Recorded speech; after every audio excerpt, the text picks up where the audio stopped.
Good afternoon, everyone, and welcome to Major League Pickleball Australia, the Vietnam Open, live here from the Carmelina Beach Resort. My name's Dylan Kimlin. Sitting alongside me, we've got the super coach of the Eastern Rush, Mike Neal, jumping in for some top-notch analysis.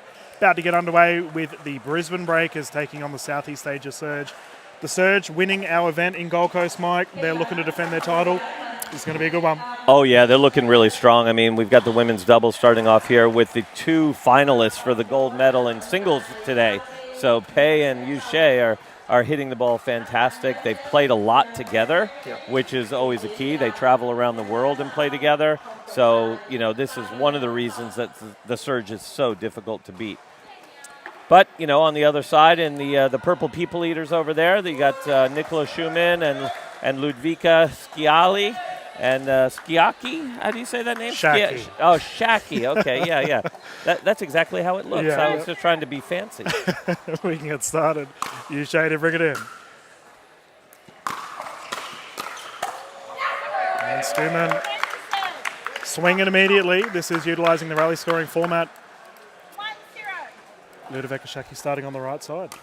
Yeah, I think that's, for Nicola, really. She's starting to play a lot better. She's only 16 years old. She's one of the up-and-coming stars of Australia pickleball, and she's really becoming a lot more dominant on that left side. So they're going to start that way and see how they like it. Playing to 21, the players will swap at 11. Rally scoring format in place. The players will not rotate once the point is scored.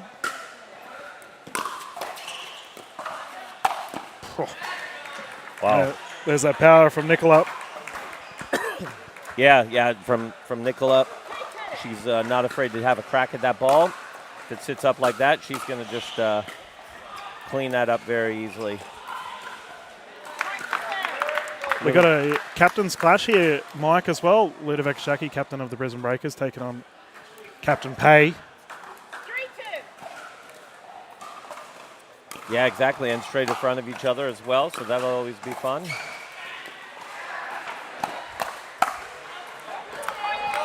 Ball in booth.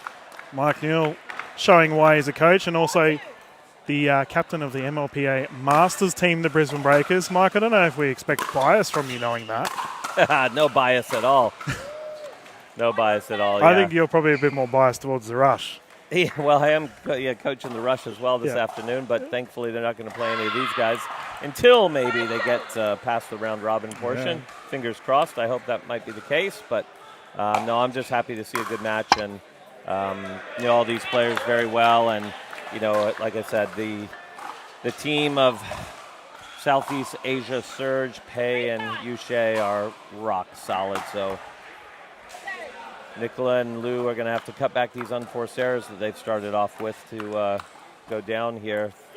3-6. They got to really work hard to make them play.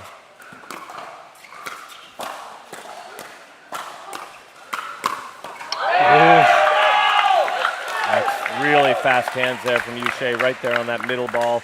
That two-handed backhand just sits and fires. Doesn't have much backswing at all, and that's a beautiful shot right there. I have to say, Mike, the prospect of Yu Shea and Nicola going head-to-head in the kitchens battle, tantalising. Absolutely. They've got quick hands, and, what we've seen so far, Nicola's had a little bit more of swings to her volleys, and Yu Shea hasn't, so she's kind of gotten a little bit of the better of her there, but Nicola will need to tidy that up a little bit. It's crazy to consider the growth of Nicola Schumann. Just the level of play has increased dramatically in the last 12 months. Oh, absolutely. I mean, was she even playing 12 months ago? I'm not even sure she was playing too much 12 months ago. I mean, I started coaching her earlier this year, and she does a great job coming from a tennis background where she worked very hard as a tennis player and was a very good junior. Her brother's a very good tennis player. Dad's a coach, so she's learned to train correctly. So that translates very quickly to pickleball when you start doing those kind of sessions. Numbers of balls hit during the week. There we go from Lou. Yeah, and Ludvika Shaki, I had the chance of watching a couple of her games at the Australian Pickleball Championships 2 weekends ago in Gold Coast, and Shaki was striking the ball very well.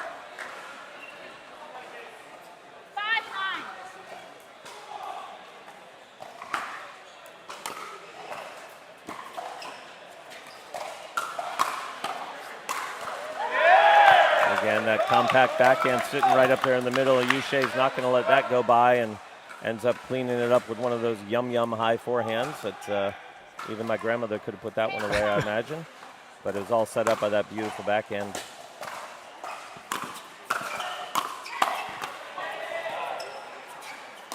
Wow, there's the angle. Hey. Excellent job. And as always, the Surge has a tremendous support group over on the bench.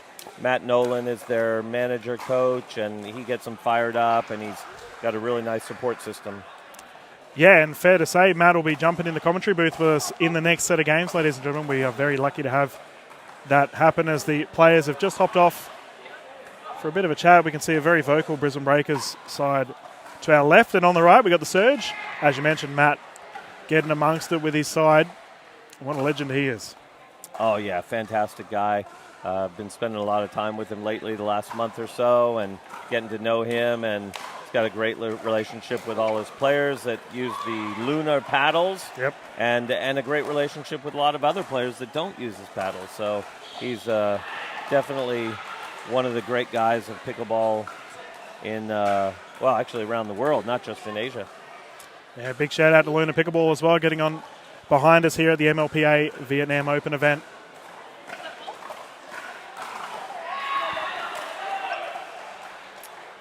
And what are we at? Are we 11-5, is it? 11-5. Yep. 11-5, there we go. Ref down the J's on top of it. Good eye, just a little bit long there. Yeah, conditions on our courts. We do have a ceiling above us, ladies and gentlemen, so as a result, sun is not a problem. And it's rather still, so near perfect conditions. Quite warm, quite humid. But the players have been balling out thus far.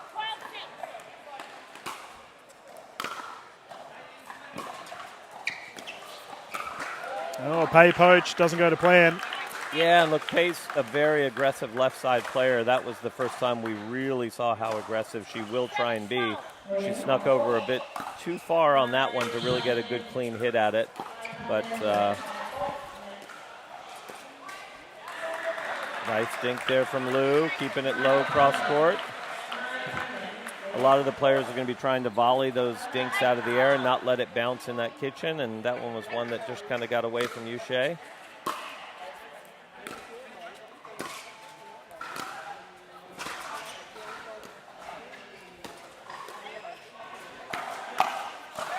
Oh, Skriman had the shot, just wide. And it's fair to say, Mike, Yushai and Pay regarded as one of the top female doubles here in the MLPA. Oh, absolutely in the MLPA, and I would say across all of Asia. Yep. You know, Asia-Pacific region, they do play a lot together throughout the world. I think they even went over to they might have gone over and played in India a little bit, but they get around and get some time together, and it's always important. You know, you saw Lou and Nicolo haven't had a lot of time playing together, kind of clashed on paddles in the middle there. You know, you see that happening with some of these teams that don't get a lot of time on the tournament court together. But the Breakers are just lingering there. They're starting to get a few errors from the Surge. They're 9, trying to sneak back into it. Great drop there from Nicola. Incredible reset. And, had that finishing shot there, that attack forehand, but just didn't quite get under it enough and get it over that net into the body. 15-9.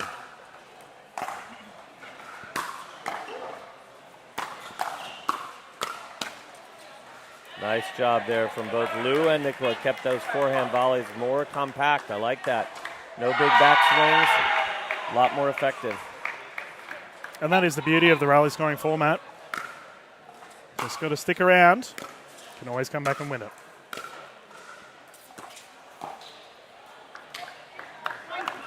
Yeah, in the rally scoring format, we really see the unforced errors. They're the ones that really kill you because you're still giving points away, whether you're serving or returning. Nice from Lou there. Great little forehand cross-court volley right into Yushai's body. Caught her off guard a little bit there. Yeah, and we have to say, Yushay Hesh getting a large percentage of the balls thus far doesn't really matter. Just what an absolute superstar she is on the right side. She is, yeah. Case in point.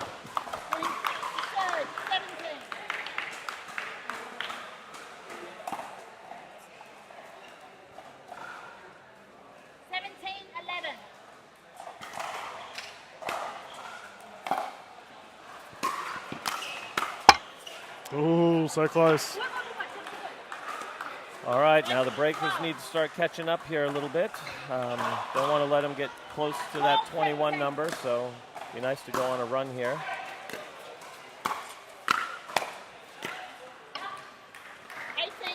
Yeah, reset attempt there from Shaki, unsuccessful. If you were coaching the breakers, Mike, what would you be doing to fire the troops up?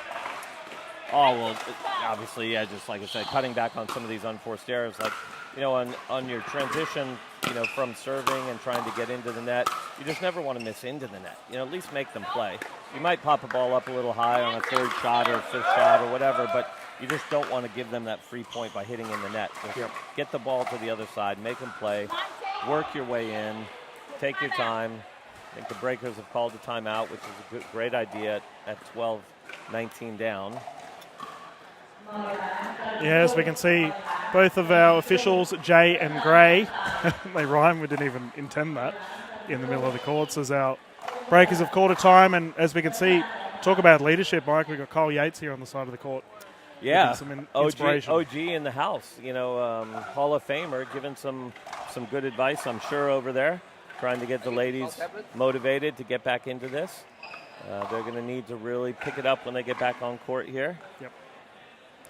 Yeah, and I'm looking forward to the men's portion of our games coming up with both Yates and Fairbanks taking on Fook and Marcel. Oof, that's going to be entertaining. Absolutely, yeah, that's going to be a thriller, but we got to get through this. It would be nice if Brisbane can sneak back in and put some pressure on them. So number one, add pressure by not missing, make them play. And it looks like Pay has returned to the court and we get started once more. Currently 19-12. Freeze will be in effect at 20.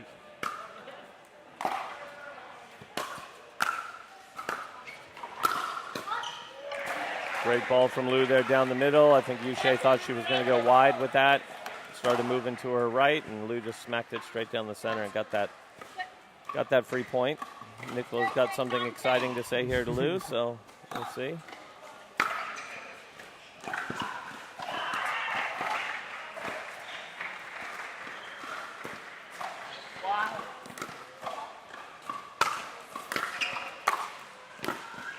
Oh, Shaki shot down the line. Great defense there, and then turned it into a little offense. That lob was perfect too. What a recovery. I love this from Shkuman. Young lady giving pointers to her captain. That's right. If she's got something to say, she's going to say it. Again, fantastic defense.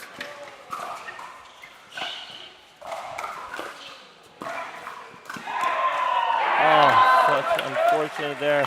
Nicola had some incredible defense and resets and almost got themselves right back into it. So we've got the freeze in effect now at 20 for the Surge. Game point for them.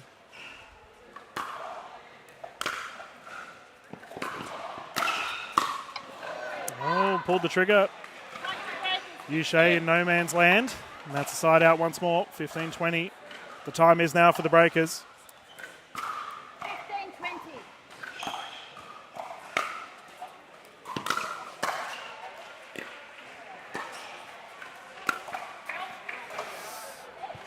Surge by Surge.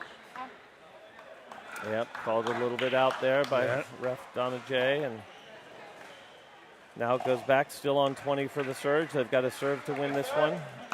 So second game point.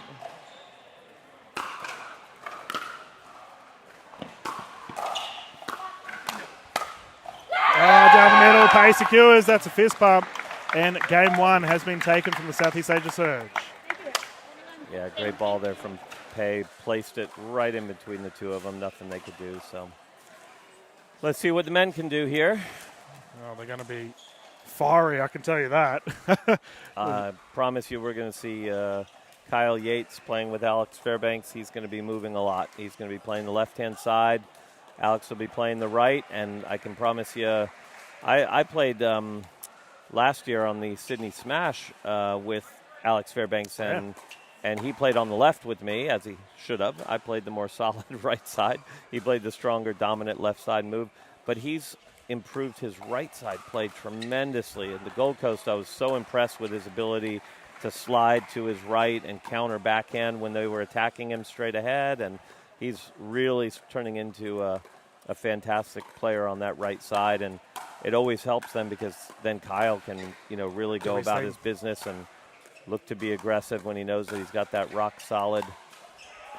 Well, it's the changing of the times, right? Like right side is so prominent at the moment with pickleball around the world. So Alex Fairbanks obviously recognizing that, and he's pretty handy in the singles dream breaker situations as well, Mike. Yeah, well, being singles, a fantastic singles player. Yeah, absolutely. I mean, really, if this were to get to a dream breaker, geez, toss your hands up in the air. I mean, we've got great singles players all over the place here. You don't always see that many strong singles players on the rest of the teams, but these guys can all play some really high-quality singles, the ladies as well, so it would be very exciting to see that dream breaker.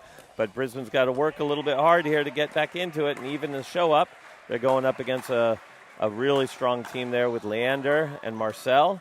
And as we saw on the Gold Coast, the first look that we had at Marcel, he's a fantastic player and very exciting.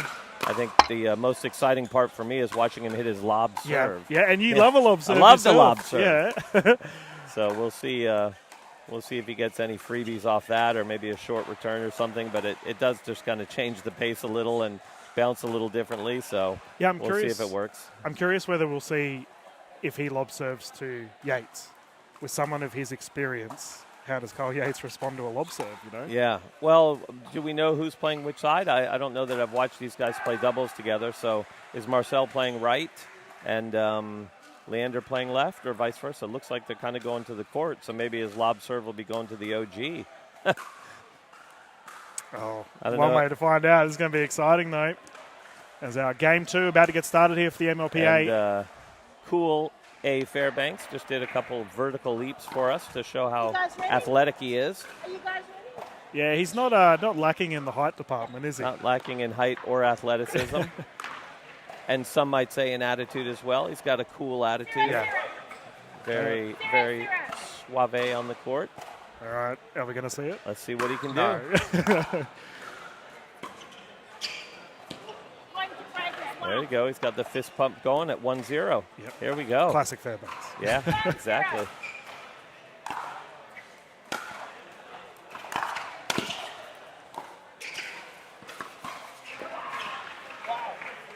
Kyle just lost his footing there a little bit, slipped on something or stumbled. So tie game, 1 apiece. Leander Lazaro to serve. Had an incredible event in Gold Coast.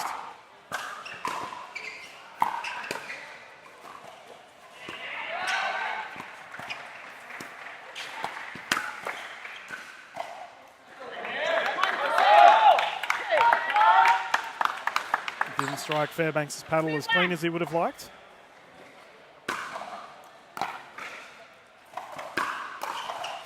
And again.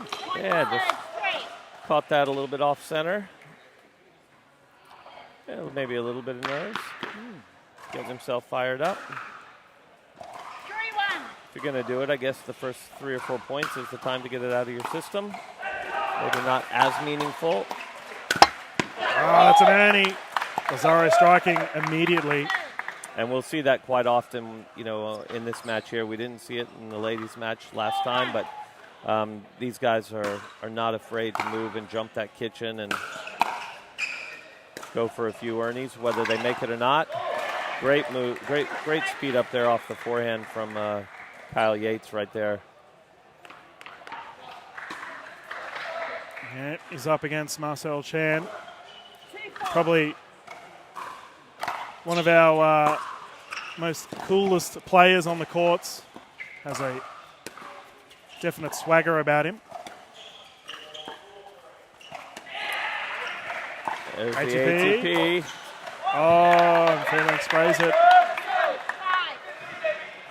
Solid ATP defense there from Shan. 5-2. Yeah, and I think we'll probably see Kyle, do some more attacking straight ahead when he has that opportunity at Marcel. Probably set it up with some dinking cross court, dinking middle, but I think as soon as he gets a ball that he likes, whether that be out of the air or off the bounce, I think he's the one who's going to be pulling the trigger more often than not. There we go. Quintessential Fairbanks. Very verbal, always firing himself up.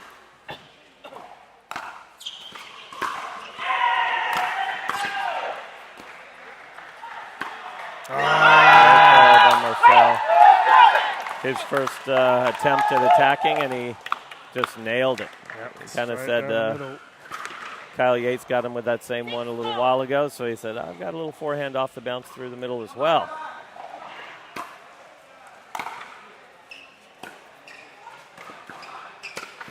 And again, striking it through the middle. Leander getting involved. Yeah, Kyle just popped that one up a little bit cross court. Didn't quite get it to drop, and that's a yum-yum put away for Leander.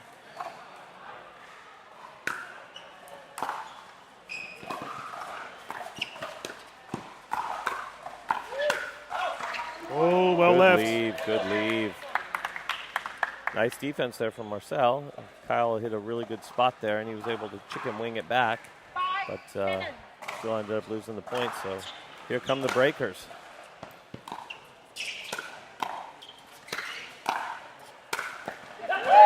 Good. Lazaro has played at such a high clip. The Gold Coast events, he played out of his skin. Fair to say he's in hot form. Yep, looks like he's come to Vietnam with that same game. Commentator's curse, mate. It strikes every time. Yeah. There we go. You're welcome, Brisbane.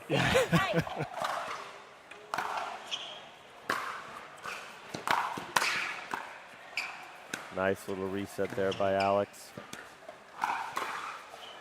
That's good. Yates opting to let it bounce. Yeah, but I think that's what they need to do. I mean, that was a good attack by Kyle. Marcel kind of slid right and countered that backhand just on the line, but I'd say, Kyle's going to get the better of it if he can get that kind of a look at a ball to attack and go straight at him. Ooh, he going for it again. I don't know if I'd want to agitate Kyle Yates. No, we saw that. We saw that in the Gold Coast as well. The first time he came over to play the MLP in the Gold Coast, and yeah, he can get very fired up. And this is a guy who's he's in the Hall of Fame for a reason, and that's because he's an excellent pickleball player. He's played with one of the best players in the world, all the top players. He's played in MLP. He's played over PPA in the U.S., APP. He's played in U.S. Nationals. This guy's done everything. And he's still relatively young, too. So he's been doing it since he was a teenager.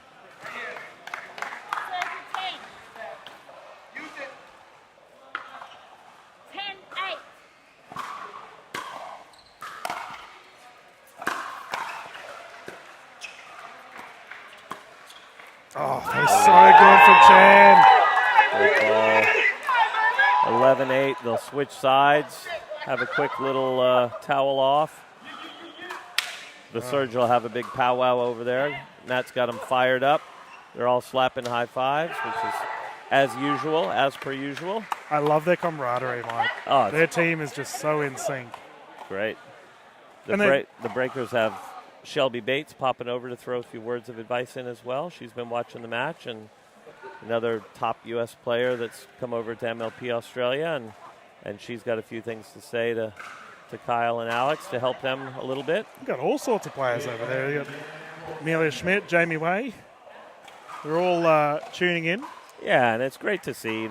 This is one of the things that I love about this season 1, season 2 of the MLP Australia and the PPA Australia as we travel around. Your competitors, when you're on the court playing against each other, when you're off the court, everybody's supporting and helping, and you know, it's great to see the camaraderie.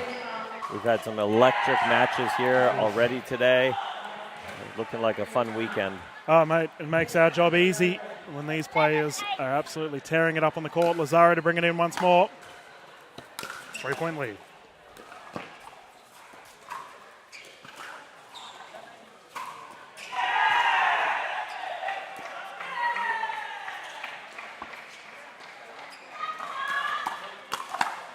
Ooh, jab down the right, goes wide. Can we anticipate anything different from the Breakers? Well, like I said, I think cutting back the unforced errors is a necessity. They've got to stop making errors.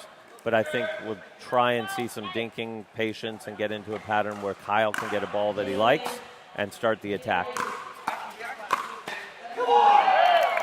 It didn't happen there. No. So Alex just let that one volley get away from him, and Marcel's all over that.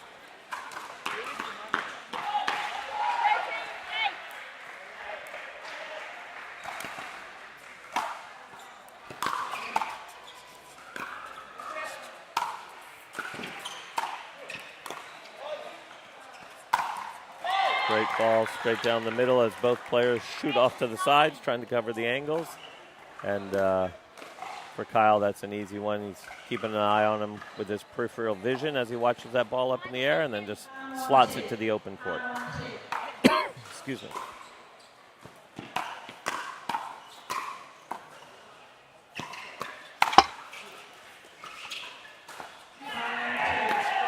Ah, Marcel again. He is targeting Yates. Yeah, very deceiving attack off that backhand off the bounce. That really caught Kyle straight into his body, probably not expecting him to do that. So he's got to keep an eye on that. Marcel's getting tricky.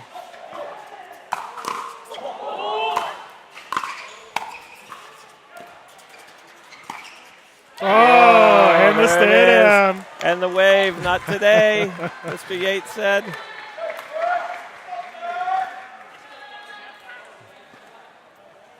So that's typically when Kyle gets fired up, he starts waving the finger, he starts saying a few things. So let's see what happens from here.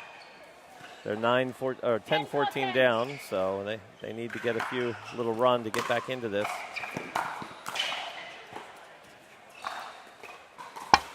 Ooh, Fairbanks had the opportunity down the left.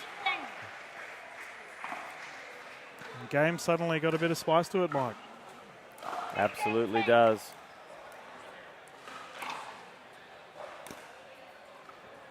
Oh, no. Leander tries the first lob serve. That was straight out of Marcel's book, but he ends up faulting on it. That's not what you want to do, but the Breakers will take it.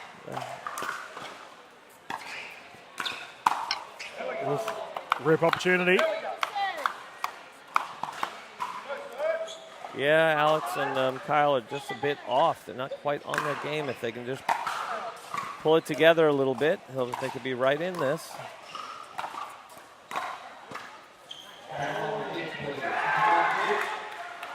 All right, missed drop will always help, but we want to see the Purple Boys coming in strong here and setting some points up and finishing them.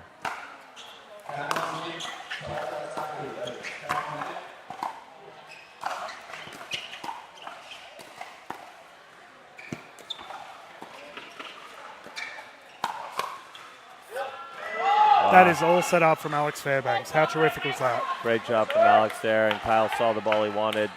Straight at Marcel into that right hip, maybe even a little outside that right hip. I think Marcel's been sitting backhand on a lot of those and trying to slide right and counter backhand, which is pretty common for the right side player. But Kyle got that just outside the hip, and so that one was tough to get back in the court. So.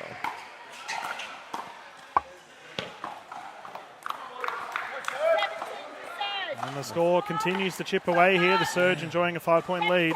Unfortunately, the Breakers just can't get a little run going.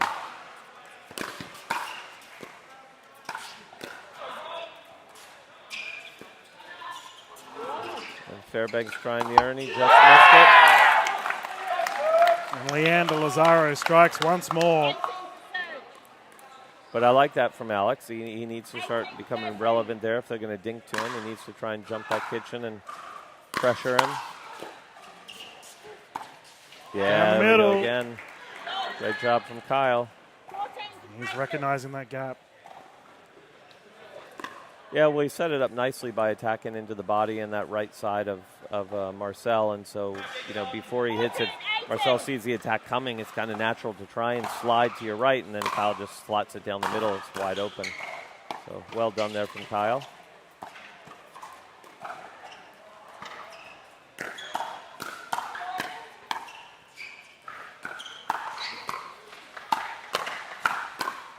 They're going at it. Marcel Chan is having a field day right now. Yeah, Kyle set that up nicely for himself and just didn't execute that finishing volley, unfortunately. So we got a referee timeout.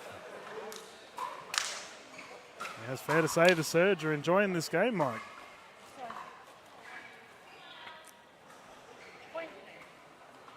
At 19-14, yep. I think that's a enjoyable score for them, for sure. It's also their play style, though. They just seem to be having a lot of fun on the court. They are, yeah.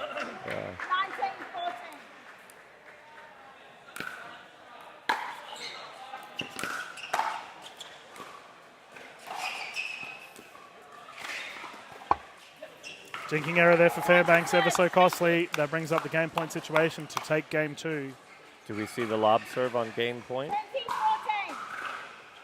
Nope. Oh, Marcel.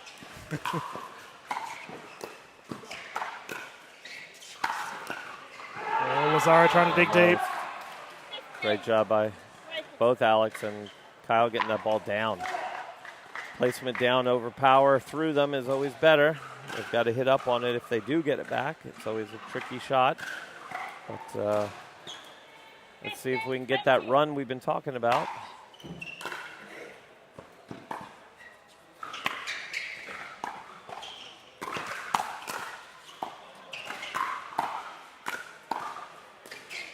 Alex Fairbanks, ladies and gentlemen. He's decided to come to the game here. Excellent point. Very solid transition for the Brisbane Breakers. 3 points in it.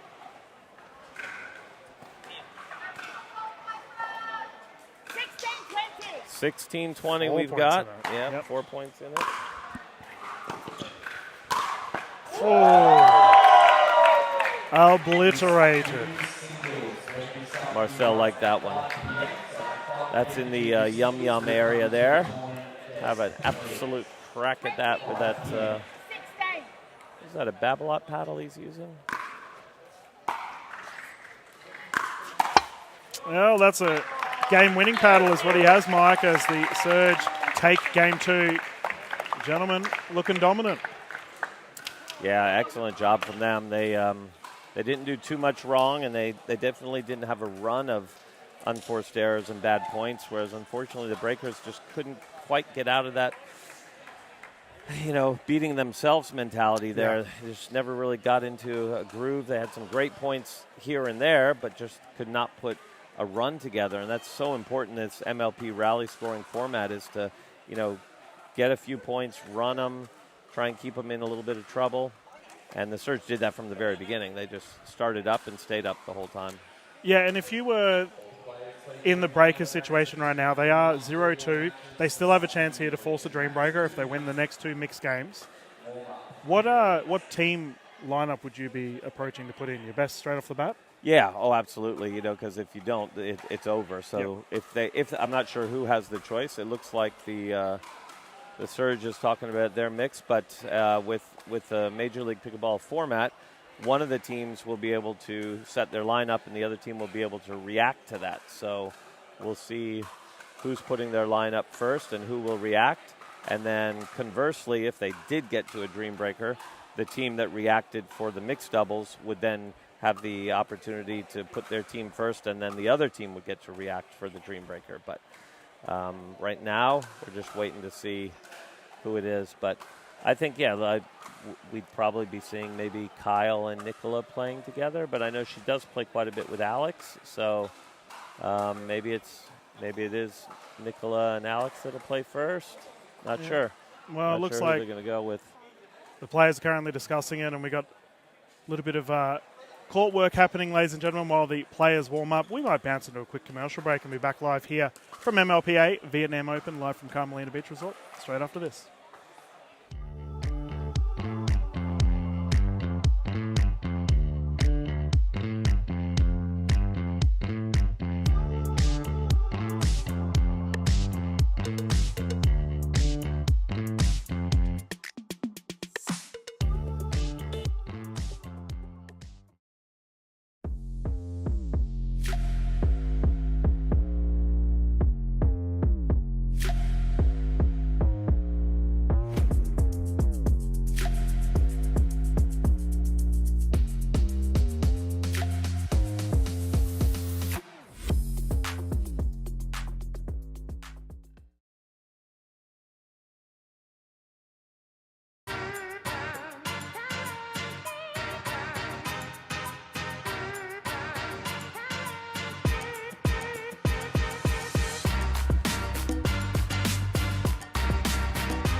What's your duper?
Welcome back, everyone, to Major League Pickleball Australia Vietnam Open here at Carmelina Beach Resort. About to get underway with our mixed action here from the Breakers and Surge.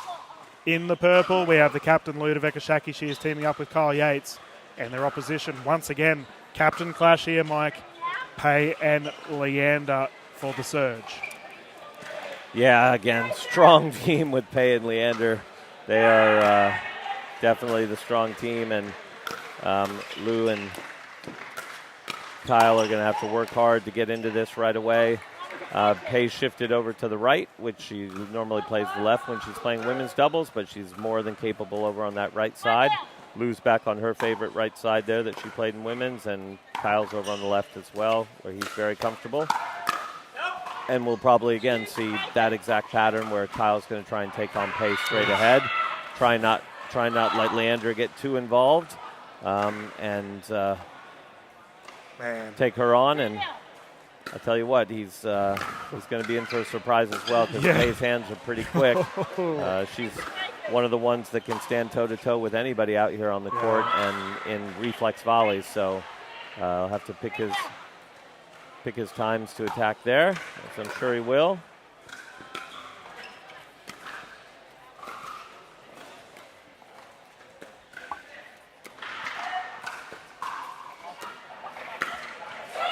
It's just a little impatient there from Lou. She was really dinking nicely there across court to Pay and tried to pull the trigger on a ball there just a little early. I'd venture to guess that's maybe what Kyle's kind of saying to her is, it's just...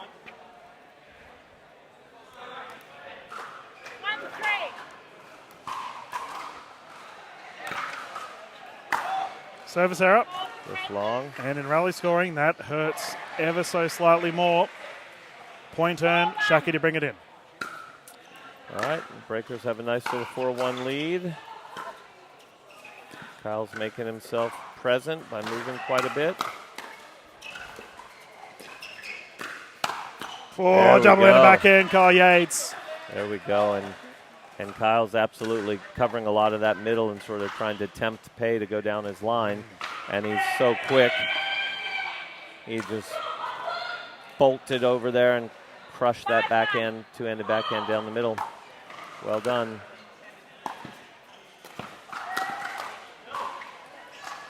Shaki aiming at Pay once more. And as you said, Mike, they are enjoying a little bit of a lead here. Yeah, and seems to be working nicely for him, firing over on that right side where Pay is. And again, whenever you make an unforced error like that into the middle of the net, you always got to look at the ball and pretend like maybe something was wrong with the ball. That's why he's in the Hall of Fame. OG, that's a veteran move right there.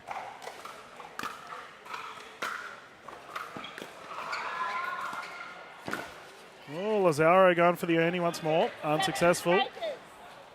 Keep in mind, ladies and gentlemen, the Breakers must win this game to hope for a dream breaker. And as Supercoach Mike Newell said, if we do get to some singles play, it's going to be sizzling. 7-2.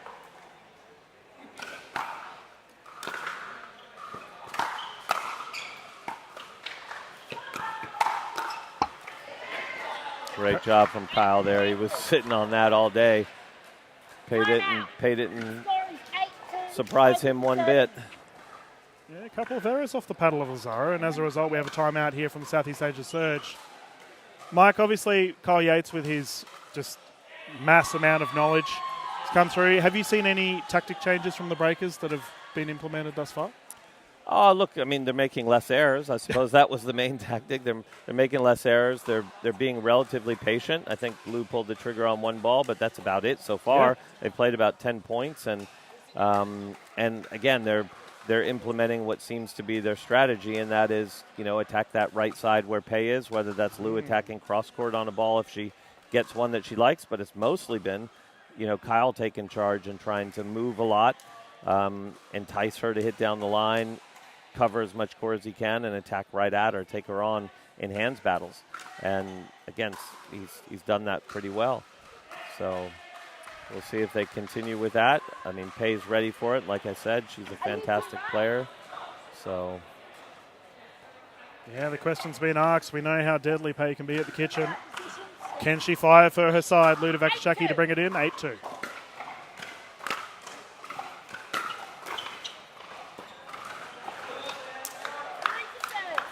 Kyle just stretching himself a little there. Maybe another extra half step to get behind that ball would have helped. But, again, they can't be giving away these unforced errors and letting the surge sneak back in.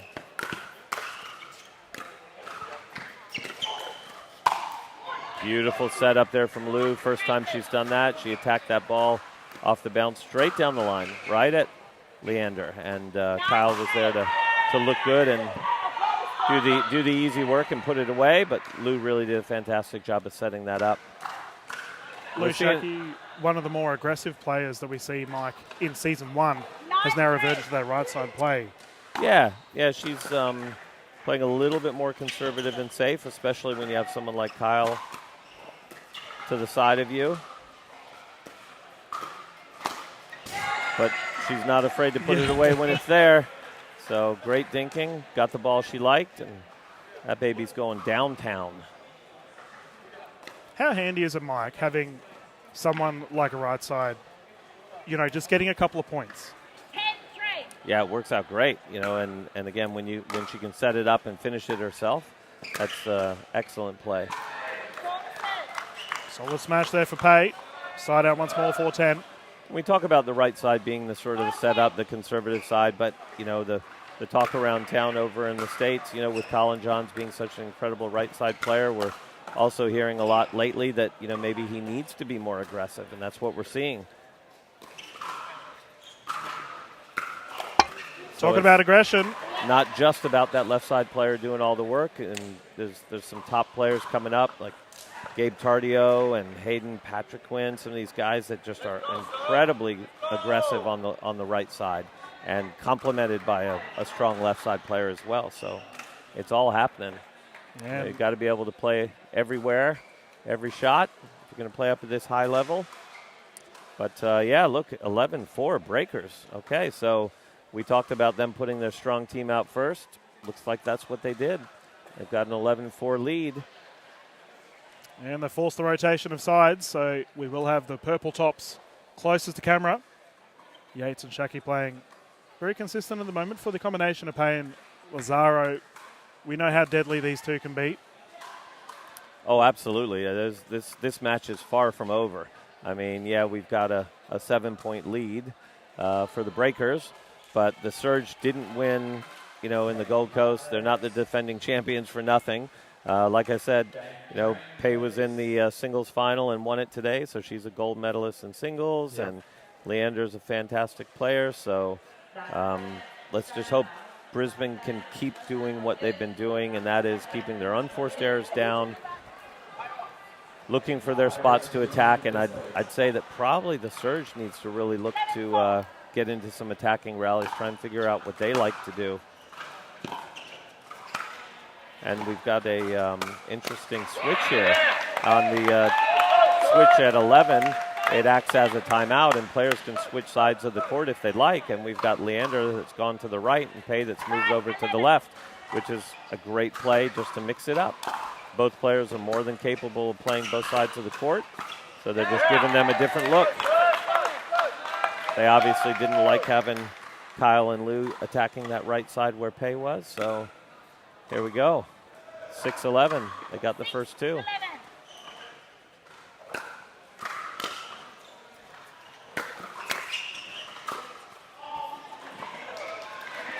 Yeah, we know you have the title of Super Coach, Mike, but Matt over there trying to make some plays.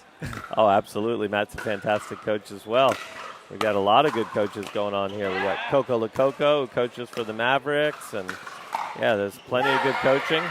Great Kyle shot. getting big in the middle there and poaching that, placing it down and away. Great job.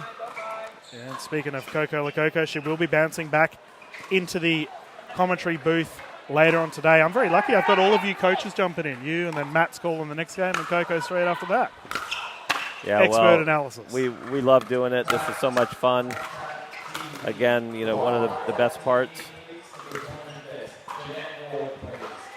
One of the best parts of my time here is sitting in the commentary booth. I love it, with you and Gordon and Sanj and some of the regulars. And always a big shout out to the guys who are behind the scenes that are doing such a good job of making this run smoothly. They do a fantastic effort. We've got Dave sitting right next to us here and Hugh over there on the other court.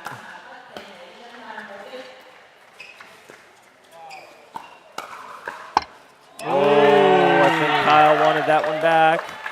He set it up nicely, and that ball was definitely going out, and he played it. Unfortunately, lost it after the next one. I love that Kyle's still taking Pay on, and vice versa. They may be cross-court now. It does not matter. Yep, they're going to stick to their game plan. Ernie, away. That's a Burt, baby. Yeah. We got the Burt. OG with the Burt. It's fascinating, Mike. I was calling the singles game earlier today with Andy Dikasavjevic from the Northern Crocs, and I said Kyle Yates is known for a Burt. He's gone and pulled it off. That was classic right there. You don't see that very often, but for those of you at home that don't know, an Ernie is when you jump your side and hit that ball straight up on top of the net, but a Burt is when you're actually on the other side of the court. You jump all the way across diagonally like Kyle just did. That was amazing. Shows his athleticism. Oh, there we go. Pay is fired, and this game has suddenly gone to another notch. Yeah, just the first sign of confusion there. I mean, I think Lou thought that Kyle was going to take that. She could have taken it, but Kyle was kind of in the zone there, and he thought that Lou was going to take it. So just first time there was a little confusion, but I'm sure they'll sort that out. That happens, when you have a very aggressive left side player. It happens every now and again.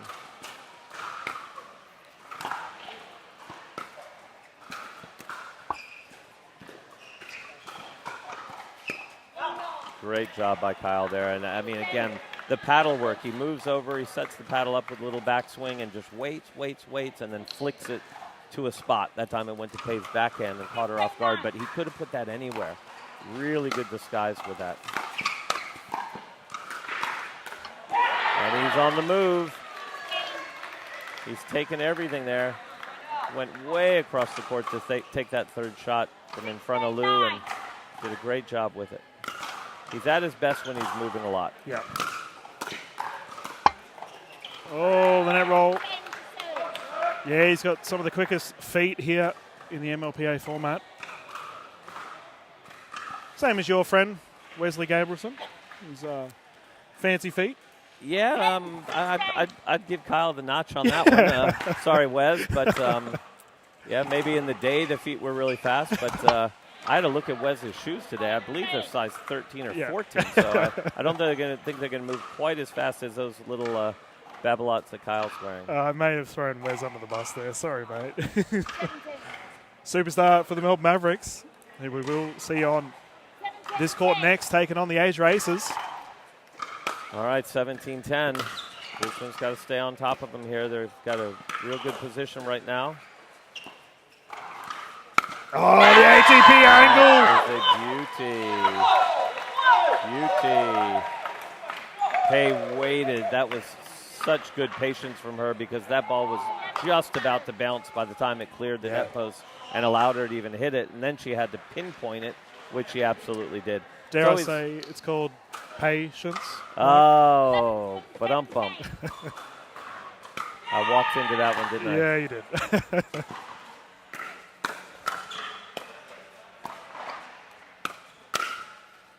Yes, well done, Lou.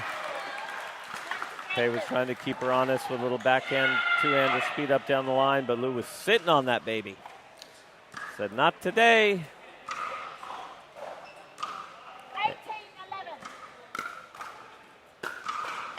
18-11.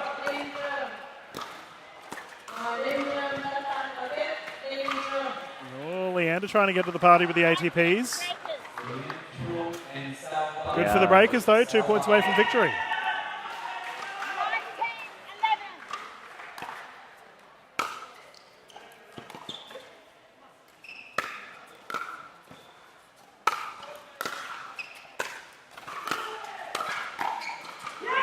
Great job by Kyle to close in at that right moment and see that ball and attack it straight into the body of Leander. And that brings us to a game point for Brisbane.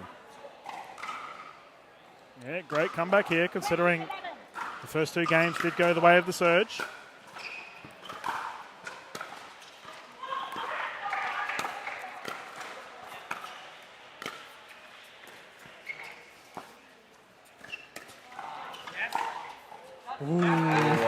Almost. Well, there's the first time we saw the Surge getting behind Kyle Yates, who has been moving so much through that middle, and he just got caught there. Leander got him one behind earlier. He got that back, but then Pay really got him in trouble with that one.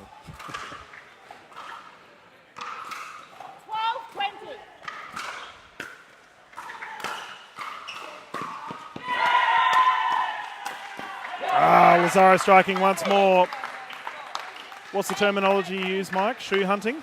down at the knees of Kyle Yates. Love it. Shoe hunting. Get it down. Placement over power. Got to get that ball down. Good things happen.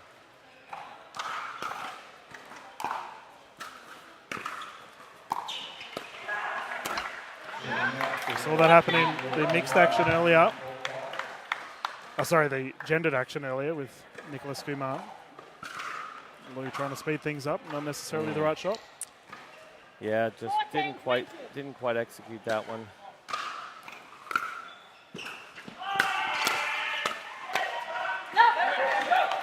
Might be a good time for a timeout for Brisbane. They just to slow things down a little. Yep, there we go. Nicholas Schumann over there calling the timeout, but yeah, nothing like the 16-year-old on your team, the rookie calling the timeout. That's good, but I think it was Kyle who was walking over anyway.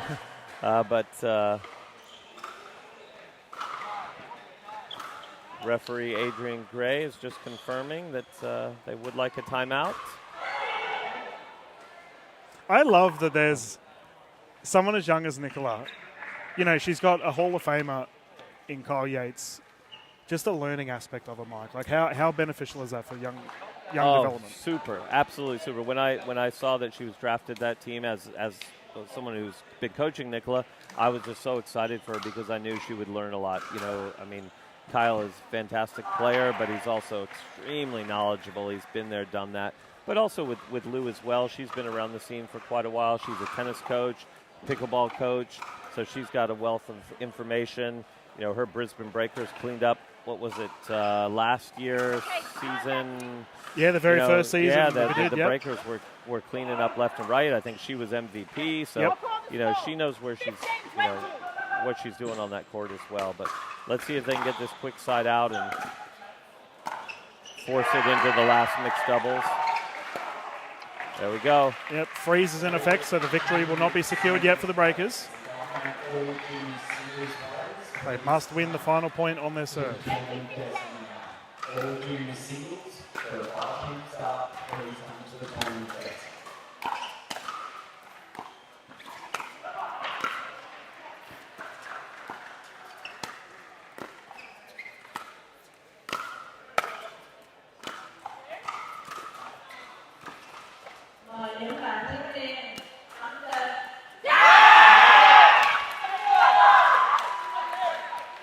Great point there overall. You even saw Pei crossing all the way over there through that middle and taking the ball over in front of Lander like a normal left side player. Yep. That was one of the first times we've seen that, but they had a fantastic dink session there that led to a speed up and a finish. Yeah, it's a shame we didn't have a camera into the commentary booth. So Mike Newell with a classic catch. I still got it, baby. Yeah.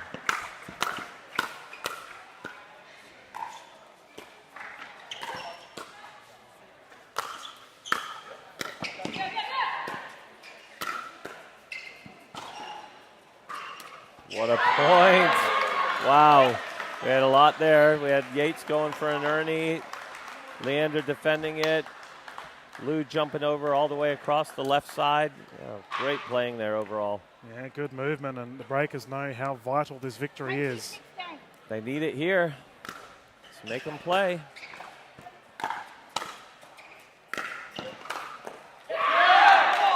Surge not done yet. The freeze really coming into play here. And that's one of the dangers when you are an aggressive player like Kyle. Lou's sitting back with the ball on the baseline trying to drive it. And if she can get it pinpointed down low or into the body where somebody can't take a swing at it, you're in great shape. But otherwise, you're a sitting duck there when that ball comes up high to Pei, and she's not bothered by it at all. She can really put that away. All right, going for match game point number 3, I believe, maybe number 4. Yeah.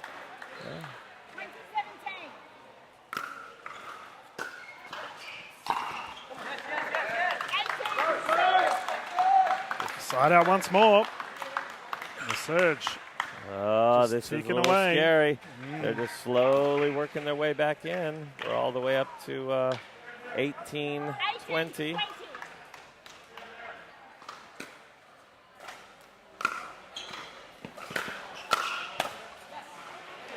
All right, nice job there by Lou.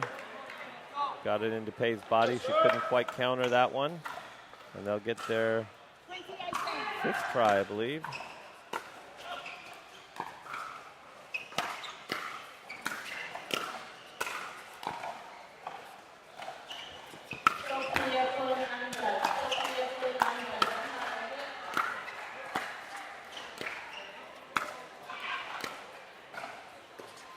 Great drop by Lou. They're up at the kitchen now. See if they can create something. Rally of the game. Surge did so well. Point from the Surge. We nearly saw an eye-line formation there from the breakers for a bit. Yeah, that was incredible how well they played there. It's easily one of the best points so far. Unfortunately, Kyle just missed that last one, but boy, they set it up nicely. And here we are, 19-20. Surge is knocking at the door here. They haven't had the lead at all this entire game.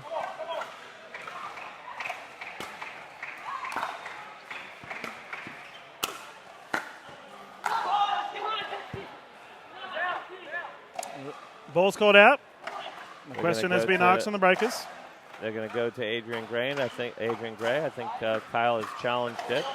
And Adrian's going to tell head ref Donna J whether he saw it or didn't see it. Vital point here. The Surge looking to tie things up. And it's fair to say, Mike, that the breakers had their chance. They definitely had their chance when you're serving for it 5 times. Oh, and they're giving the ball back, so it was overruled. The ball was in. And we'll have the breakers serving for their 6th. And the Surge disagreeing with the call.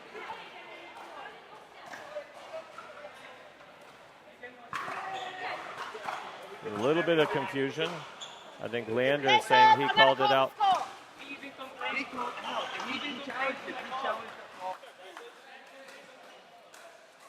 Yep. So Leander's saying that he called it out.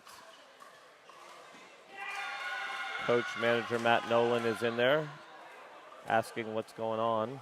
Whether the call was challenged, to which Kyle did. He did challenge it. Challenge it immediately.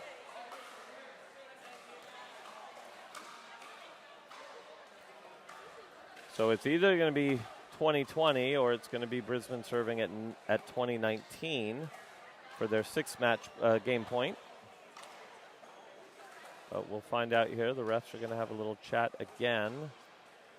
And it's just, I think, quite simply the issue of whether one of the refs saw the ball clearly enough to say that it actually was in, because the call definitely was made by Leander that the ball was out. Tough being a referee, Mike. A lot of pressure on them. Yep. When they're at their best, nobody really knows about them because the game runs smoothly and nothing really happens. Right. That's right. Then in these situations, Adrian Gray is trying to clarify something with Lou. Alex Fairbanks wants to come over and have a little chit-chat. I don't know if that necessarily helps, but I guess Matt Nolan did jump in there. What is the rule on that, Mike? We might as well ask the question. Obviously, a coach is allowed to come and discuss, but can players? In this situation, because Brisbane doesn't have a designated coach for this match, I believe that a player probably could come in and act as, the coach and maybe query something going on, but I don't know for sure. So we'll see what the decision is.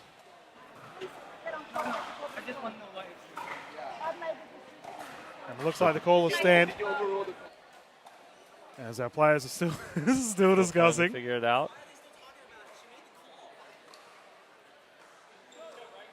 So I think Donna's got them sorted, and she's going to give Brisbane the serve at 2019. This is their 6th match point. And we're away. The Surge is toweling off. Gotta get them sorted a little bit, which is fair enough. A bit of controversy at Carmelina. Can breakers put this one away?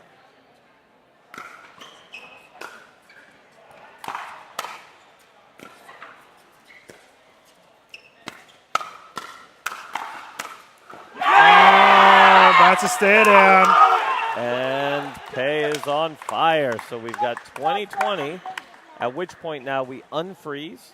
Neither team is frozen, and it's win by 2. We're back to rally scoring, and it's win by a margin of 2. So we've got 20-20. Leander serving to Lou.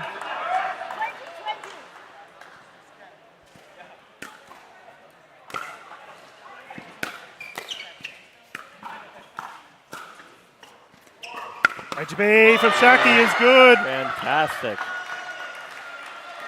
She really waited and had a huge chunk of court to look at there. That ball went so wide.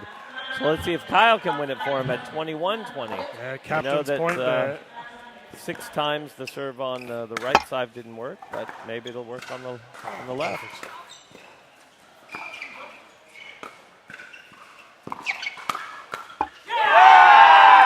That lob from Yates was elite. But Captain Pay digging deep, tying things up once again, 21-21. Pretty much what we expected from a captain's clash. All right, 21 all.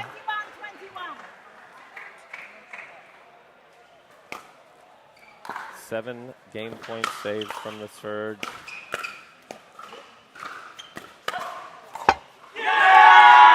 Lead has been taken. The first lead of the game for the surge comes at 22-21 after saving off 6 game points. Maybe 7 even. I've lost track. Oh, big number. Just go with that. Yeah. Not today. Leander, that was unusual. We haven't seen him make an unforced error like that. Not exactly when you want to do it. We've now got 22-22 with Lou. Pressure pickleball on display here at the Vietnam Open.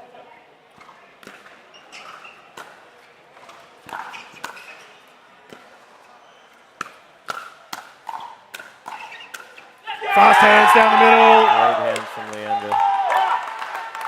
And Lazaro gets one back after that unforced error. Clutch point. Game point. 23-22.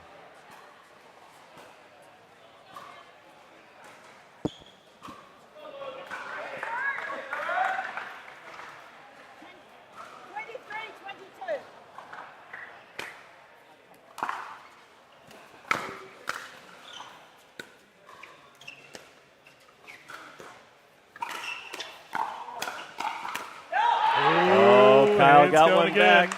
Kyle got one back in that firefight. He lost the one previous to go down game point. Got it back, 23 all.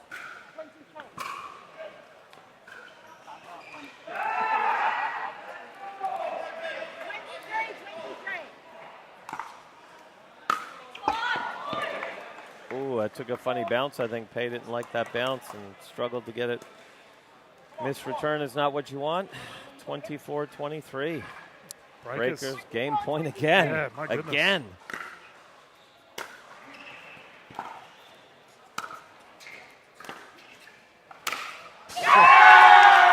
That is sent into orbit. Pay tying it up again. And Pay is fired up. Yeah. She was going nuts after that one. Well, she knows how important it is.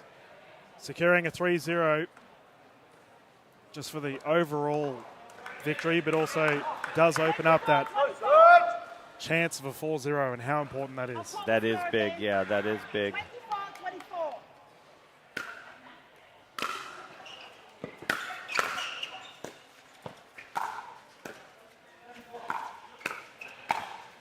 Yes, Yates down placement. the right. Kyle Yates doing his OG Hall of Fame thing right there, keeping him in it. The team's pumping him up. Fairbanks and Schumann are over there, firing them up.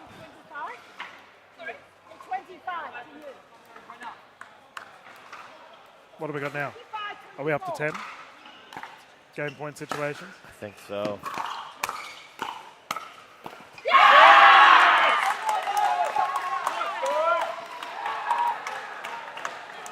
Once again, swapping asides, 25-25.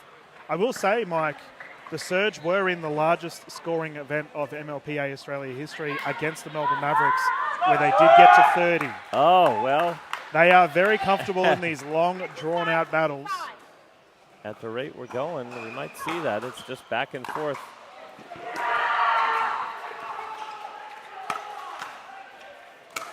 Yeah, good playing overhead. Lou just got caught off guard there with a sneaky speed up from Pei and popped it up to give the Surge another match point. Yeah. Match point now. So we've got 26-25 for the Surge. Mr. Yates is toweling off. He would be ranked #1 in sweating this week here at Carmelina. As you can see by his clothes, it looks like he's jumped in a pool. And here we go. Can they close it out? No. They just want to keep everyone on the edge of their seat. Yeah, it's nothing like having a fun, close match to start off. It might keep us here all night, but that's all right.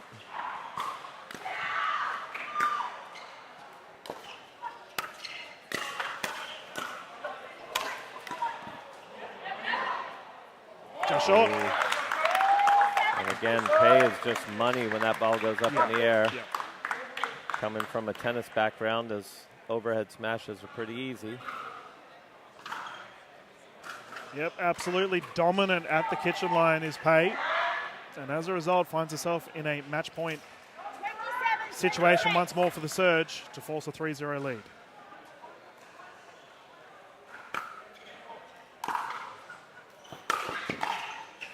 Ooh, could have been going out there. Oh, but they got it. They got it. We're back to 27 all.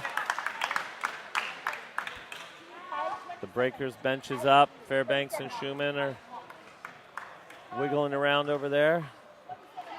We're going 30s, Mike. You think so? Making the call now. We're going 30s. Strap yourselves in, ladies and gentlemen.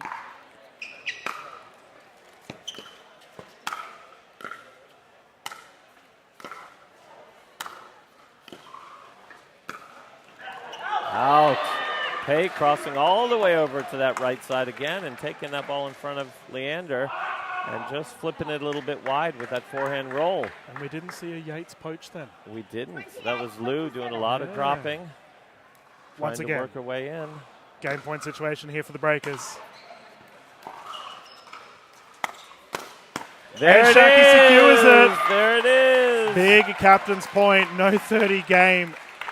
29-27. And the breakers keep the dream alive. Singles action still an opportunity here. All pressure riding on Nicholas Schumann and Alex Fairbanks for this mixed game. Should they take this victory, we're seeing some singles. We're going to a dream breaker if they can get it, so this is going to be exciting. They're fired up, but what a match. Hey, that was just had so much in it. They had the breakers leading all the way, had several game points up until the Surge just stayed in, and made that sneaky little switch on the 11 where they put Pei on the left and Leander on the right. That seemed to work a little bit better for them. They worked their way back into it.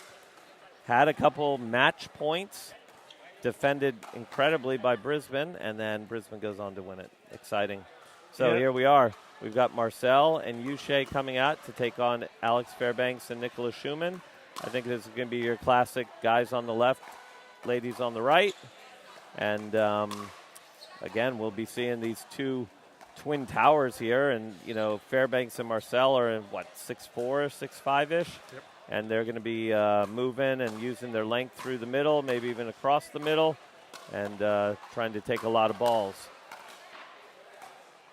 Yes, I was just thinking, having a solid chuckle to myself, Mike, because our producer on Court 2, Hugh, he was like, do these MLPA games go on for long?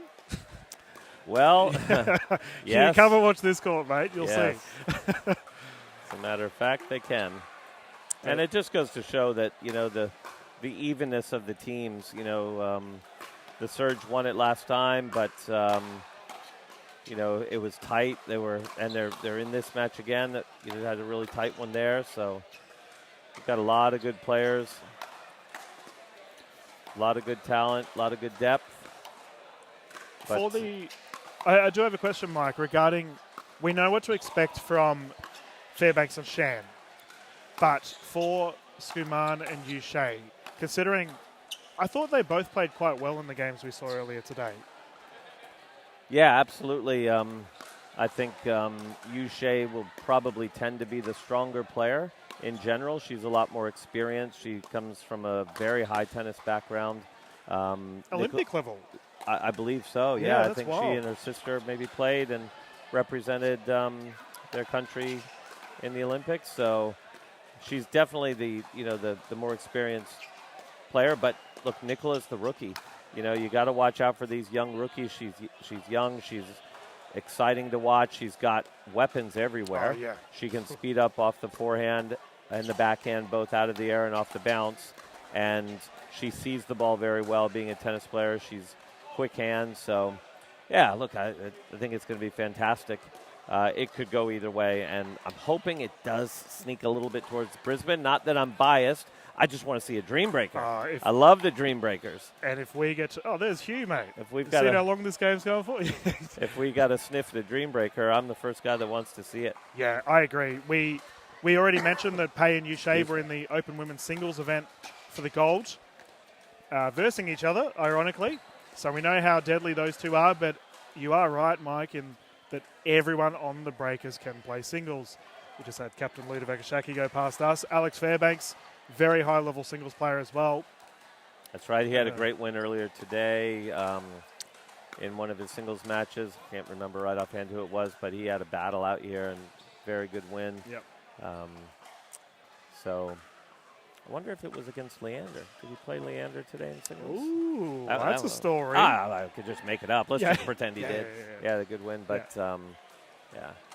And speaking of the gentlemen, so we do have Fairbanks and Shan taking each other on here.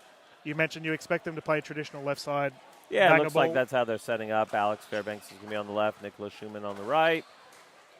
Yushai's going to be on the right, and Marcel's going to be on the left. And we've got a classic matchup here. Let's see what Brisbane can do. Can they force some singles play? Surge do not want that to happen. Yushai immediately firing. Yushai coming hard down Fairbanks' line, but that was a bit of a short return there by Nicola, and so kind of invited her to do that.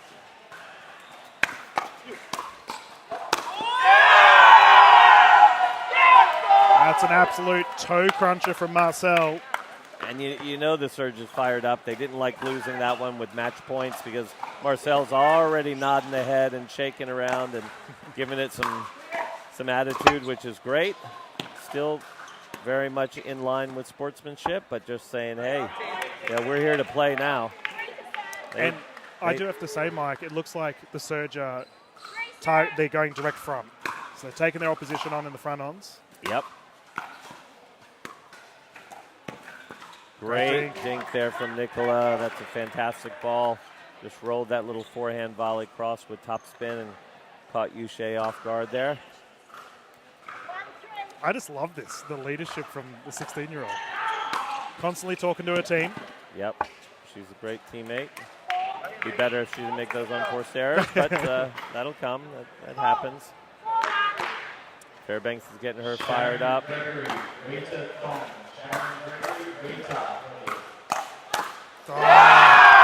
Sitting on it, Marcel down the middle. Well, you can definitely see from the Surge, they're not interested in getting into any dinking rallies so far. We've got 6 points so far, and they're just firing away. They're going to say, hey, we're going to take it to you. So third shot drives and speed ups as soon as they're able. Marcel had a little funny laugh there when Nicola countered straight back into his body. Maybe a little bit too low for him. He was a little worried there.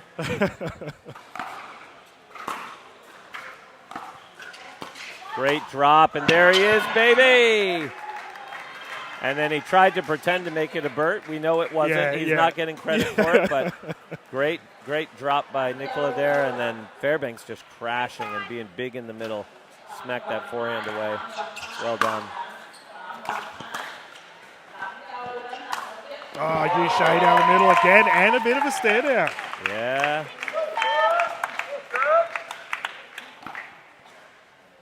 We have good old-fashioned banger ball on display here, Mike. I'm not complaining.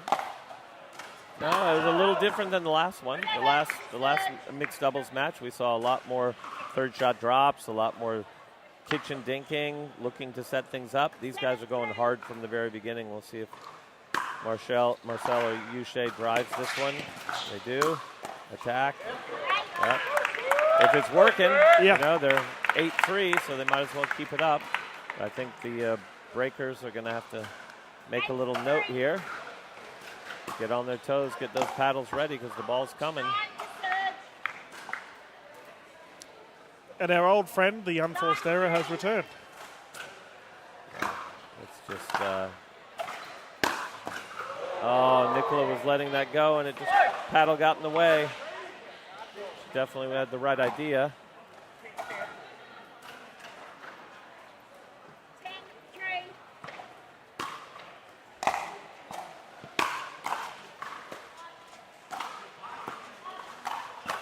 Yep. Great ball by Alex, right into the body of Yushai there. She couldn't quite get out of the way.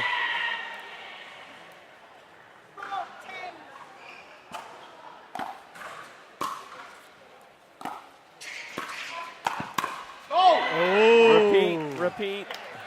Great roll cross court on that third from Nicola, and Fairbanks was there to clean it up again. Again, he's trying for that Burt, but we're just not going to give him credit when he's hit the ball in the middle. And I give you credit, Alex. All right, you're nicer than I am. Oh, I'll give you Shay credit too. What a shot. Ooh, very nice there. She held that. Alex thought for sure she was going body or line. He was all set up on the back end, and she just flipped it through the middle. There's nobody there. And that brings up the 11th point for the Surge. 11-3, the teams will rotate. Now, like the Surge, will the breakers maybe switch sides and move Alex to the right, Nicola to the left? And I think the answer is absolutely not. I think, oh my goodness, what do we have here? They've got the Gold Coast Glory Masked Avenger walking by. All right, that's Shannon. We're assuming Burr's it's Shannon. alias. We don't know. He's got a. We don't know. But we think he might be under that costume. He does a great job of supporting his wife's team. She's captain of the Gold Coast Glory, and he and the family are always out there supporting. It's great to see. They got the Godfather Don. Yes. Big Don's here as well. Yeah, and the Glory will be taken on the fours on show court 2. But here we are, 11-3. Surge is looking very strong right now, very offensive. She got a battle out of the way. Fantastic job. Definitely a skill that's required when you're playing against some aggressive players is just understanding if that ball is going to be going long. Let it go. Drop attempt from Fairbanks unsuccessful. Southeast Asia Surge enjoying a 6-point lead.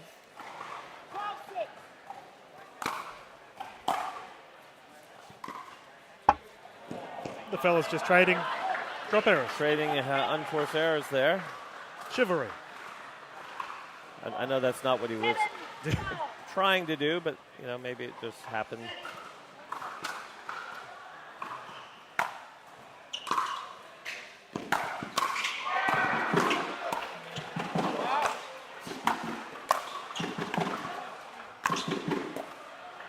The athleticism from Marcel there. Can we talk about how high he just got? He got up there. That boy's got some ups.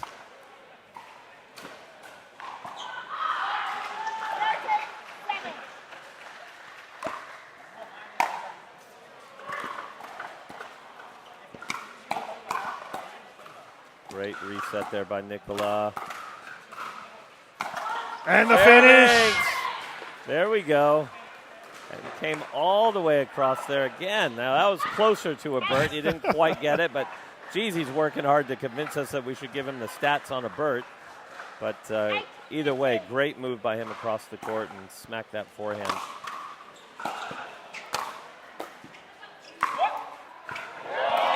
That's a terrific angle. Marcel Shan down the right side. Yeah, and really set up by as good, if not better, an angle from Yushai to start it all off. She just pulled Nicola way off court, and then Marcel was there to clean it up. Great teamwork right there. Aggression, transition. Marcel just shaked his own bake. Yep. Well done. He does it all. Drove that third shot, crashed in, and knocked the volley off. Might be timeout for the breakers if they lose another one, especially on an unforced error like that. Might want to take a little timeout and just maybe go talk to Kyle Yates over there or somebody and slow things down. Great job by Nicola again. She's on that now. Sees that Marcel's driving every ball right at her, and anything that's up around that shoulder height, head height, she's just letting it go. 9-16.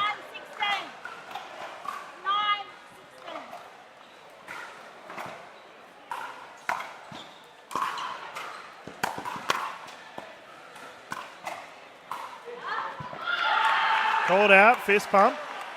Dropped in. I think they changed the call. Did they call it in or out? They called the ball out. No.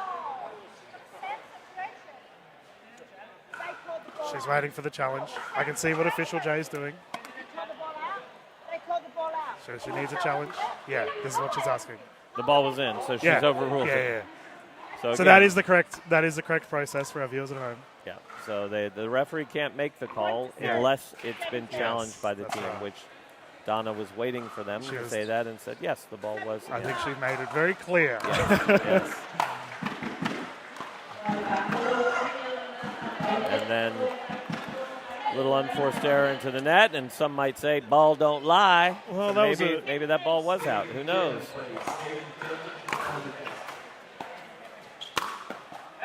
Mike, you and I had the pleasure of learning some Vietnamese on our bus ride here, and we just heard a Nicola Skuman with a big come on, very close to thank you, and you don't remember our That's lesson right, at all. I Yeah, do. yeah. We had a little Google Translate fun on that 4-hour bus ride from the airport. Nice deep return there from Nicola Schumann. They're starting to work their way back in. It's a big hill to climb, but at least they got cutting it to 7 points here. ATP ball still live, and Missed it that's a wide. bounce. Oh, and I think Brisbane's challenging the out call, and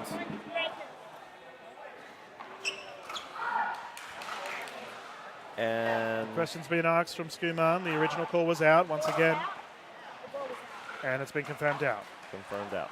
Yeah. 19-11.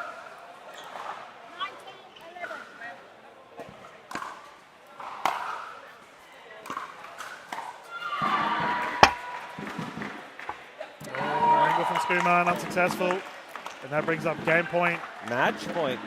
Oh yeah, you are right. Match point. Yeah, Yeah. So to force a 3-1.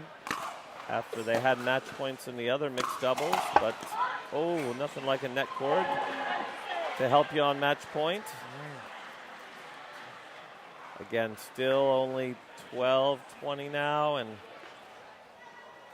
Surge is frozen on 20, so they've really got to work hard.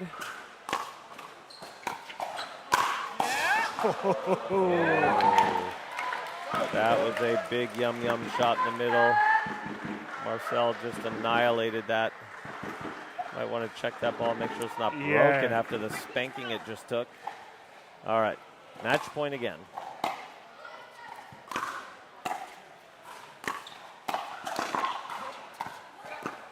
Great job by Alex and Nicola there, keeping the ball low in the middle.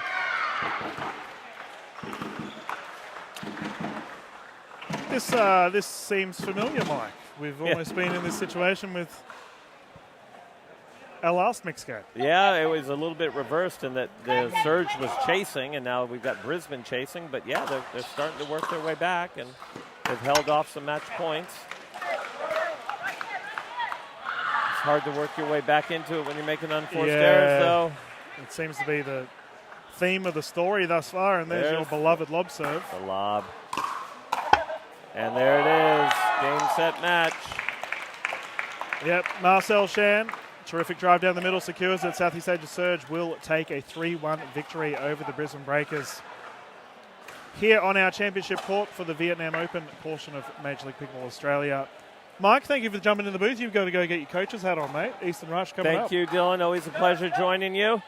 And yes, the Eastern Rush will be taking on the Vipers today, so we're very excited about a big match against the Vipers. Yeah, that's going to be a lot of fun.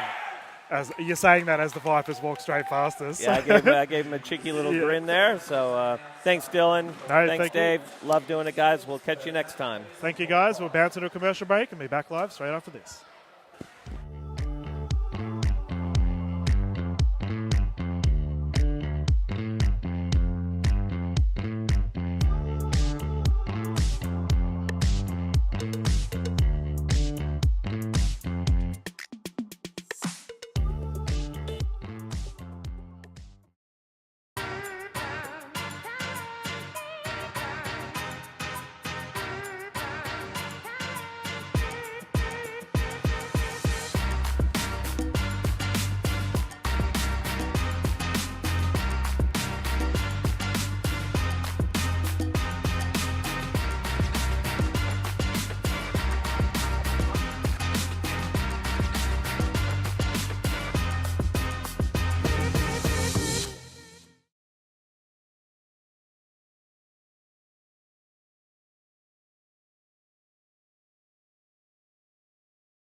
Good evening, everyone, and welcome to Major League Pickleball Australia. This is the Vietnam Open, live from the Carmelina Beach Resort. About to get underway with the Melbourne Mavericks taking on the Asia Aces. My name is Dylan Kimlin. Sitting alongside me, we've got Matt Nola jumping in, the coach of the Southeast Asia Surge, who's pretty happy with the results after the Brisbane Breakers game. Oh my goodness, Xin Chao, Vietnam, howdy from Wichita, Kansas.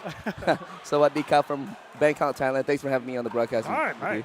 Happy to have you. And we're about to get underway with the ladies here for the Aces v. the Mavericks. And this should be a fun one. You've had some experience going toe-to-toe with some of these ladies with the Surge already. Any insights we can expect from these players on court? Wow, you're going to see a lot of firepower from Jamie Haas from Hawaii. Mihei is a late addition to the team, but she is strong in the singles game. Yeah. So getting better every time I see her. And of course, Rose, Yes. just a legend already, so exciting. Yeah, so we do have a substitute in for the Melbourne Mavericks. Talia Saunders unable to play, so the super sub is in. You're going to see, in a second, you're going to see Jamie play the left-hand side, which is very unorthodox, right, for a left-hand player. So, yeah, that's a good point. But in the PPA, she does that, and it's very effective. So, 1-1.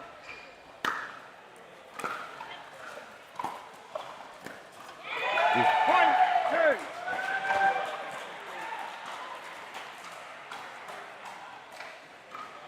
Two, one.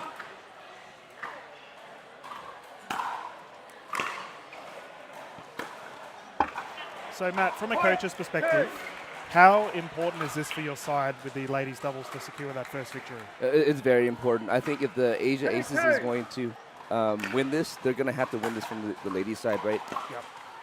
And if I were Jamie and Venice, I'd go after Mihei. Like she's a great player, but this is her first MLP. Yeah, so. Yeah, we can see Rose Van Rieck talking to her there. John, three.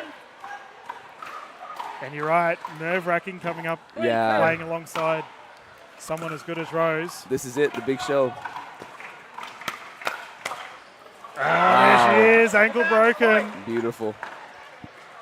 Van Rieck, aggressive play style immediately, ladies and gentlemen. We are using the rally scoring format here, playing to 21. We will swap at 11. 4-2. 4-2.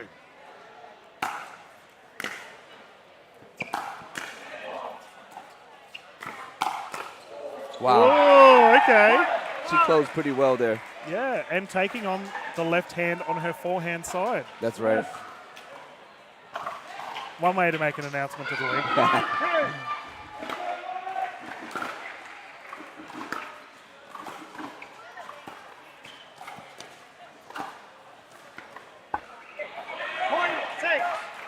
Our officials for this game, Adrian Gray, Donna J, calling. We thank our referees very much. Constant effort they put into the MLPA format. Amazing crowd so far today, throughout the whole day. Good. Yeah, I just think about those. We have a timeout here on the side of the Asia Aces. I just think of the singles events we had earlier today with the PPA Tour Australia. So electric, right? Goodness. Wow. Just that crowd pop every time was just so crazy. So you've obviously been involved with Luna Pickleball for quite some time, Matt. While we have a timeout, perfect time to bring it up. We just celebrated our 1-year anniversary startup. So, yeah, we're excited to be here. We're excited that Asia has welcomed us so much with loving arms. So excited to be a huge advocate for athletes. Yeah. Yeah, we are very lucky. The sport of pickleball is so inclusive, and you're okay. We have so many wonderful athletes who have been tearing it up this weekend here in Vietnam, and man, we've been treated like royalty here. We've been looked after. That's so awesome, and I think that's part of the Asian hospitality too, especially in Vietnam, right?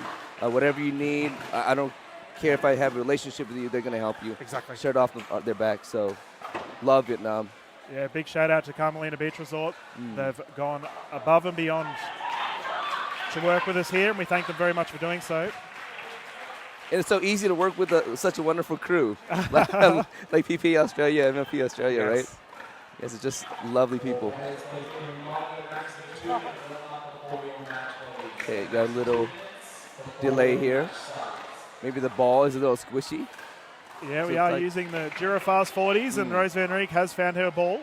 My favorite, Durafast. Yeah. We love Duras in America. Yep. So.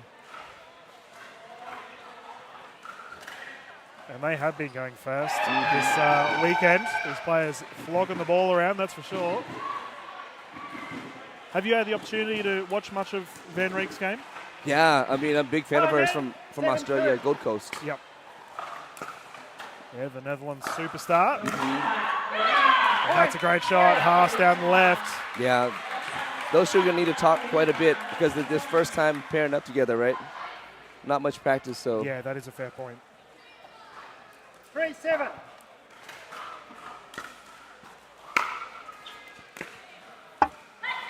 I'm going to be curious how long they're going to wait before they switch up Jamie and the Venice here.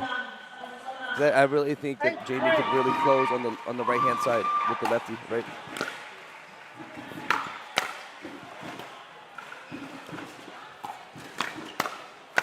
Wow. Ooh, it was there. 9. Into the net. And the Mavs constantly talking. We've got a Hall of Famer over there, Wesley Gabrielson. 9-3. Captain Aaron Blitz watching from the sidelines. Service called out. Oh, you got an all-star coaching crew over there with Coco, too. Oh, yeah. So, wow. Jeez, imagine the trouble those two could cause, Coco and Wes. On and off the court, right? Yeah, exactly right.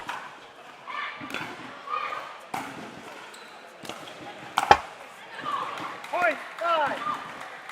Sense a little nerves from Mihei there. She's a solid player. You can take a few points for her to just get in the groove. 5-9.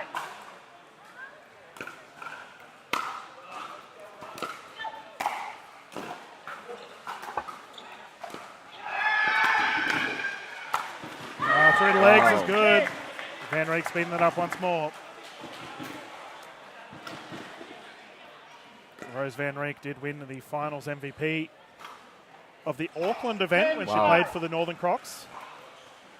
High caliber player. And this is an interesting one. We did bring up Wesley Gabrielson. He played for the Asia Aces in season 1. Right, he did. Legend in America, so. Yeah. Going up against his old team and old captain. As the players on the sideline getting amongst it. It is the 11-point rotation. I'm curious, as a coach, how do you find the rally scoring format? I love it. I think it brings a lot of energy to the game, right? I think players need to be a little bit more locked into every single point. They can't take a break, right? You have to be focused on every single point. And I think allowing the rally scoring, I think it makes the game a little bit more interesting and closer. So fiery, isn't it? Yeah. I mean, your game there, where we did see in that third game of the Surge and Breakers just how close it was. We almost saw an incredible comeback. Yeah, that's like deja vu from last time, right? Play set. We can get back into it once more. 11-5. Mavs closest to camera now.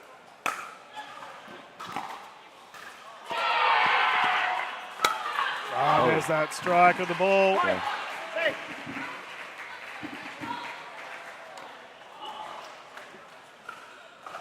Haas is terrifying once she gets those smash opportunities. Oh, yeah. She brings so much energy to that court.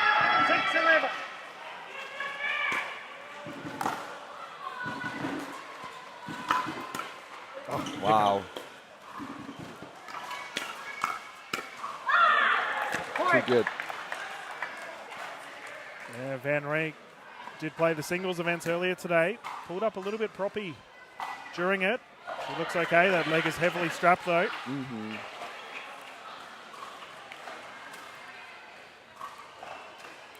12-6.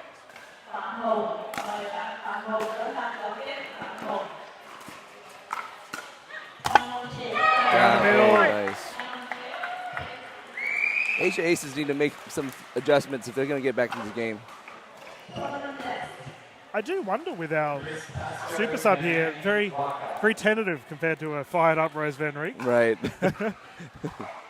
13-7.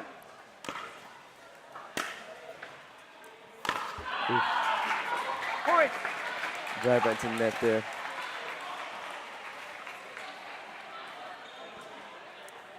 The Surge haven't required a sub yet. It's been quite ideal from the coaching perspective. Yes, very nice. The chemistry, everything.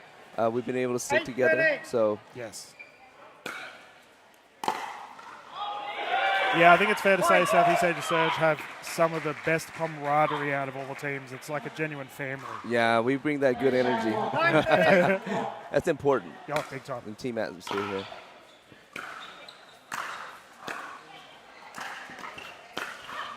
There we Wow, go. beautiful. Smash again. Nihei is just feeling so comfortable. I think that attributes to a lot of rows, right? Yeah. Talking to each other and making sure. Good communication right here. Let's see what she does with the serve.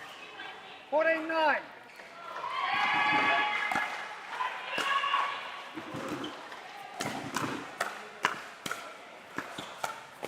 Wow. Haas What a firefight. once again.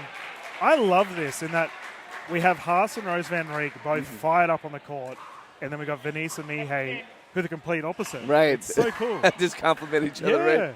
Both teams. 10-14.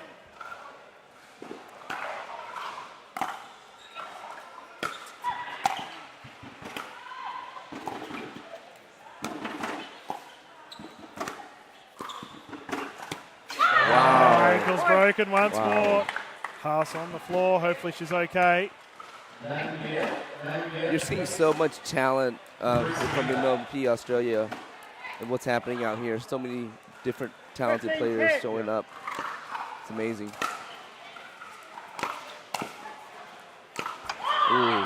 Point. Yeah, I had the pleasure of speaking to a couple of the players earlier today, and I did ask exactly that, just how much the level goes up every event we do. Right. And they just said we struggle to keep up. Every time the players are just better and better.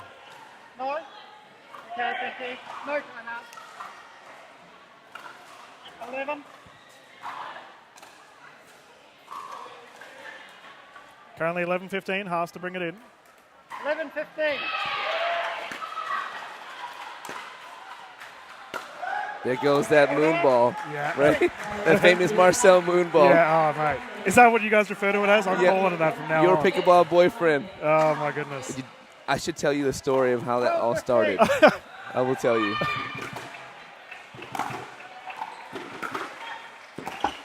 As soon as I saw Marcel, I was a fan. He is incredible.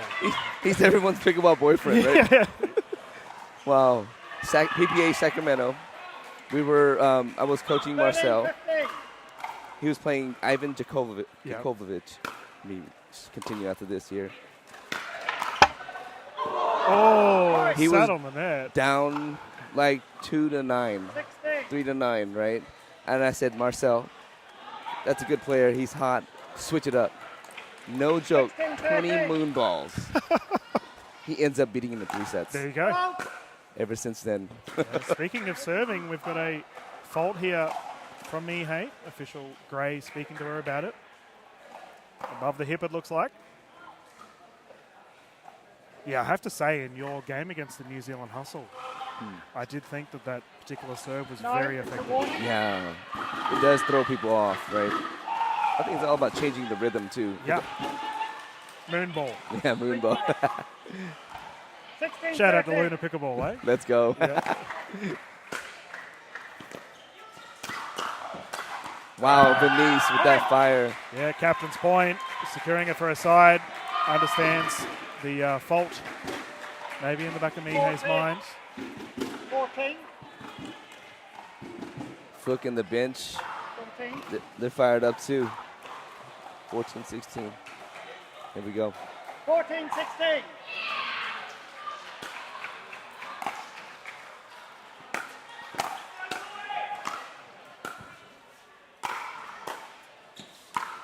Oh, angle too wide. And I talked about how Wesley Gabrielson's versing his old side. Nilsson Shannon plays for the Age Racers is against Rose Van Reek. That's right. They were teammates for the Northern Crocs. How ironic, right? Yeah, I just love it though. From a team format, you see so many teammates going head to head with each other.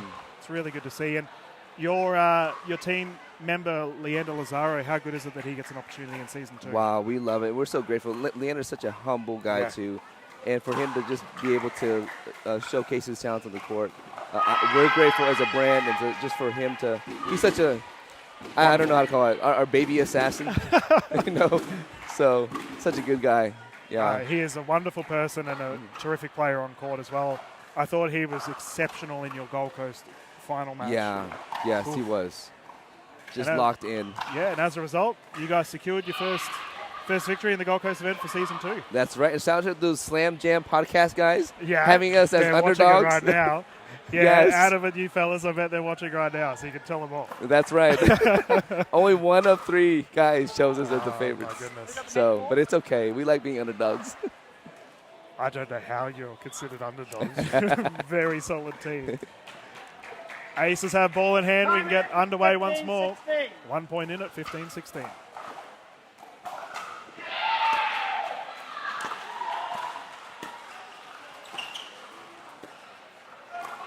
Oh, it could be a lot of nerves there, right? They want to keep every ball away from Jamie, which is smart, but sometimes you just gotta play. Yeah. Yeah, the barometer for the Aces. Tied game. Wow.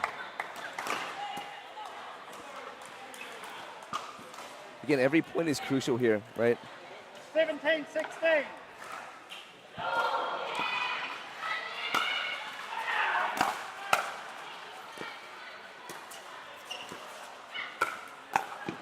Wow, Mihei. Mihei. Clutch. Wow. Earning that sub stripe. Terrific shot down the right. Rose Van Rijk appreciative of her teammates' effort. 18-16.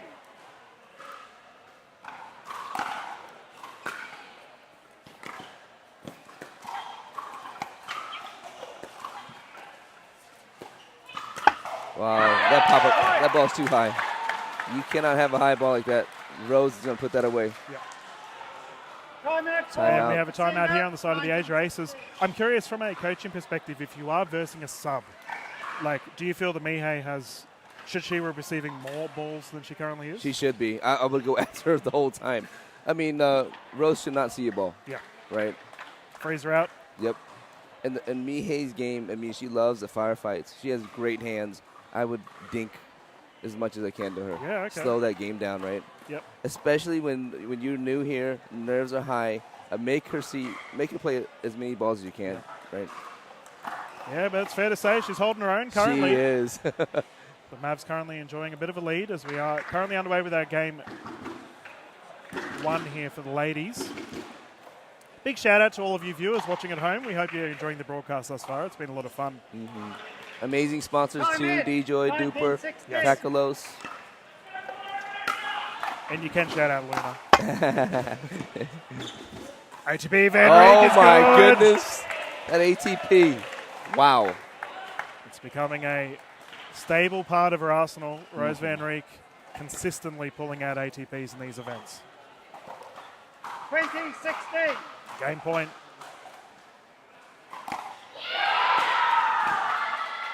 Game secured. Game 1. What a To Rose good way to Van set the Rijk. tone here. Yeah. For the Aces, they go down 21-16. And we have Captain Aaron Blitz, Coach Coco Lococo firing their sides up. And we will have the gentlemen hopping on the courts, which that was a pretty fiery game from the ladies. I think we can expect the exact same from the gentlemen. Yeah, I agree. And, Fook and Nielsen, Yeah. they're going to be fired up. Oh, they're yeah. going to have to pick up some slack here. How do you take on someone of Wesley Gabrielson's caliber? Oh, my goodness. Just hope. Yeah. Wesley. I haven't seen his game as of late, but, he's been a legend in the U.S. I would not want to dink with him, Yeah. right? Oh, yeah. I would try to firefight with him and test his hands, Yeah. and hopefully he's off. Yeah, Yeah, well, that's all you can hope for. right. It is great to see Wes back on the courts. He did have to miss out on the Gold Coast event due to illness. So welcome back, Wes, as well as Aaron Blitz, who was also a sub for the Melbourne Mavericks. Yeah, they've been kind of down and out. But Yeah. And then another sub today, unfortunately, with Talia Saunders unable to make this event that's too. right. So the Mavs doing quite well. And we got to talk about, regarding the Mavs, Southeast Asia Surge had that ridiculous 30-point game Oh, my goodness. against the Mavericks. That's Zach Grabovich. Yeah. Yeah, that game was Wow. crazy. It was epic. Good fun game for me to call. I thoroughly enjoyed that one. Yeah. And on the left side in the blue, we can see the combination of Blitz and Gabrielson and their opposition. You've had the pleasure of working alongside these gentlemen in the red That's right. Give us a bit of a rundown. Fook, I've been with him on a few trips in PPA. I've seen his game, high caliber game, high IQ. Like he's a coach on the court too, right? For such a young player to have such experience and know how to just switch things up and to adjust, right, to different situations, right? Fook is a national-born leader on and off the court, so the better half to the Marcel dynamic duo. Where is he? He'll be glaring at you, mate. Oh, goodness.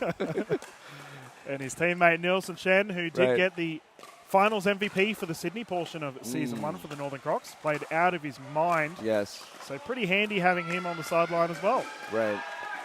Nielsen's been around the Asian circuit for a long time, and he's a young guy himself, but he's seen the pro game in the U.S. too. Short stint out there, and he's always a staple in every tournament. So well, Nielsen went viral at this very same venue where he did it was a bit of I don't even know what you call it. It's not necessarily an Ernie block, but he stuck his paddle out just above the net. That's right. Against Ricky Lynn, I believe. A lot of discussion whether that was a legal shot or not. Nielsen, we got your back though, mate. Yeah, it was everywhere. In the kitchen. And memes of pickleball? I don't know. I want to know who's behind memes of pickleball. Oh, mate. Trouble. That is so hilarious. We in the broadcast like to promote all of our social media friends and hope that you do the same. Right, absolutely. We know who to be on the good side of. Oh. And the Aces will be taking on the combination of Blitz and Gabrielson. Aaron Blitz, an absolute legend of the Australian pickleball scene, been around for a long time promoting Victorian pickleball. It's always good to see. Speaking of Victoria, our next MLPA PPA A event will be in Melbourne. Have you been to Melbourne before? I've never been to Melbourne. Gold Coast was my first time. Lovely city, lovely people. Just love Australia's vibe, and I'm excited to be there. Oh, mate, it's very different. Gold Coast to Melbourne. Our Victorian friends will be watching, just cursing the sunshine that Gold Coast does get. Melbourne's renowned for having 4 different seasons in one day. Wow. So pack a big suitcase. Love it. But we will be there during summer. Okay. So it'll be quite warm. Winter, summer, right? Summer. Well, it's not going to be as cold as Auckland, I'll tell you that. Okay. But the food is exceptional. Wow. You know, I'm a foodie too. I love food. You're in your element, mate. So what's this? I have not seen this from PPA Australia or MLP. A shoey. Oh, I've seen Vish and Ty do a shoey. Yeah. Well, I want to see it here. Well, I will see if there's any. We might get. No, I don't think Mr. Gabrielson will be in for a shoey. Coco Lococo, on the other hand. Would Coco be down? I might be throwing her under the bus with this one, but no, it's. I will be honest. I don't really see many pickleball players do it now. I think about it. I think Vietnam needs to experience a really true Australian shoey. I'll see what we can rustle up.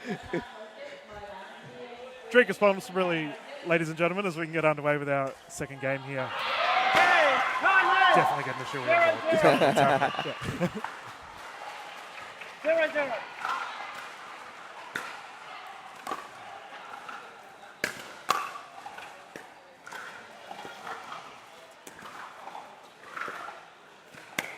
Wow, Fook is like coming out strong here.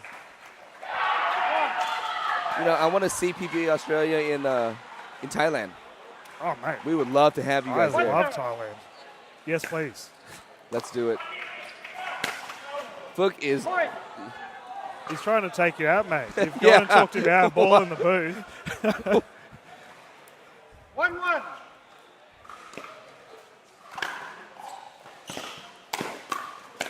Fook is a true singles player, but you're going to see a lot. He's been working a lot on his doubles game, too. Oh, mate. So... It's tantalizing the prospect of him and Gabrielson taking each other on that. Good pickleball on display here at the Vietnam Open. Nielsen Chen to serve, currently 2-1. 1.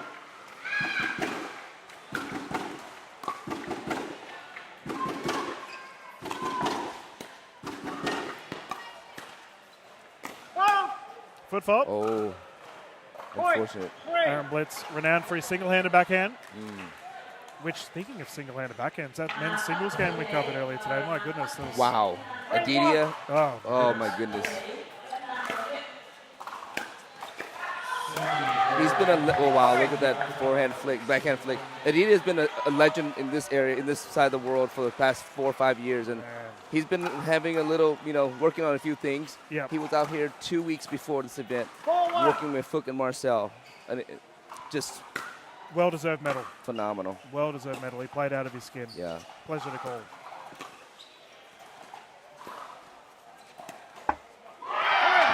So you mentioned avoiding dinking for Gabrielson. Yeah.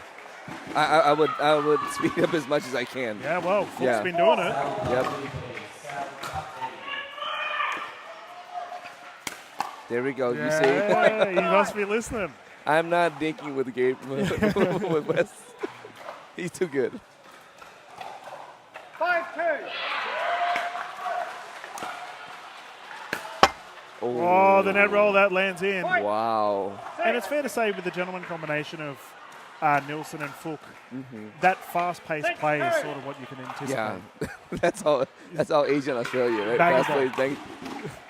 And we're seeing, the American game come over a little bit, and you're seeing a lot of dinking, a lot of patience, right?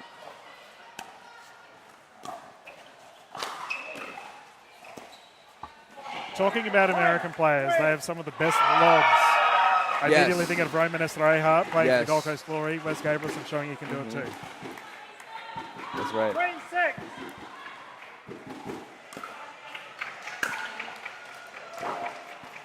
Three-six. Aces are up. Oh, just barely misses. Speaking about smashes, there was a game in the Southeast Asia Surge where Marcel nearly hit the roof. He jumped so high. I don't know how he pulled it off. It's crazy. Marcel, he's God mode today. Did you see the paddle he's playing with? No, the pink one? Cute. It's cute. I'm going to leave it at that. He's a great representative of the brand. And only legends play with whatever. I mean, in this type of setting, you want the best weapon, but, wow, barely misses it. Marcel just on a different level today. He's just having fun, mate. You can play with a frying pan today. 8-4. Yeah.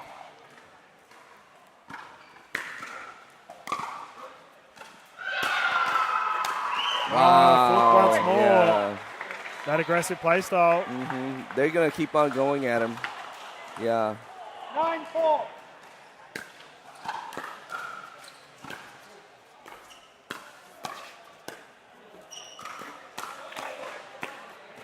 Wow.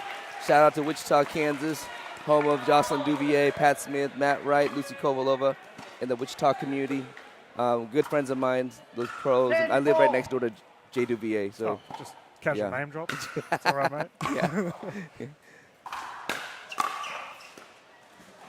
So I get to drill with those guys a lot and get to learn and soak in a lot of that knowledge, right?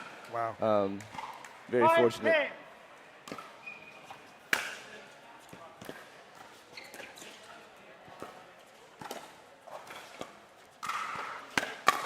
See that speed up? Yes. Wow. See that one? Wow, right back. Yeah. I think they're ready for it. Yeah. Yeah. So I'm curious as we have a timeout here on the side of the Mavericks, with the players of that caliber, do they keep up with the Asian pickleball scene?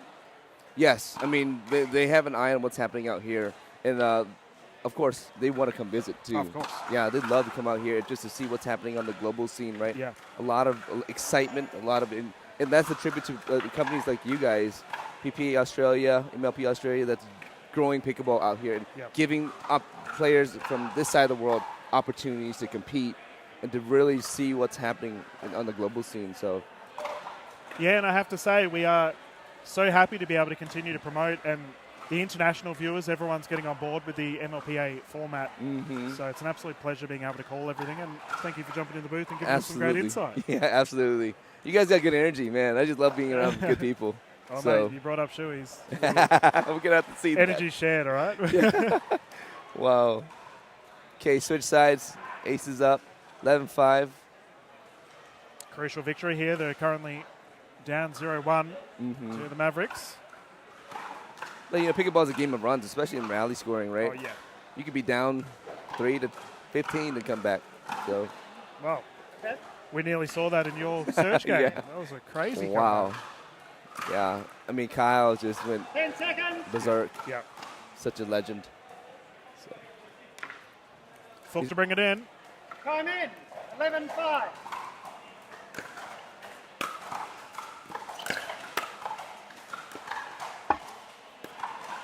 There goes that dinking game. Oh, Fook's not going to let you dink with him. Have you had any good dishes in Vietnam, in Ho Chi Minh? Admittedly, I landed yesterday. Oh. So I was straight here, straight to work. I wish I could. There's a good friend of mine. I don't know if you've had the chance of meeting her, but she's been doing a lot of the assisting the tournament desk, Anne Quinn. Oh, okay. She's a legend of the Southeast Queensland pickleball scene, originally from Vietnam. Wow. So she took a bunch of the players out to like get some of all the yummy food. I do wish jealous. I wish I could have joined. I love Vietnamese food. There's a huge Vietnamese community in Australia too. Yes. Yeah. Yes. Holiday Inn, great food right down the street. So good. Yeah, fair enough. Good to know. Yeah. Okay, 12-7. Aces up.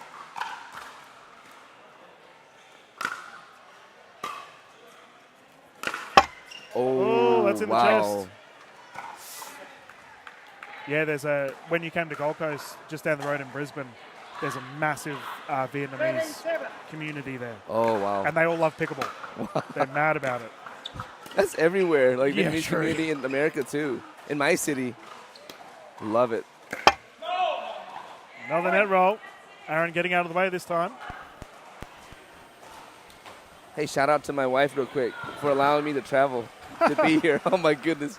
She's a champ. She's taking care of my son, Malachi, 12-year-old. Oh, shout out Malachi. You reckon watching the streams? Yeah, I hope so. Uh-huh. Malachi, Judy, my family, the Nola family. 8-13.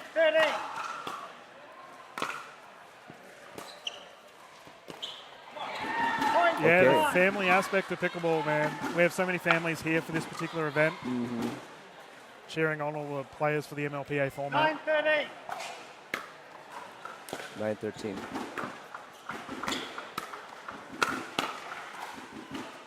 Oh, that backhand. 14. Outrageous. Wow.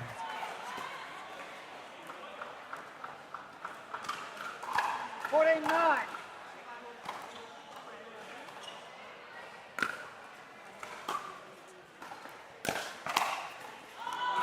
They're just really going after West. Well, I was about to ask, Yeah. who do you reckon's winning the battle as we have a timeout here for the Mavs? Yeah. Winning the battle between Fook and Wes. You know what? I think I would switch West up, right, and have him go the other side and not be in front of Fook because Okay. Fook is so aggressive right now, right? Give him some time, make him swing cross court, so that you have a little bit more time to react, right? Okay. So So you chance Captain Aaron Blitz going up against Fook currently? I would. Yeah, okay. Try something different right now. You're down 6 points. Yeah. You got to switch it up a little What have you bit. got to lose, right? Yep. Yeah. Exactly. And as we said earlier, the Mavericks have already taken a 1-0 lead. Mm-hmm. So time to Yep. adapt. For the combination of Fook and Nelson, they look like they've just had a swim or something. They look mighty relaxed. Welcome to Vietnam. Yeah. It's not just Vietnam, like Thailand. I have like 8 pairs of Asics. Yeah. One for every day because it's just so muggy, Yeah. like no other. We love the humidity. I'm originally from Northern Australia, so this is Oh, quite wow. similar to where I'm from. Is it really? Yeah, I'm in my element, mate. This Wow. is great. 15-9.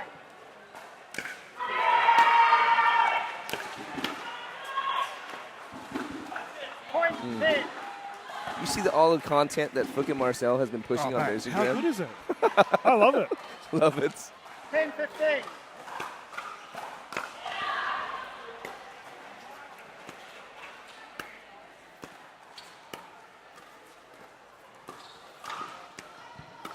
They're keeping the ball away from Fook here. Smart strategy. Dink rally. Yeah. Nielsen's a little bit more patient here. Oh, there we go. Yeah, pull the trigger immediately. Yep. 11-15.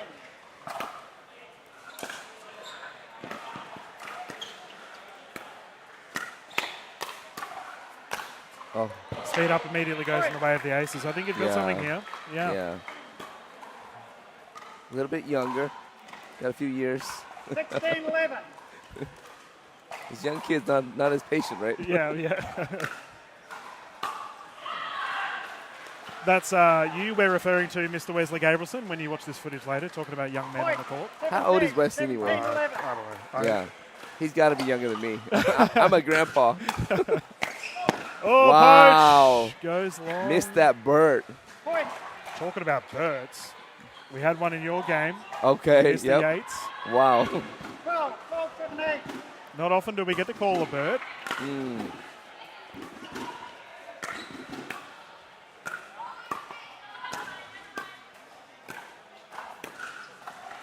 Oh, there That's you go. gone. That's nasty. Point.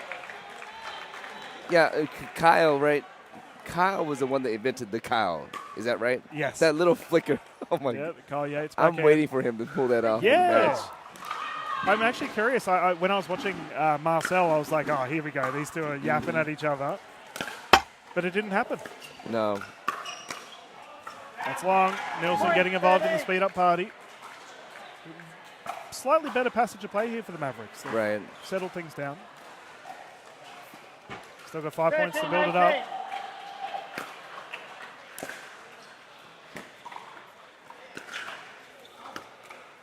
They're making sure Nielsen hits most of the balls here.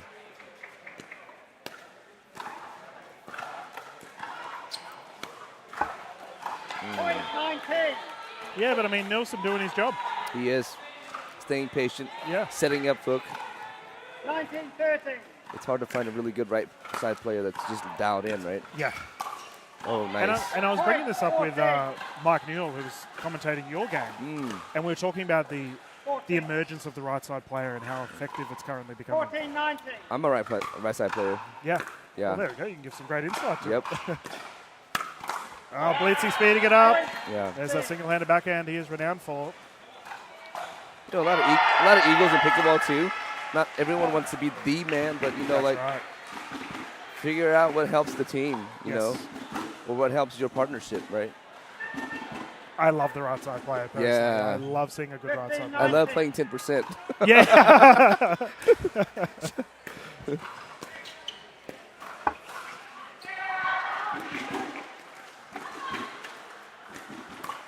Right side player. Yep. Yep. Nielsen doing his job.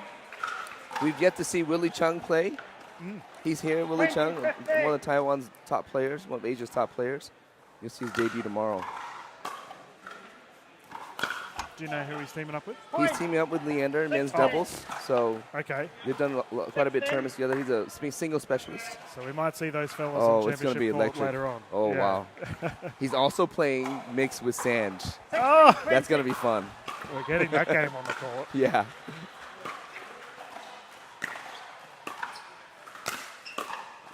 Reset.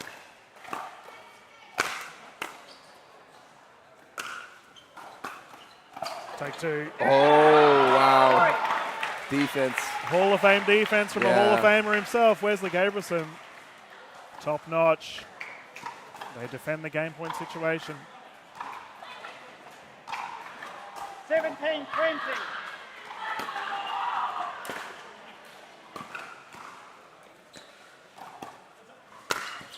Wow. Side out. Once that paddle goes up, Yeah. it's a scary prospect. Yeah. Nielsen, a very strong striker at the ball. 20, 17. Freeze in effect.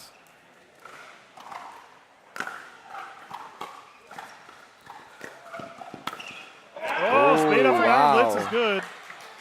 And let's discuss the freeze. What's like it changes the game, right? It changes the game a lot. 18-20. I mean, I think it puts a lot more pressure on the team that's up, right? Wow, you see here from 15 to 20. Now it's terrific. 19-20.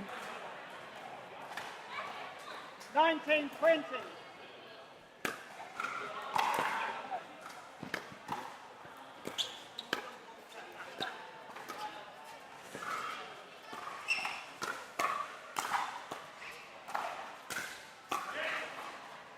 Nice. What an angle. That is gone. That's a nasty angle. Wow.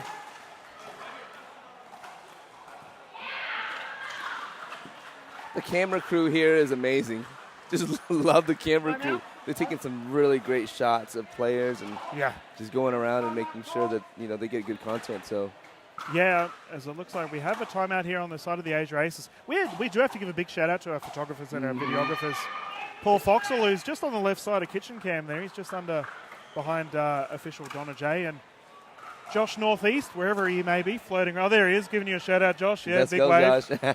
Doing the videography work. He got an amazing shot earlier today. Of Kyle, right? Yeah, I don't know, for the PPA event. It was Trung. Oh. When he won that amazing semi-final. Yes. Yeah, that was incredible. No doubt you will all see that footage in the PPA Australia social medias. By the way, go give them all a follow. Instagram, Facebook, as well as our YouTube channel if you are watching. As we have all of this incredible footage.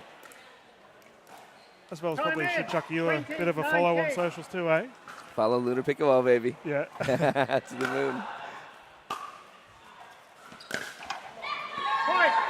Yeah, talking about the moon, it is currently getting nice and dark here in Vietnam. 20. Doesn't mean the temperatures drop though. No, it's still hot. 2020.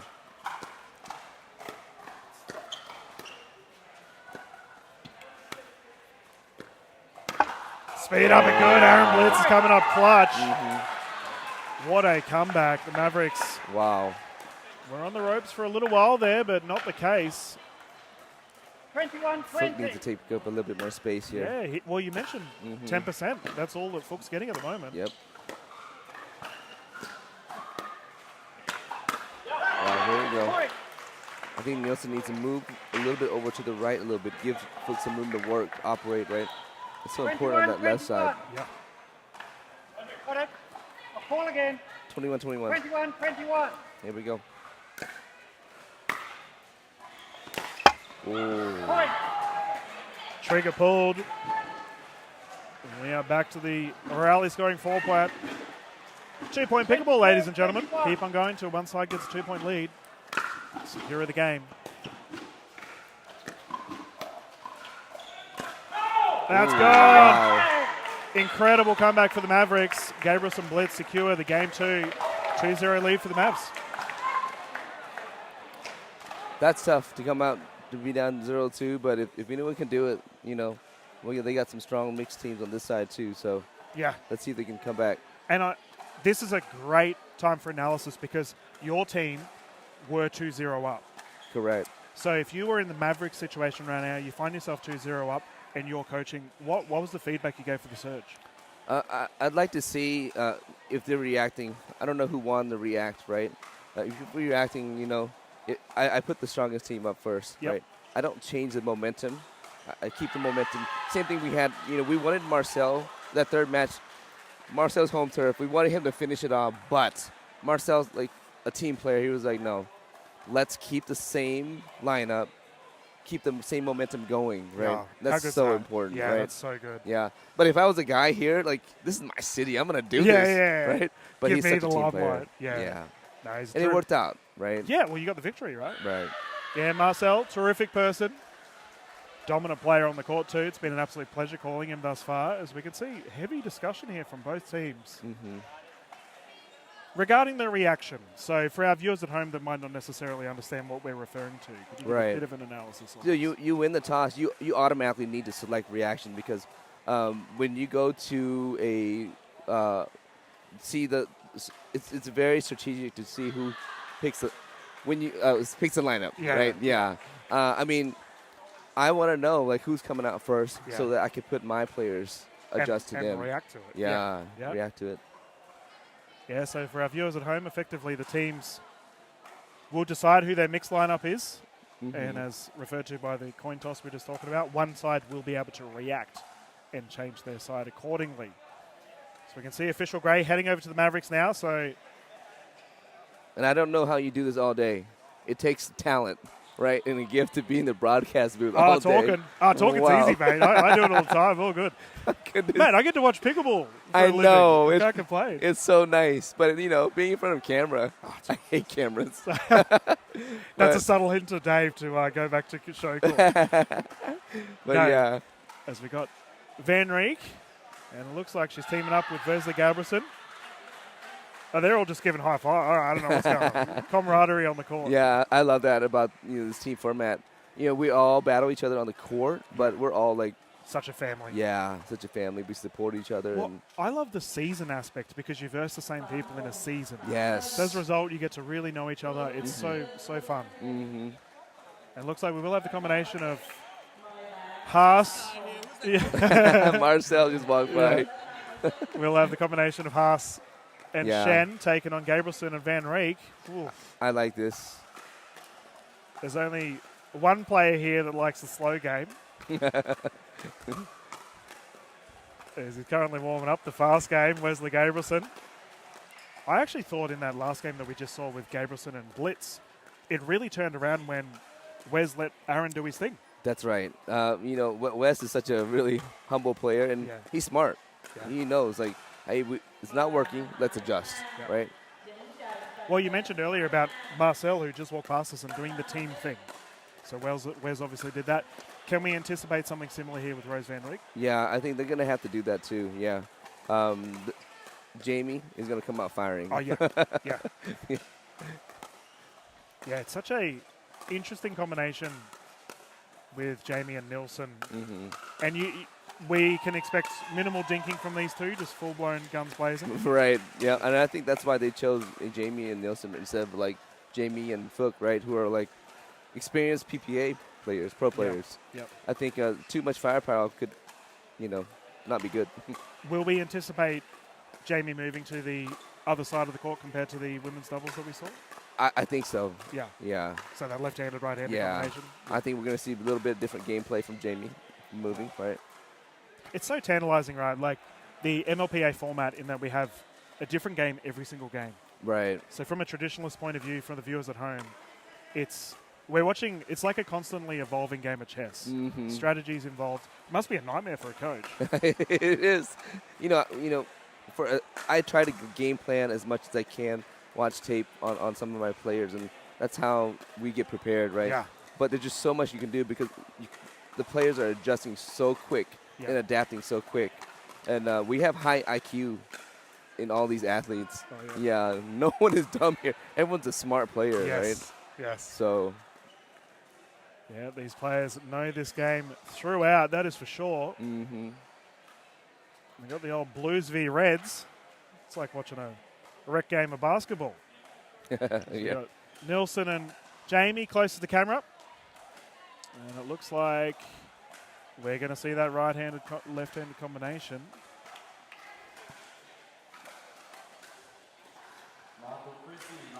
Just a few last-minute strategies in play here. Venice immediately coming over. Yep, you called it. Right-handed, left-handed combination with Haas and Shen. I love it when we see the ladies taking each other on and the gentlemen taking each other. It's so exciting. Yep. Oh, Nilsson comes out firing. Yeah. Well, like I said, Nilsson taking on his old teammate Rose Van Reek. Right.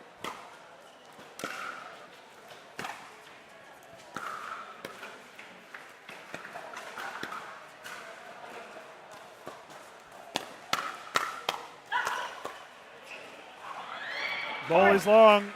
And there's that firefight we anticipated. I imagine we're going to see that a couple more times. Oh, absolutely.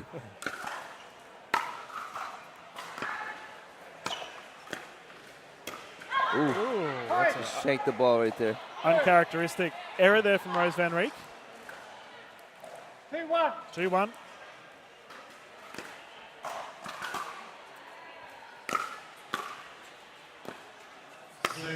Oh, reset. And again. That's going out. Jamie's staying active for that Ernie.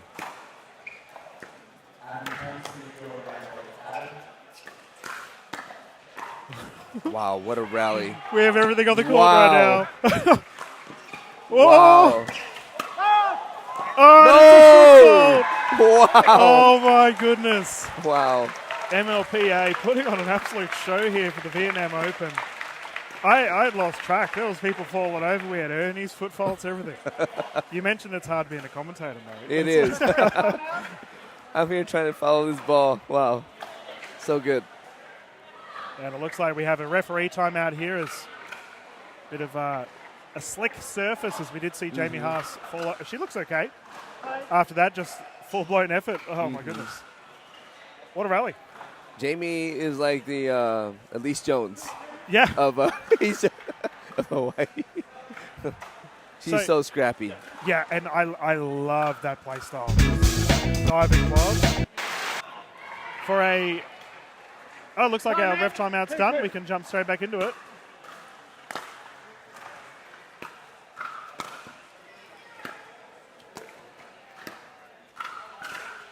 Ball's gone Just wide. wide. As a fan of the Chaos Ball, as that rally was mental, are you someone that encourages slowing that play, like something like that, down, or are you just like, no, let the players go?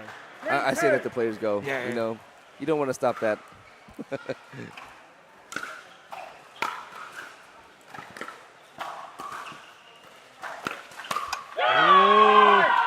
Wes Gaberson was loaded for that one. Did not matter. And the barometer once again 4-2. locking down a point for her side.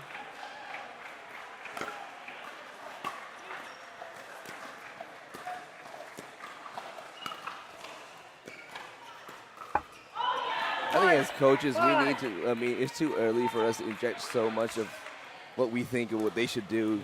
We need to just really just trust the players. Yep.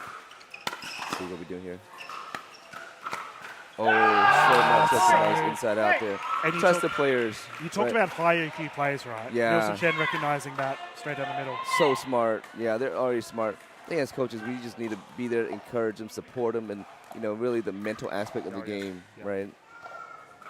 Yeah, I was surprised to not see that all of the teams had coaches this season. Yeah, and you can see there's a big difference Oh, yeah. in coaches. Right? Well, just, I mentioned the camaraderie of the teams. Like, your team looks like a genuine family. They love it. They get around each other. And, yeah, I would be saying to people watching, prospective coaches, Yeah, might be something to consider. it's absolutely. Oh, Ooh, Haas with the reach. 3. You've just gone up against someone like Kyle Yates. We're currently watching Wesley Gaberson, two Hall of Famers. How would you go coaching someone like that? oh. You know, I think it's all about trust and building relationship with them, right? You know they're good players, and there's not much you need to do. But if they trust you enough, like Pei has trusted me, you know, and Well, yeah. yeah, as much it's like, hey Matt, this is your team now. We're gonna listen to you. We're locked in, right? Yeah. She doesn't need to do that, right? That's a lot of like humility involved too. Oh. So And Pei's incredible.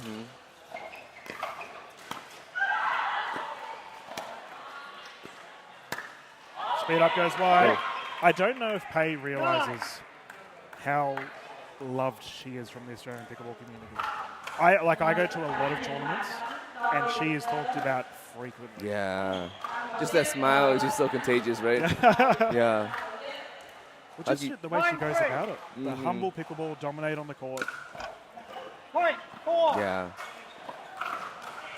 She won gold in singles today. Is Yep. that right? Yeah, against Okay. you, Shay. Just another one of your teammates. Yep. We've got some star-studded players.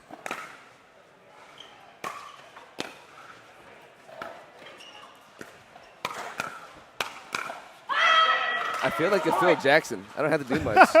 Just zen. Yeah. Oh, well, you're not wrong. Right. With the combination of those two, my goodness. You're on 10. I still can't believe that Pei and Yushai got teamed up in the draft. It was like, who allowed that? Oh, goodness. I got to tell you a story about the draft, too. Oh, here we go. After this Inside point. goals. Oh, goodness.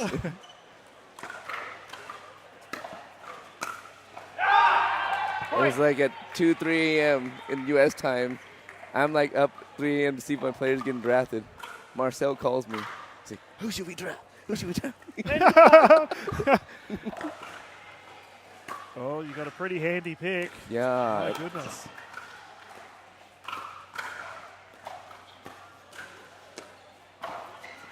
HB is good. Oh, goodness. And of course, I said, Leander Lazaro. Yeah, easy. Baby assassin, right? So, I had the pleasure of calling Leander in New Zealand. mm-hmm. It's like, yeah, he is legit. Oh, just misses wide on that backhand. We're at 10-7. Yeah, this is better for the Aces. Obviously, this is a must-win game. They're currently down 0-2. 7-10.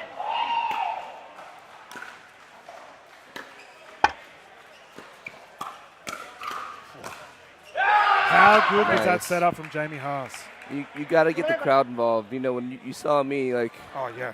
I'm like the loudest 1 mouth. minute. High five to everybody in the crowd. I loved it. Yeah. We got a swapping of sides here as the Aces have taken a 4-point lead. Yeah, and I will say the Surge were so good in that regard because we do have quite a lot of spectators here Right. for this particular event. The stands are packed. Yeah. Right? Yeah, and everyone's enjoying themselves right now. I know it's quite funny, right? I know that people that don't necessarily play pickleball are starting to watch pickleball. Did you know there was celebrities here earlier? There was like star singers and actors, and I was like, I don't know who you are, but they were asking for pictures. I'm like, whoa.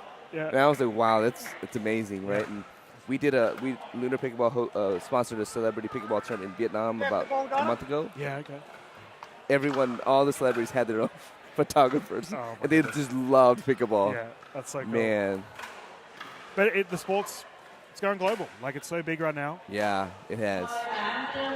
And I think we are blessed to be able to be involved in the sport Yeah, at it's really starting to hit. agree. Yeah.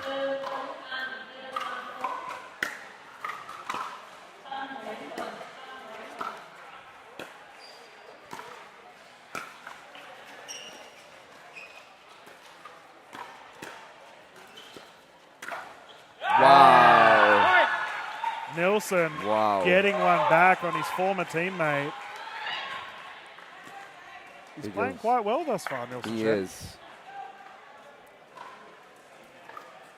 Rose looking a little bit deflated after that one. 12-7.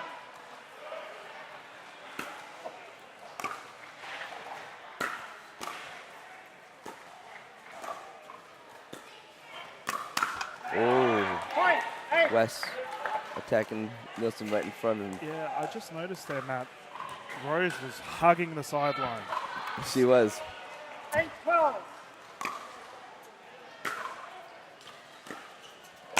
Wow. Point. I'd be hugging the sideline too if Nilsson Shen's swinging like that. Yeah.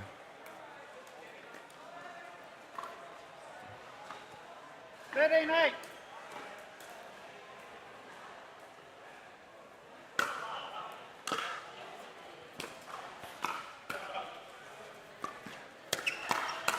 Wow, way to close. Point. 9.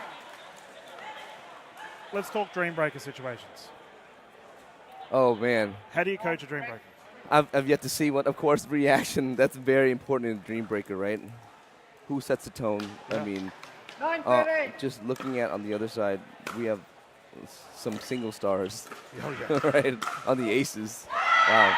I'll be honest, in your game, we do know one of your rival coaches, Mike Newell. We may have been having a chat off camera beforehand. But he was quietly hoping for a dream breaker with that game because all of your players in that game can play singles. Oh, my goodness. Yeah, they're all singles players. Oh, ooh. It'd be so fun to watch.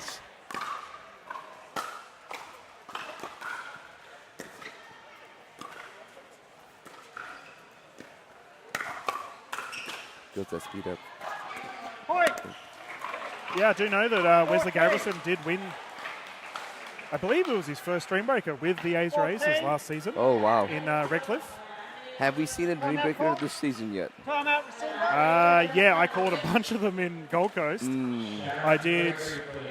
Yeah, I know the Vipers had a bunch. The Northern Crocs had a bunch. Okay. Yeah, just across. Yeah, we had plenty of dream breakers, I can tell you that. But for the Surge, none for you guys thus far. We just haven't seen one yet. And we'd like to keep it that way. Yeah. Well, I mean, it's obviously goes to show that you guys are playing well, right? Yeah, we've been playing pretty well. Quick little timeout here. You can see Van Rieck and Gabrielson trying to fire themselves up right here close to camera.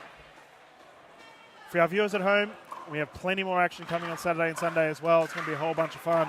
Who is your next set of games against for Surge? I think we're playing at Mike Newell's team. He's a rush. He's already prepared. Coaches clash. Love it. That'll be good. That will be good. You're It's on gonna be 14. fun. And Rush having a sub as well. Pretty handy one of that. Rob Cassidy, the Yeah, legend. yeah. My goodness. 14-10.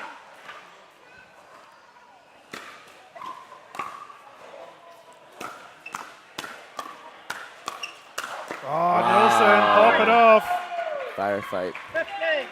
I would like to see, we obviously have like our referees mic'd up.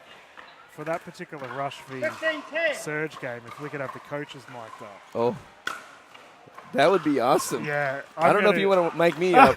Dave, the broadcaster's looking at me like, nah, that's not how. Matt's too loud. Put that volume on 0. Oh, I think Mike could definitely match you in volume, that's for sure. Got the Oh, coolest goodness. hair in pickleball, Mike Neal. Oh, my Rocking goodness. the cockatoo hairstyle. That would be funny. Yeah. Put the coaches on a dream breaker. I would love that. 11-15. Put me in me. Rosa Henrique to serve.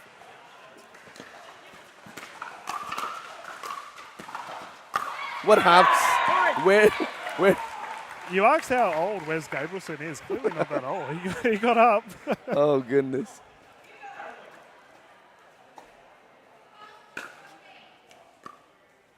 Awfully close game. Yeah. Better for the Mavs. The Aces were trucking along. 12-15.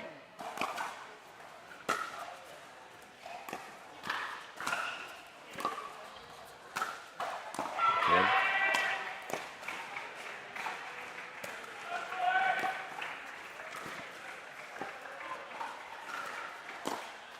Oh, Just long. just long. Sheer patience there for Gabrielson. Multiple defensive efforts. 15. Rosa Henrique pulling the trigger, and she looks a little bit rattled here, mate. 16-12. Coach Coco Lococo starting to get vocal. Maybe that should be her nickname. Coco La Vocal. I'll have a chat with her afterwards. 13. I'm going to see if she can commentate that game. You go, oh man, the content we can pull out of that Wow. particular game. 16.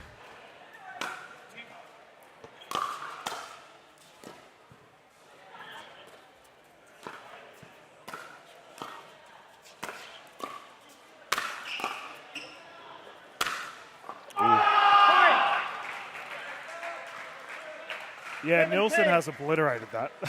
That is absolutely melted. Check that ball. Yeah. Confirm it's still round. Nilsson Shen starts swinging. Everyone runs for cover. As we mentioned, this is a critical game for the age racers. Force that 2-1. 17-13.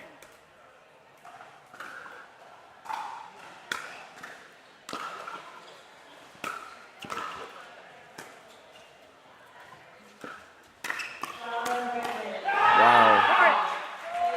So we are seeing Gabrielson really hugging the middle of the court. What strategies can be implemented to counter that? 18-13. I think you move him. I mean, you know, I don't know how fast Wesley is, but you got to move him around. He's taking a lot of that court, Yeah. right? Just to cut off that ball. Cut off those angles.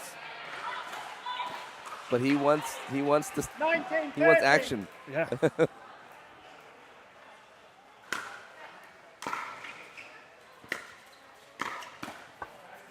Point. And then you see the aces going, you know, trying to squeeze as much to Rose as much as they can, and this is why Wes is like, 14-19. you know, making that space a little smaller for them.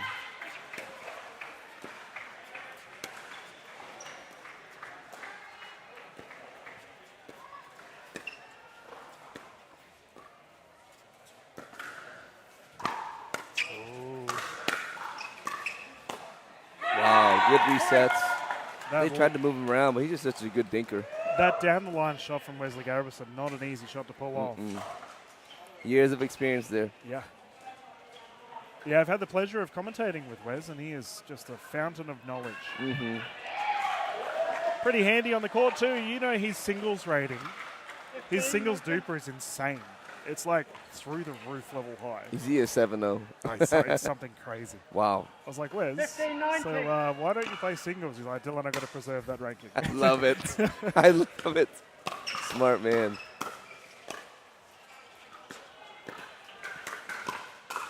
Wow, just wide.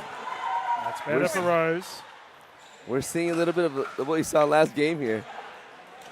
Yeah, the comeback is on. 16-19.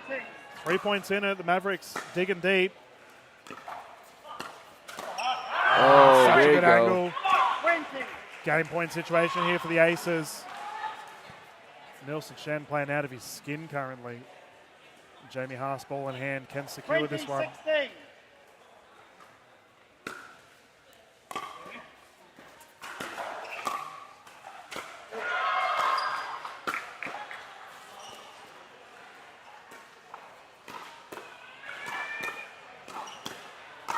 Oh, Line out. just couldn't reset that last ball. Repeat offense there from Rose Van Reek. Jamie Haas did so well. In the end, offensive onslaught. Rose Van Reek fired up. 17-20.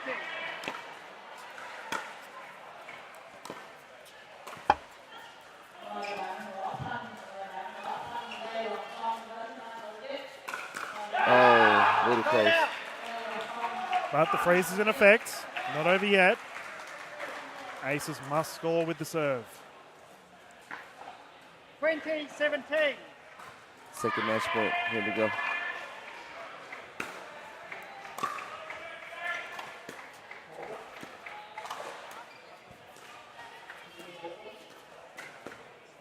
Oh, Yeah, talking about second match point, I think in that ridiculous game that you had where it went to like 25-27 or something, wow.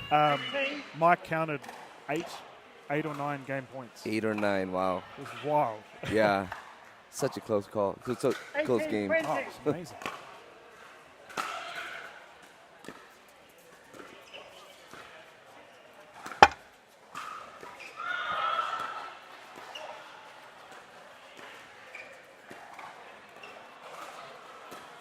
Oh, no. Point. Just a little impatient there from Jamie. Yeah, Rose is starting to find form at the wrong time for the Asia Aces. She looked a little bit shaky earlier on, but not the case. She's fired up. Coach Coco Lococo's fired up. Mihei looks very relaxed. Just very chill. 19 correct. 19-20.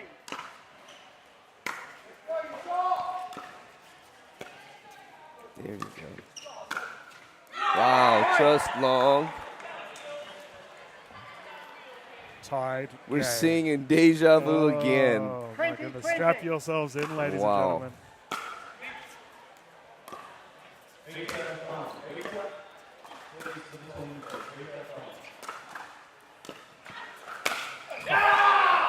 It's called out. It's called out. Point. Ball's out. Did it hit Wes? Oh, it looked long, but what Nielsen is saying it hit Wes, but it Wes didn't. has claimed it didn't. So the Yep. Mavericks now have a game 21-20. point situation and a match point.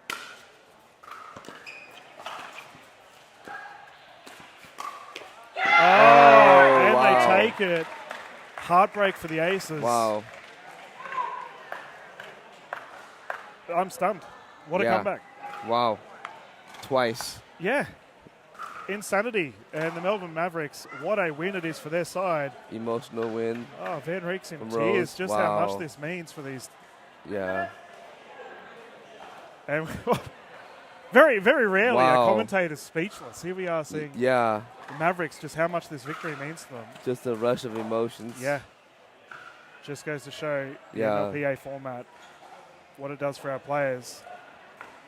And it does mean we do have a fourth game, ladies and gentlemen. The Aces It's important to get that 1 point, Oh, big right? time. You never know. big time. Yeah. And alternatively, how important is a 4-0? Very important because you get that bye, get that rest. I know we didn't get we wanted that 4-0, but Yeah, it is what it is. yeah. To not have to play that first match is Yeah. important. Well, we should probably talk about that to our viewers at home. So It's off game differential. Is that the right terminology? Yeah, that's right. Yeah. Yep. So if you have a 3-1 victory compared to a 4-0, and every other team has a 3-1, Correct. that 4-0 is so important. It's very important. So for the Mavericks, Captain Blitz is on, and he's going with the super sub, Mihei. We had that in Gold Coast, Sea Surge. We really wanted that bye because all of our players are playing during the day. Yeah. We needed that bye, right? Have a It was rest. so important. Yeah. Oh, the combination. This is a good old-fashioned captain's clash. So it's interesting. You talked about from a IQ perspective of what team do you put in first? Both captains opted to not go in first. Right. I think that's the right play. You know, as you can see in that last match, anything could have gone Either way. Could have gone either way. Yeah. Yeah. So. And what can we anticipate here for the Aces? Oh, for the Aces, they need to get on the board. Yeah. It's so important, right? Yeah. And I think this is Fook's home crowd, so Yeah. he needs to get the crowd involved. He's a dynamic player, electric player. Yeah. Get that crowd involved. You know, that's going to push you over the edge, right? It could have pushed either team over the edge in those last two Well, matches. I will say that in that game that we saw between the Mavericks and the Aces in the last game, Coach Coco Lococo, very vocal. Very vocal, very active. Yeah. Yeah, and that's where your players draw energy from you, right? Yeah. This is why I'm such a loudmouth, right? I don't like doing like We that. love it, mate. We love it. You It's love great. I'm a clown show. It is great. Yeah. We love it. And, Yeah. it's no surprise that a lot of the coaches end up commentating. So it's clearly a thing. But no, what a terrific win that was for Mavericks. And we can still see Yeah. Coach Coco Lococo's consoling Rose Van Riek on the side. Love it. Just got some sweeping going on. Make sure our courts are ready to go. You know, I first met Coco in Bali 2 years ago. That's a I have story. stories every day. We were playing in the finals. Myself and Bobby Pumi versus Coco and Martin Clark. Oh, what a game. Coco terrorized my partner. I can imagine. 8-9 balls, like boom, boom, boom. I'm like, Coco has like such good hands. Yeah. And people think, okay, I'm gonna just test her. No. No. You don't speed it up on Coco. Oh. You need a dink. Yeah. I'll never forget the event we did when Coco played for the Melbourne Mavericks in Sydney. And Coco played the Dream Breaker. And you talk about a coach getting the crowd on her side. She had the entire Sydney crowd cheering her on in that Dream Breaker. Love it. It was insane. Yeah. Yeah. Wow. Beloved figure, and she is fired Yeah. up. She's, there The we go. GOAT. Coco, baby. Coco Loco. I'm going Coco Lavocal. That's her from here out. And she can just see she's talking to her substitute here, Mihei, giving some tips. Do you think Mihei has a lot of experience with the rally scoring format? You know, I've never seen her. You know what? She's played in tournaments where there's team tournaments with rally scoring, right? Yeah. But I've never seen her play like an MLP style event. So. Yeah, okay. But she's got her own pretty good. Man, she's done so well. And alternatively, Aaron Blitz, I think he played very well in the gender doubles that we saw earlier today. He did. South Korea. That's where Mihei's from. She's brought a contingency with her. Oh, cool. Yeah, really cool to see South Korea represented here. Shout out to the South Koreans. Yeah, hopefully tuning into the broadcast. I'm assuming pickleball's big in that particular location as well. It's not as big as it should be, but, you know, South Korea and Japan is really... Oh, it's so good. To me, I think it's a lot of infrastructure, building infrastructure in popular cities like in Seoul or Tokyo. Yeah. It's hard to get land, right, to build. Course. So, well, yeah, I mean, do you know pickleball in Singapore, for example, is in the same boat? Yeah. Same situation. But they're just emerging groups. Yep. You know, it does not surprise me that we're seeing so many big tournaments happen in this part of the world. Right. I think it will continue to grow. Yeah. Oh, look trouble. at this. There's Coco Trouble's Lavocal. here. The legend coach.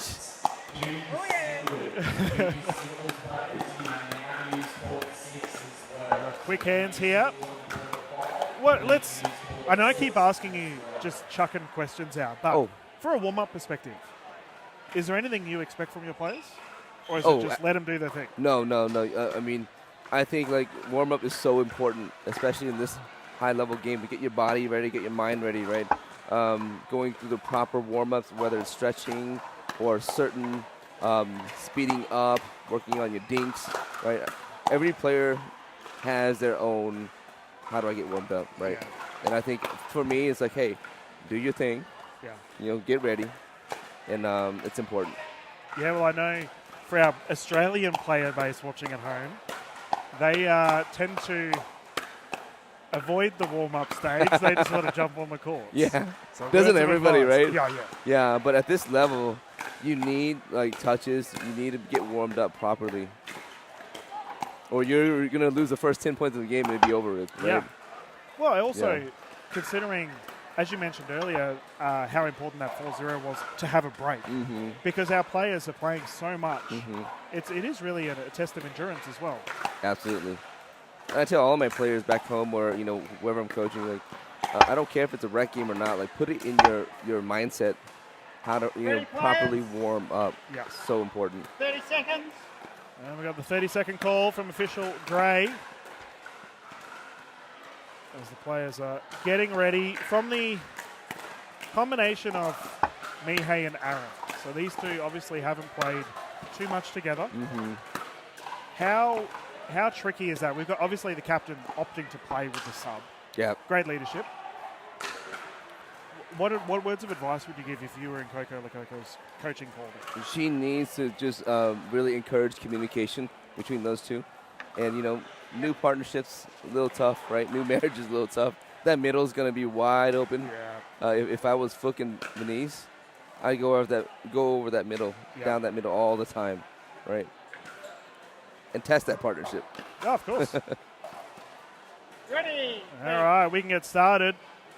Loving your analysis, by the way, mate. This is top notch. I appreciate it. I'm not the best. No. I tell you, I'm not the best. People say I'm the best coach in Asia. False. Not even close. I'm the best daddy in Asia. Right? My Instagram name inspired by Marcel, of course. Yeah. He's like, hey, you're a dad. You got the dad bod. You're a daddy now. I talked about how much of a family vibe I'm getting from the Southeast Asia Surge. It makes a lot of sense. Yeah. Got the Philippines players. 1-1. Shout out to Ken and Sarah. Man, Sarah had a good singles game today against other Sarah. Wow. Did you have a chance to watch that game? I did. A little bit. Wow. Man. Yeah, amazing. And, those three, husband, wife, and daughter, travel everywhere together. That's great. Just love it.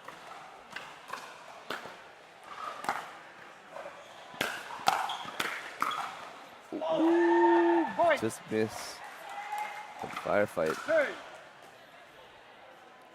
Mihei is so composed. Oh, yeah. I get no reaction from her. Super chill. 3-2.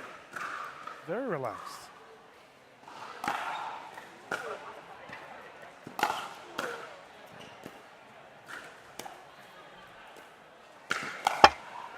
They're not dinking. No. These ladies aren't No, dinking. I'm cool with that. Yeah. Let him go. Let him go. Yeah. It reminds me a little bit of almost like a Mitchell Hargraves. He's very, as you said, composed. Nothing really rattles him. Oh, Mitch, Point. 4. consummate professional. Oh, he's incredible. Love it. Yeah. And it's unfortunate today because he had a first round against the eventual runner-up. Yeah. Right? So. Oh, Just angle wide. wide. 3. 3-4.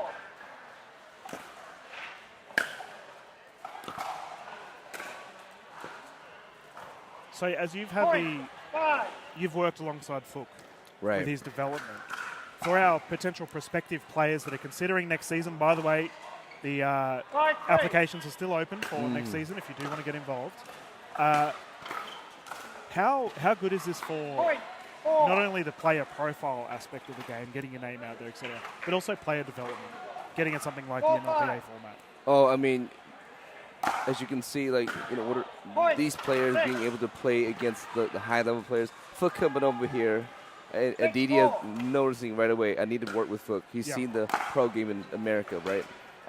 It's so important to play against the best, to have an opportunity that you guys have given to these players to see the competition, see how the skill level has just risen in Yeah. Asia, right? Yeah. So 5-6. important. Oh, mate, we are blessed to be able to work alongside Mm-hmm. Southeast Asia, but also New Zealand. Right. We had a New Zealand Yeah. battle earlier with the Stars taking on the Hustle. Mm-hmm. I How did that go? I think the Hustle got up. Wow. Danielle Townsend can tell us. She's so good. She's in the zone. 7-5.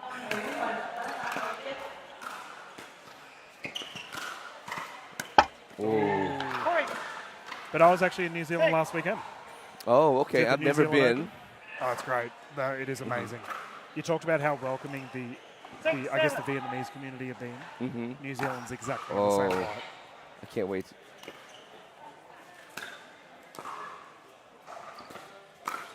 It's a little bit colder than Vietnam, though. Yeah. Just a little bit colder. That's where Jay Gruel is from too? Yeah. Okay. Him and Matt Carter. Right. Danny, 7-7. who just walked past us, she's Kiwi as well. Katie Hart as well, I believe. Wow. Yeah, they got a pretty strong base over there, Yeah. and it continues to improve. That's awesome. Now Jay's from Wichita, Kansas too. Did you know that? I did not. Went to University of Missouri, Kansas City Point. Yeah. with Pat Smith. Yeah. Wow. Yeah. So lives in Wichita, Kansas for a while. Everyone's from Wichita, Kansas. But 8-7. 8-7. Mavs up. Oh, okay. Point. Mihei. Yeah. Where did she come from? Wow. Super sub. Wow. That is handy.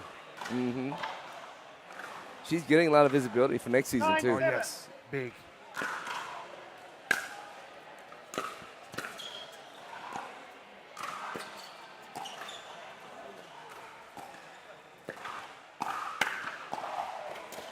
Wow. Oh, great shot from Thorpe. 8.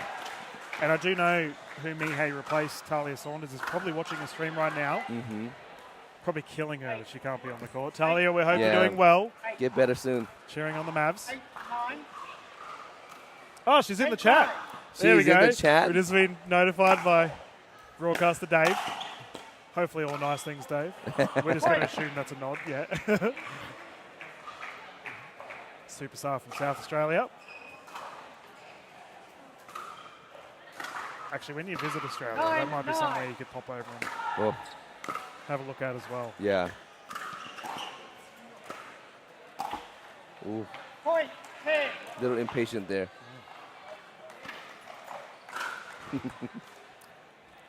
Do you keep up with 10-9.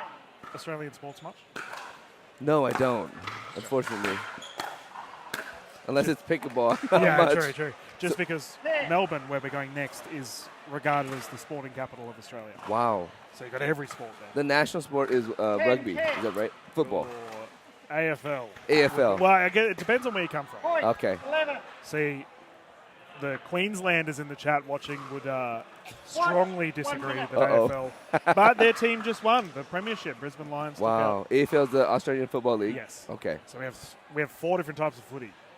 So Wow. you've got AFL, then you've got rugby union, rugby league, and then soccer. Wow. It's huge. Just use a paddle. Play pickleball. You'll be right. But no, Melbourne, to all the Victorians in the chat watching, they probably got some recommendations on what they would recommend. Yeah. What about cricket? Cricket. Cricket too in Australia? Yeah, big. Wow. No. Yeah, we're nuts about cricket. Well, I thought it was only India. Oh, mate, we have a vicious rivalry with the Indians. Wow. Yeah. Yeah, I bet you any money we go over to any of the Indian players watching right now. Yeah. And they would have some strong opinions about the Australian cricket team, I can tell you that. Talking about the Kiwis, the New Zealanders, they also play cricket and rugby. Wow. Yeah, Okay. a lot of sport. Fook win. Needs to find a way to carry here. I think you could do it.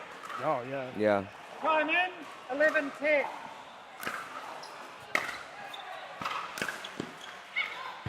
Point. We're just, in where I'm from, Kansas, right? All about football. My wife loves football. Kansas City Chiefs. Yeah, of course. 11. Pat Mahomes.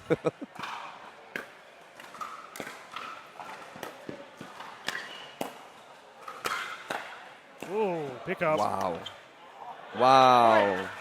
Beautiful point. Yeah, I played a lot of baseball back in the day, Okay. high-level baseball player, 12-11. and then fell in love with pickleball. Just wrong here. Have you been keeping up with baseball with Shohei Ohtani and the Dodgers? 13-11. Incredible. 13-11. ATP? No. Oh. Point. No, I don't know. I may have been keeping up with the Australian Baseball League. Oh, okay. Announcements to come in that regard. Wow. 12-13. Positive things on the horizon, let's say that.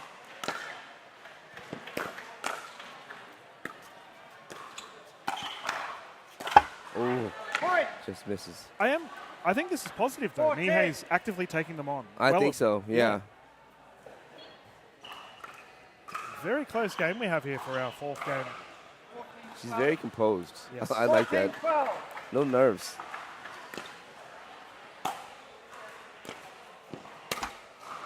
Point. Just misses. 15. To the net. 15-12.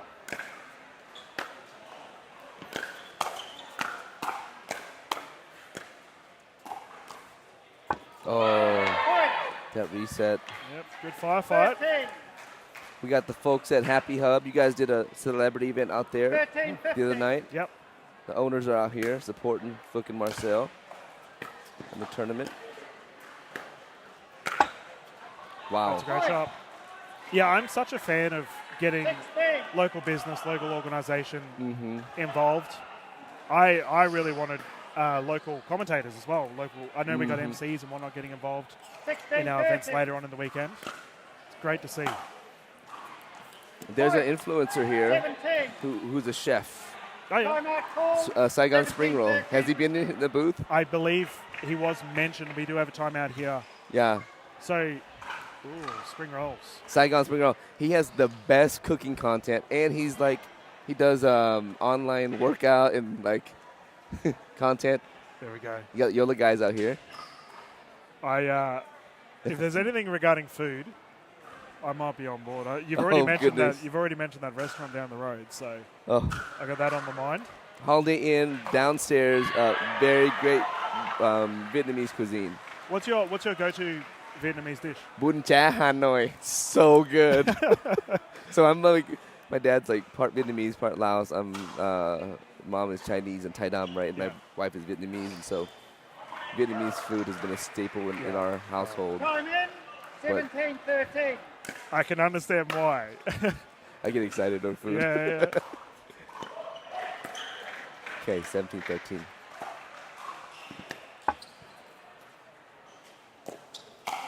Oh, let's see right here. Smart move by Fook here. Let's see if they can close. 18-13 here. Yes. 18-13.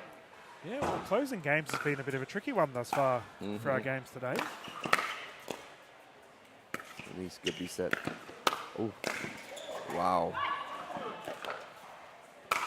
Wow.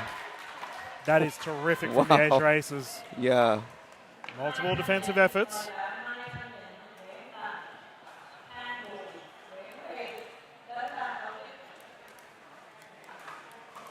Nineteen 13.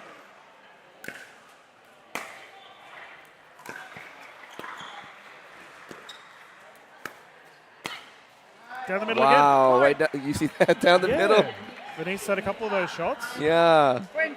Venice stepping up big time. Yeah, we have game point situation. Hopefully. Let's see if they can close Yeah, it this one. I don't want to see a three-peat. We call it a commentator's curse, mate. We're just going to let's see what happens. Yeah. Point. And And they win happens. it. Yeah. Wow. That's nice of them to get one, though. Yes.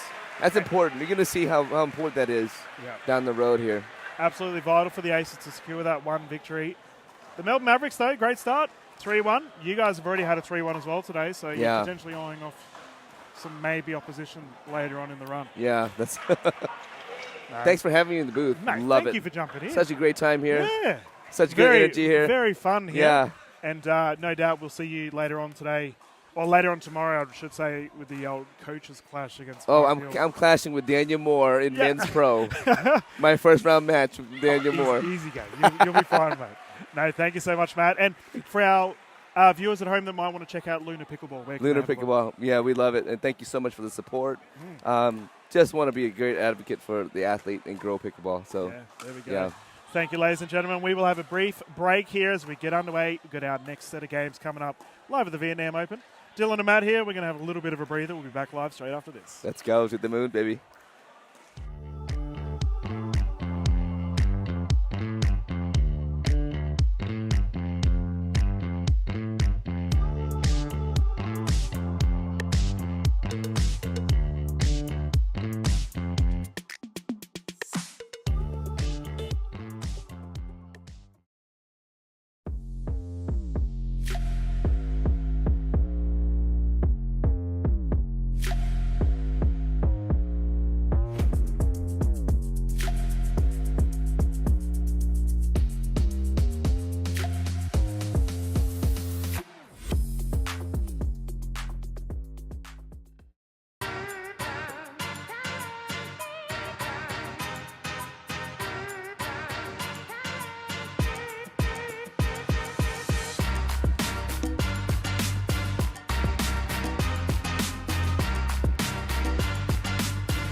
What's your duper?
Welcome everyone.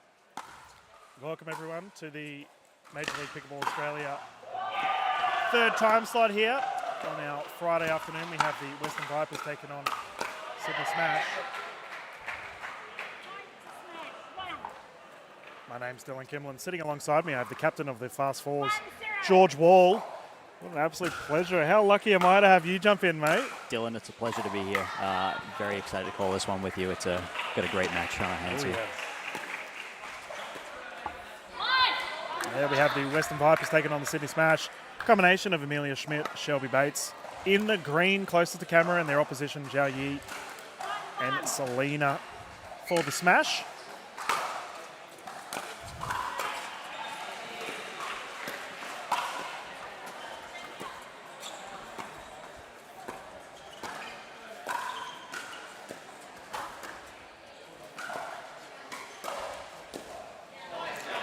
So George Wall, as I mentioned, captain of the Fast Falls, also regarded as one of the best players in Australia.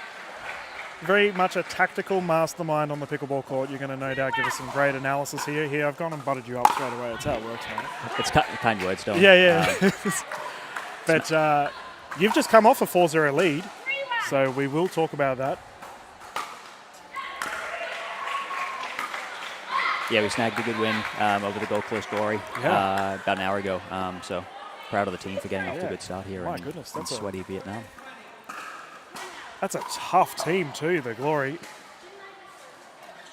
And Shelby Bates. Talking to our officials, we have Donna J and Adrian Gray calling this one. Good matchup here. Smash v Vipers did go head-to-head in a quarterfinal in our Gold Coast event.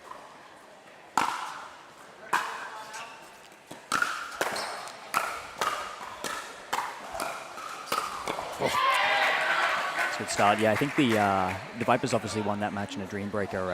I'm pretty confident that the Vipers girls won the women's doubles in that match, but I think the Smash girls actually had a lead from memory, so expect a tight tussle here.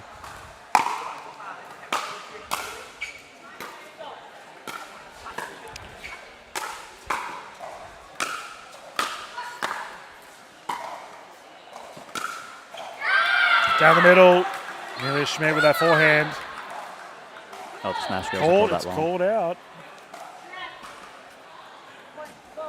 Well, George, you've just jumped straight into a mad, fiery game. Welcome to broadcasting, mate. That's excellent. That was trademark Amelia Schmidt, the step back forehand speed up off the bounce. Real weapon of hers. Oh, yeah. We have a service fault here on the side of Wang Beckval. Looks like she stepped over the line there. That's a rare call in pickleball. You see that in tennis. Oh, yeah. The old foot fault, but it's actually the first one I've seen in a couple of years. Yeah, it's not the most common call. It's a warning. Official J is lenient.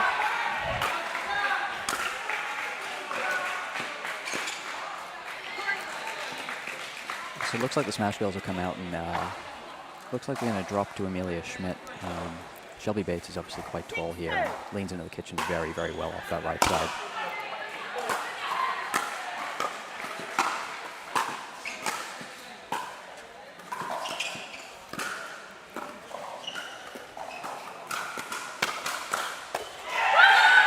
It's a great play. And George, have you had the pleasure of versing, have the Fours versed any of these ladies in this season thus far? We played the Vipers first up. Yep. They snuck us 3-1. Oof.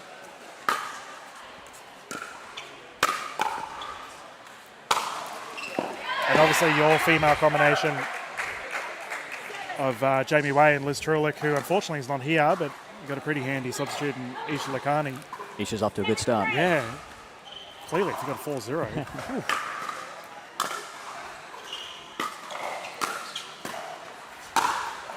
Big bang, Shelby Bates firing once more. Big shout out to Liz Trulick if she's watching the broadcast. Hope you're doing well, Liz. I think she might be at a wedding, but I know that she's following very closely. Yeah. Wish us luck this morning, so shout out to Liz. Looking forward to seeing her back in Melbourne.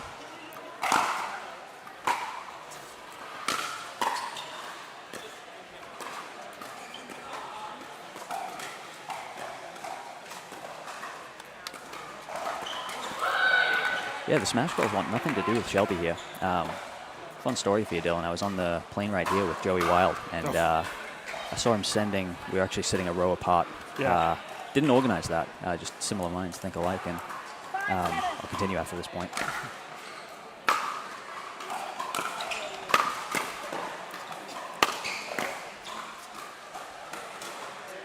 He sent a very long WhatsApp message about the Vipers. So there was a very, very detailed tactical plan heading into this one. Wow. So it's I've been looking forward to seeing what that was, because I obviously didn't ask him on the plane. Yeah. Yeah, Joey Wild, what a superstar he is. Playing alongside a superstar with Mitchell Hargraves. Oof. Scary combination to go up against those two. Very strong men's duo.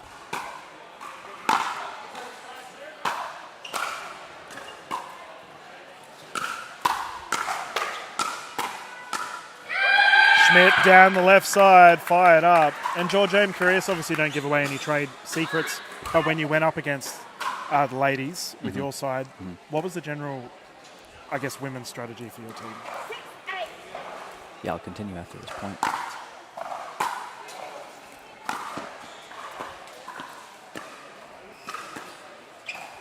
ATP from Bates is good.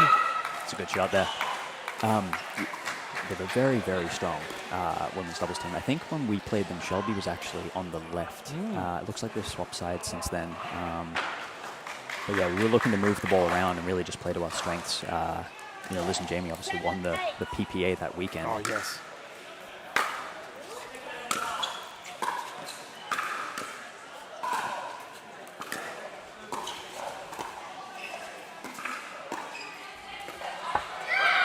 Yeah, it was a close match. I think we led 17-13, and the Vipers girls really tidied up their execution and just were way more solid than us. And this is a very early timeout, Dylan. Yes, it is. So let's discuss this, George. So obviously, as I mentioned, your tactical prowess of the game of pickleball. So if you were coaching your side right now in a very close game, as we mentioned, Joey Wild, look at him, very vocal over there in the corner. What kind of insights do we think Joey could be given to his team? I think there's something that Mitch and Joey don't like here because this is a very early timeout. It's 8-8. There's no scoreboard pressure. The Vipers have obviously come back into it. I think the Smash Girls started with a little bit of a lead here, but based on Joey's body language here, I think he's talking about avoiding that Amelia Schmidt forehand speed up. Yes, off the bounce. Yep. And I think the Vipers girls have won a lot of the hands battles here. So I think it'll be about how the Smash can initiate a little bit cleaner, take fewer risks on those speed ups, and I think we may see sort of a different dinking pattern when we get out of this timeout. Because again, Dylan, you only get one timeout, as you know, in the MLP format, and 8-8 is incredibly early to take it. So the boys certainly want to see a shift of strategy of some kind here. Yep. We'll see if it pans out. The ladies have returned to the courts. Shelby Bates to bring it in, currently 8-8.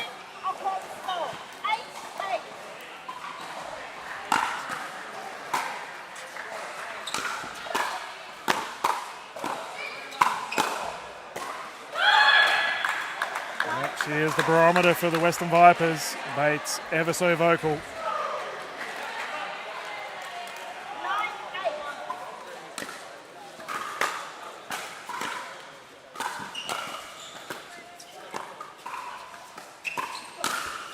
There's that forehand you're talking about. Yeah, it looks like Selena's come out and a little bit pretty aggressive off that right side there. Been very impressed with Selena this season. She's new to the league, but an incredible talent.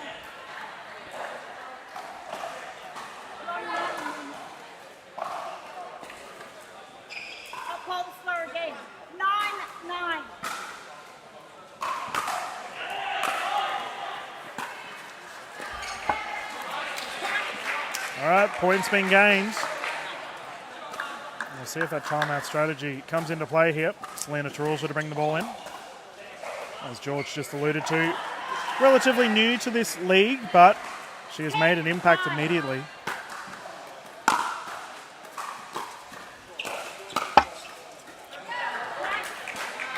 A little fortunate there, but strategy looks the same. A lot of dropping and going to Amelia earlier on the points here, so they must like that pattern. I'd be very interested to know what Joey and Mitch said. Yeah, well, we've got the 11-9 rotation, so the teams will swap sides here today. And let's talk about, from a captain's perspective, George. So the first victory. So you obviously got 4-0, so you're laughing. But just how vital, do you find that the first game is more important to win than the second game? Look, so far this year, the Fast Forwards, as a franchise, if you will, we haven't started too well on the Fridays. This is probably our best start. I think if you can get a good result on the Friday, with the format being so ruthless, taking only the top 6 through, really coming down to almost points won at the end, getting off to a great start is absolutely enormous.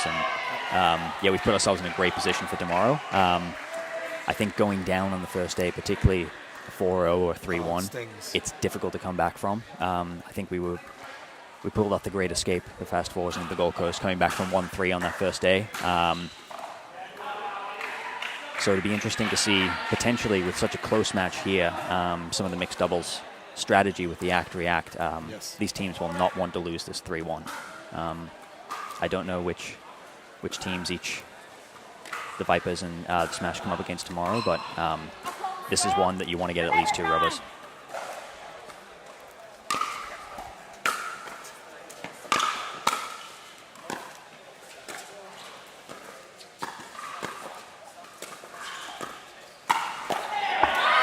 That's a great shot there once more from Shelby Bates, and I can give you that information right now, George, since you so politely requested. The Vipers will be taking on the Rush, and the Sydney Smash, the New Zealand Hustle. No easy matches. No. And who have the Falls got? While I'm here looking, you got the Asia Aces. Asia Aces. Just went down 1-3.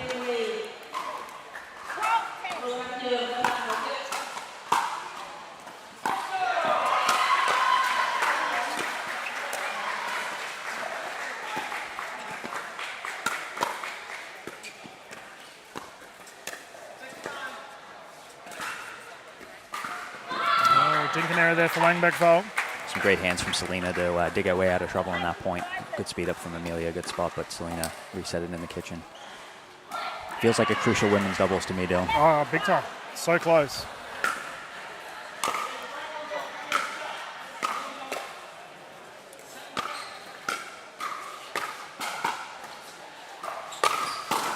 Oh, hands from Bates, unsuccessful. And considering the men's combination of Hargraves and Wild, do you think this particular victory is a little bit more important for the Vipers? I'd say there's a little bit more pressure on the Vipers girls here.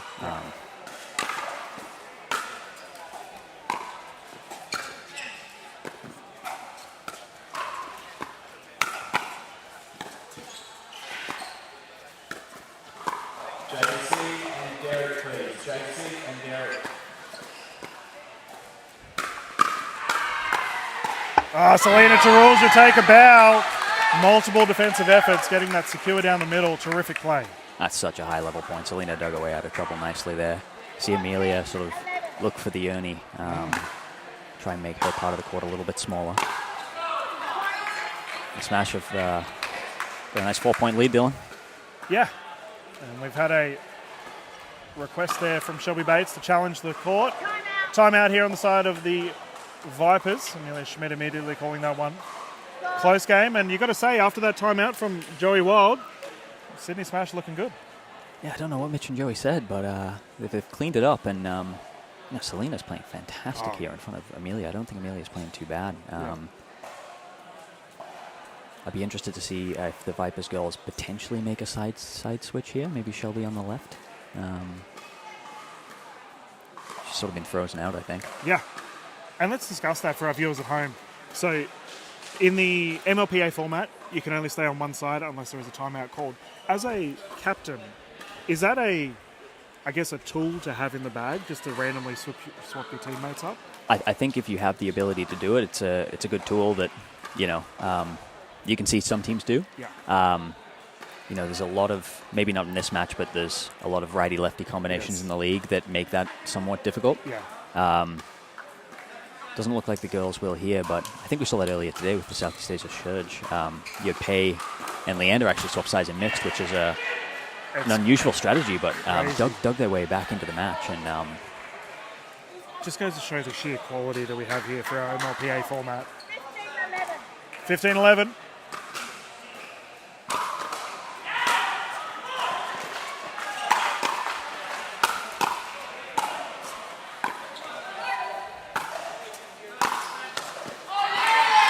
Tarolja's balling out. She is. And you can see in that point there, I don't know if there's a deliberate change, but the drop to Shelby, too high, leans in. I think she's probably 6 foot. Yep.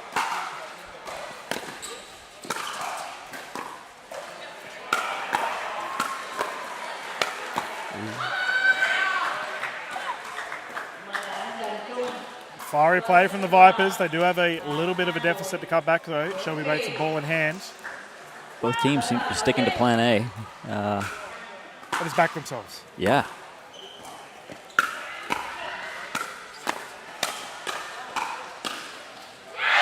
And that's in. Wang McVale clutch. Great hands from Zhao Yi. She's fired up. And Zhao Yi continues to impress in these events. Pretty handy duo for the Sydney Smash. I think these two may have flew under the radar considering the attention Wild and Hargraves got, but they can play.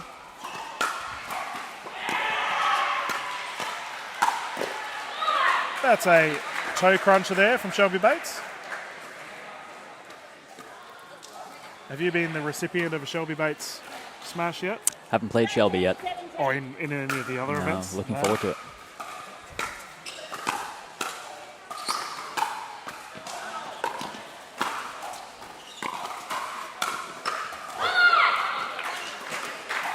Yeah, I certainly enjoy seeing the overseas players come across and see a few different styles, and it's fun to match up against new competition, and I think you can also learn from players coming from the US as well.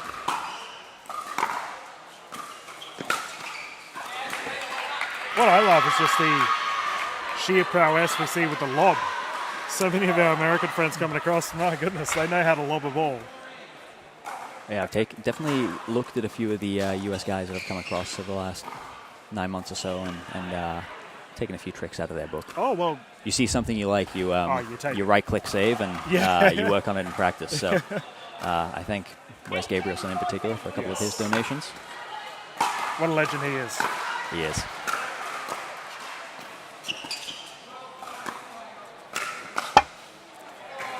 Just short there for Wang McVale.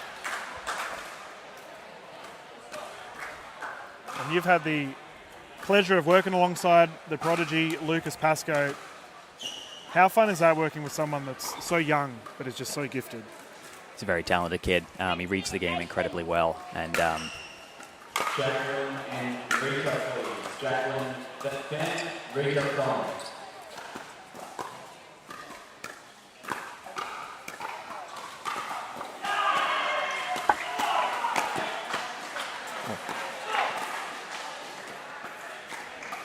good point there. Yeah, he's one of those players in sport where if he gets hot, he's unstoppable. Yep. And you know, I practice with him sometimes, and there's 20-minute periods where I just want to take a drink break. I don't really want to deal with the way he's playing. But he's been fantastic for us so far this season. Yeah. You know, we've been strong in men's, and his mixed game is up there with the best in this part of the world. Yep.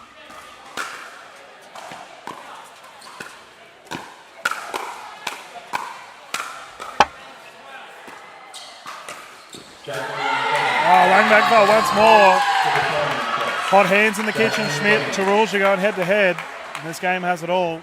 Sydney Smash enjoying a narrow lead. We'll see if a timeout's been called. I think they're both out. No, just a towel break. Extended towel break. It is quite warm here in Vietnam at the Carmelina Beach Resort. Game point.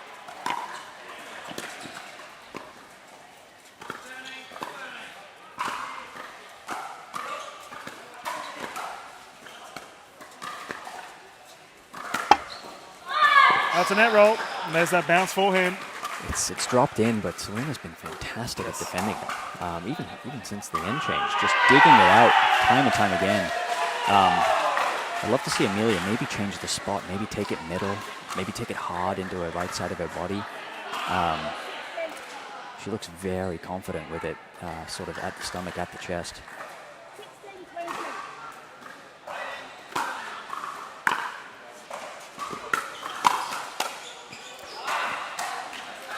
And the freeze is in effect. Victory not secured yet for the Smash. Do you enjoy the freeze? I put you on the spot, didn't I? It's a difficult question. I think it's fun in this situation. You know, it's been a close match, but I think if the Vipers girls can take care of the return points here, they can dig their way back in. Yes. Jacqueline Fan, please. Jacqueline Fan.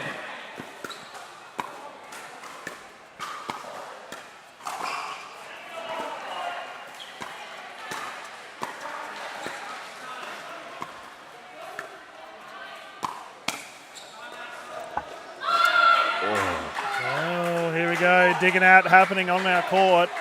It's a tentative point from both teams. Selena made a great drop early. Yeah. There's a couple of chances for both Amelia and Selena potentially to pull the trigger, but at a 2016 point do-or-die format.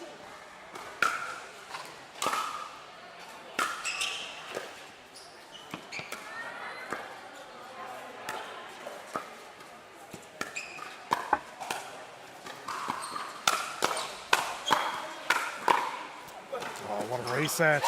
Wow. This is pretty incredible pickleball we're seeing from the combination of Wang Bakval, Selena Tarulja. We expected a high level and we're getting it. Oh, yeah.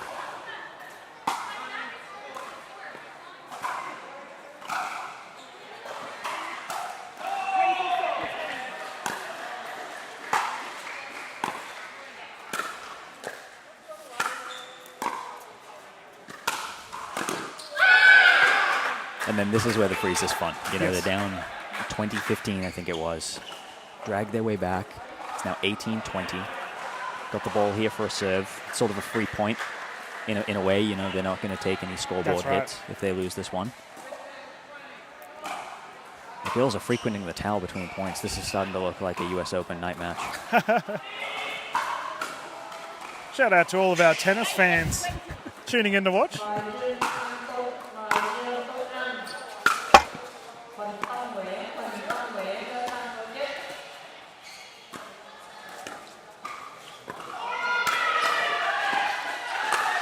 Oh, that's Zhao Yi had unfortunate. it. Shelby Bates fired up for her side. 1 point in it. And the freeze has really made a difference in the last 5 minutes. Probably a couple of nerves kicking around for the girls in pink here. Tied game. That's the old commentator's curse. Yeah, mate, I've learned to just not compliment people. It always goes against me.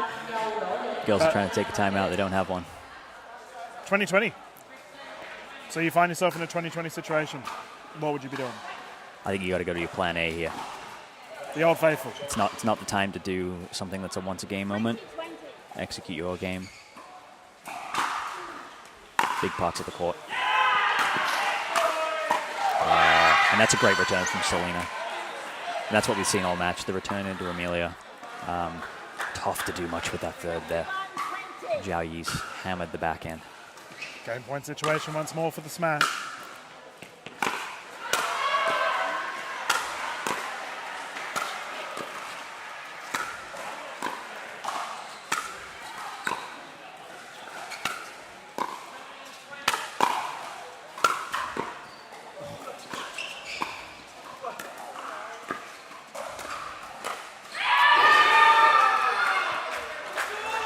That's incredible defense from Selena. I was there. going to say, the resetting masterclass we just saw there from Joola for that transition. I feel like we should be paying a fee. Oh, my goodness. This is why I commentate. You can watch plays like that. Amelia, great patience there to just close out the point. I felt like she had to win it 5 or 6 times.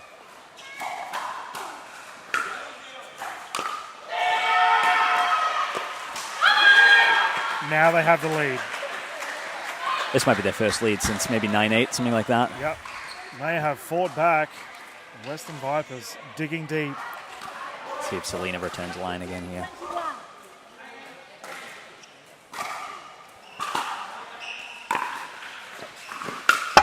Ooh. I don't mind it from Amelia, though. That ball was there to be hit. Ex-tennis player herself. It's a short forehand. You got to get up. Yeah. Give it a rip.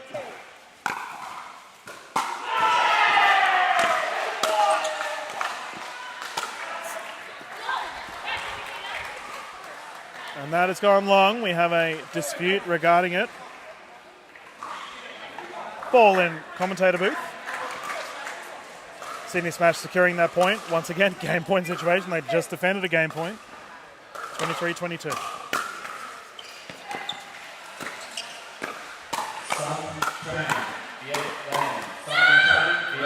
Oh, we all held our breath. Yeah, you might have hit an out ball. Tough to leave in that situation, though, the high backhand. George, this is tense. This is an intense game one. I mean, this is where the format's good fun. 23-23.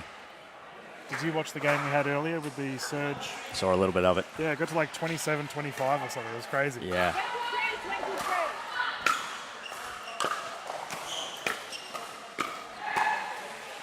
Oh, man.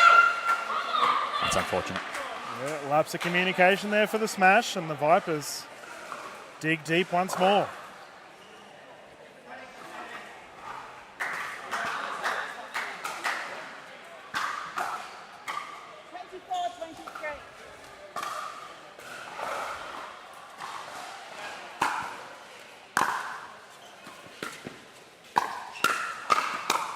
Xiao Yi striking at the right time. Great counter there from Zhao Yu, getting the ball down low. Difficult for Amelia to do anything with that. 24-24. Oh, mate. We're in for a treat.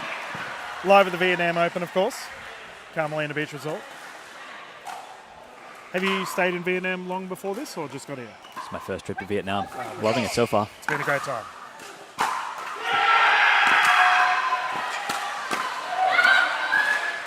There it is from Amelia. It's a different spot. It's gone middle. I like the move there. And Bring up another game point. I guess this is where experience comes into play, right? Like Shelby Bates, very high-level international player, tight-knit game.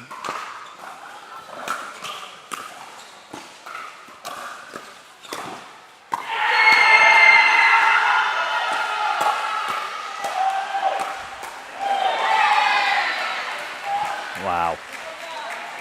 I was worried that was going to bounce in. The ladies just walked away. They turned away, didn't they? It was a little early. 25s here.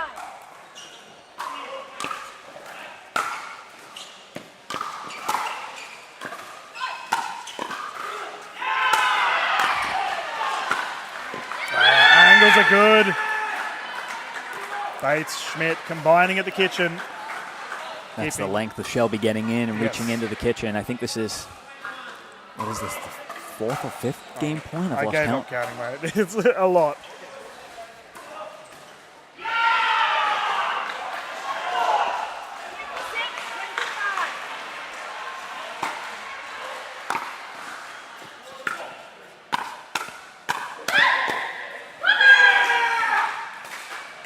And that is secured. The Western Vipers, we can all take a collective breath. Western Vipers have taken the win. What a comeback. Huge comeback, probably in the context of this match too. You liken the Smash Boys to probably be the strong favorites here, but unlucky for the Smash Girls there. They, I think they had 2015 playing incredible pickleball. Honestly, I didn't think their plan was bad at all. Just good execution from the Vipers girls to get themselves back in it. We talked about the freeze. That was the crucial element of that, correct? That was it. I mean, they had a strong lead after that 8-8 timeout, and it's a ruthless format sometimes. That's one I'm sure they would love back. We're in for a treat now.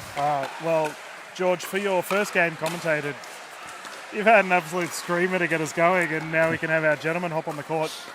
You've had experience versing all of these fellas. Have you versed Ryan Henry? Yeah, I've played Ryan a few times in the past couple of years. He's obviously an incredible athlete. I think his tennis accolades probably don't get enough credit. Yes. An unbelievable junior player. Yeah. Very impressed by his record. I think he has an Australian Open junior doubles title, something like that. Maybe a semis of Wimbledon junior dubs. Yep. He's a superstar. That's not easy to do, I'll tell you that much. He is an absolute superstar. And talking about younger guns on the court, Captain Andy Horridge joining him. I think he's pleased with how the Vipers are going thus far, considering the Gold Coast event and how tough that was. As I mentioned, they went up against the Sydney Smash in the quarterfinal Dream Breaker, where Andy Horridge narrowly beat Joey Wild in that singles game to finish it off. He did. Joey's going to hate me bringing it up. I think the Smash have been thinking about that for a couple of months. Well, hence the long WhatsApp message. But no, Andy's playing great. He's had a few really good results of late. Really finding himself on the doubles court. I expect him to play right side here and have Ryan Henry on the left. I think they'll play pretty big. I think they'll drive their thirds and look to be aggressive. I don't think this is one where they want to sit and let Mitch and Joey dictate from the kitchen line. It's going to be interesting to see who comes out on the right and left with Mitch and Joey here. They played together a little bit this year and seen a couple of different variations. And I guess, you're in that, when we talk about like the top 4 men in Australia, you're in that conversation. These two gentlemen in the pink are in that conversation. How do you go against that? It's a good team in MLP. I think the format suits the Vipers boys though. Okay. I think in a best of 3, if I don't know if we want to do percentages or betting odds, but in a best of 3, I'd have the Smash boys more heavily weighted towards winning. But the format with the rally scoring, with the freeze in effect, I think the Vipers boys can get a good start. Obviously, the Smash are down 0-1. It's the first day. I think that's what Captain Andy will be saying to Ryan, or probably saying that to each other. Do you think that quarterfinal history would be in the back of these players' minds, or they've pushed it away? It's not relevant anymore. I think it's relevant. I think it'll be certainly relevant if we get to a Dream Breaker. Oh, bit of controversy from George. I love it. Yeah. I would love to see some more singles action. Yeah. We haven't had a Dream Breaker yet, unless we've got one over there on Show Court 2. I've heard a lot of ruckus going on from, I believe that's the Rush and the Crocs. Yeah, it looks like they're about to start their first mixed. I'm not sure what the score is. That would also be a very fun game to call. Gordo's over there with Brendan Lee. Show Court 2 if you're interested. You tune into the other channel if you like, but I probably wouldn't leave us. Well, this is going to be an absolute thriller. We can get underway with our second game. Captain's Clash, Horridge v. Hargraves. And Mitchell Hargraves starting on the right side, George, you asked? Yeah, this is what I expected. This is what they pulled out of the Australian Pickleball Championships a couple of weeks ago, and they played some very clean pickleball.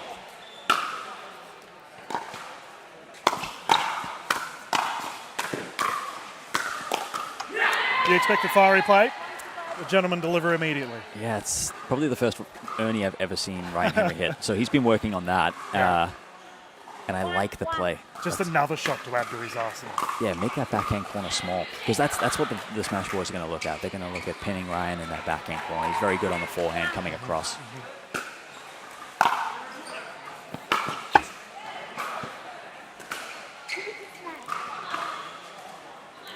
Mitchell Hargraves winning the 2024 Australian Pickleball Championships Player of the Tournament.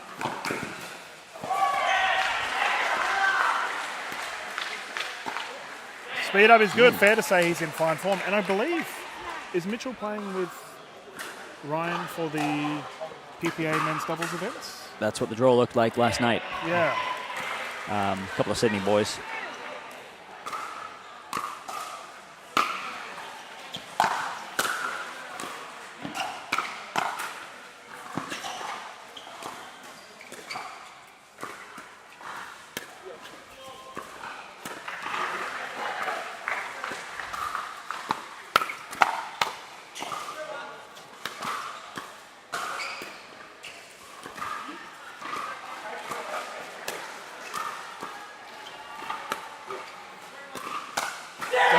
Captain's point, Horridge on the left. How good was Ryan Henry just then? Very good, and I'm thinking to myself, I know Mitch and Ryan train together a lot at Voyager Tennis down there in Sydney, and there won't be a lot of secrets. No. 3-3 scoreline.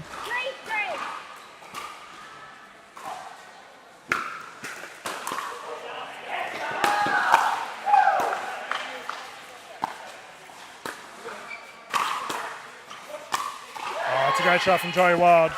And I am, as we have our scores here locked up. And George, you being subbed out, it looks like it. I think I'm being kicked out. Yeah. Maybe let's wait for the end change.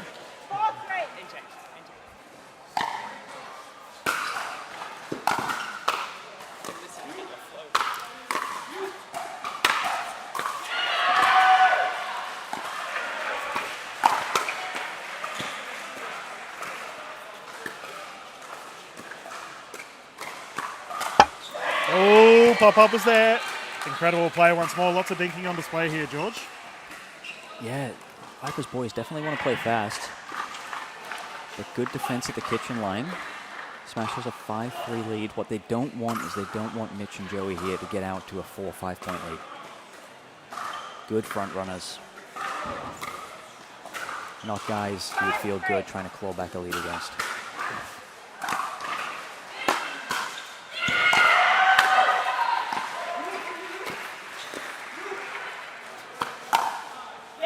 That's perfect. Hargraves down the middle. It's a good counter. He was waiting on that one.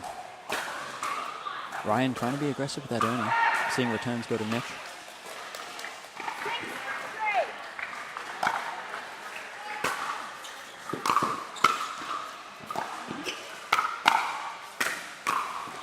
Speed up from Horridge. We have seen a couple of successful stripes down the left side for Andy Horridge thus far, George. Yeah, he's looking to get in behind Joey there when the hands get fast.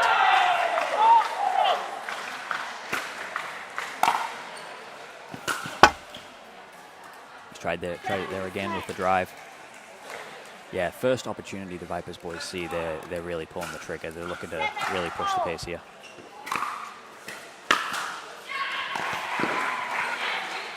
That looked a bit odd there for Mitchell Hargraves. Uncharacteristic error. I think the ball got a little bit of a kick. Return's going to Mitch here, so they're looking to keep him back.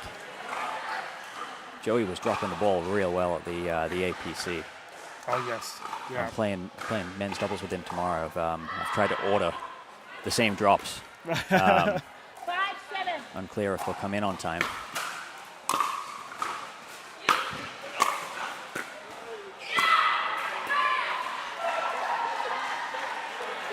We've got a dispute here. I believe there may have been a call on the sideline. We'll see what the overall call is.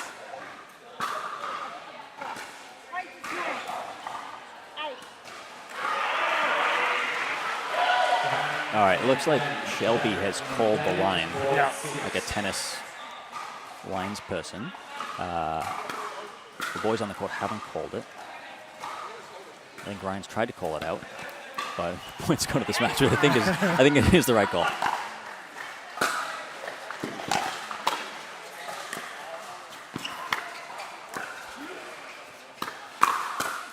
A lot of success with that double-handed backhand. Andy Horridge down the middle once more. Really waiting on it. He's looking for Ryan to pull the trigger off the forehand and get that next one down.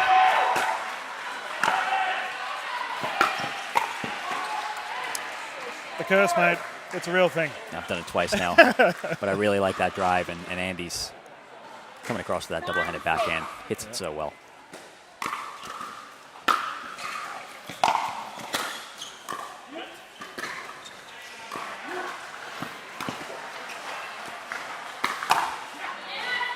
That's a jumping Hargraves getting caught by Ryan Henry. Vipers are hanging around. Yeah. Hanging around on the scoreboard. This is good.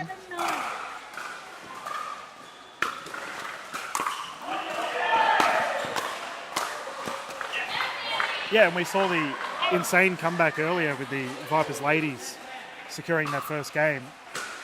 Obviously, the gentlemen wouldn't want to be in that far back position to try and claw it back. It's half the battle of MLP. You've just got to hang around if it's not going your way.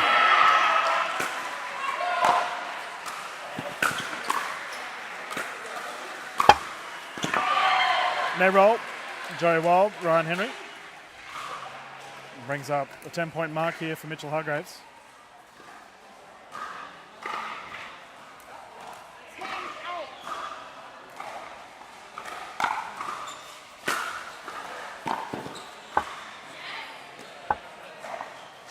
How do you feel about captain's clashes when you go up against another captain? To be honest, I don't really think about it too much. Just another opposition to take. Yeah. I don't really let it get in my head. It is nice to beat the other team's captain, though, I will say. Yeah. And that is the rotation of sides. And George, you're being subbed out, mate. Thank you very much for jumping in. Thanks for having me, Dylan. You going to enjoy dinner or something? I'm going to go and do a little bit of rehab here with the cryo chamber. Is that what it's called? Yeah, I can't wait. Oh, nice. I'm excited. Go and enjoy, mate. Thanks for having me, Dylan. As we have our swapping of sides. Currently a very close game, 9-11. And we have We have someone jumping in the booth that plays just as well as George Ball, Sanj Carter. You must not be talking about pickleball there, Dylan, that's for sure. How are we, Sanj? You've had a bit of a busy day. Good to welcome you back to the booth. Thanks so much. No, doing really well, and it's great to actually sit down now, focus on a bit of MLP action, and give Captain George Ball a bit of a chance to get up into the oxygen chamber. A bit of a feature we have here at the Carmelina Beach Resort. We've got the oxygen chamber there. So cool. George Ball is going to do absolutely everything to get himself ready for doubles tomorrow, but for round 2 of the Fast Fours. Well, we were just talking about that, and obviously he had a 4-0 lead against the Gold Coast Glory. I was like, he was just so chuffed with his team. So we did give a big shout out to Liz as well, who's watching the broadcast. So hopefully Liz is doing well, cheering on the fours.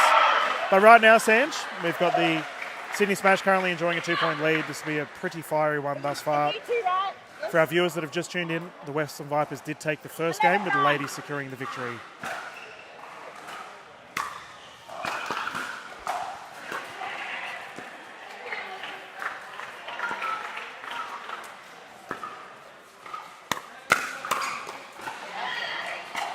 Fast attack there from Joey Wild, speeding up down the middle.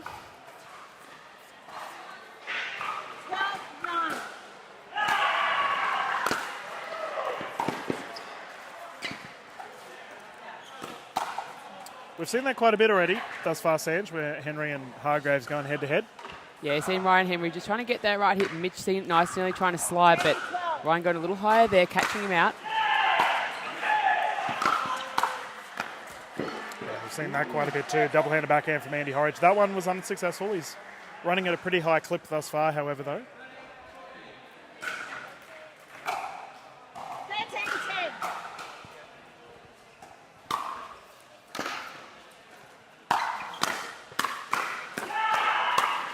Ooh, all right. Joey Wild getting involved. He's trying to show you boys how to poach and take that middle. Especially when Mitch Hargrave's getting that ball deep nice and early, it really allows Joey to come in and own that space rather than Mitch having to force his way to the kitchen line.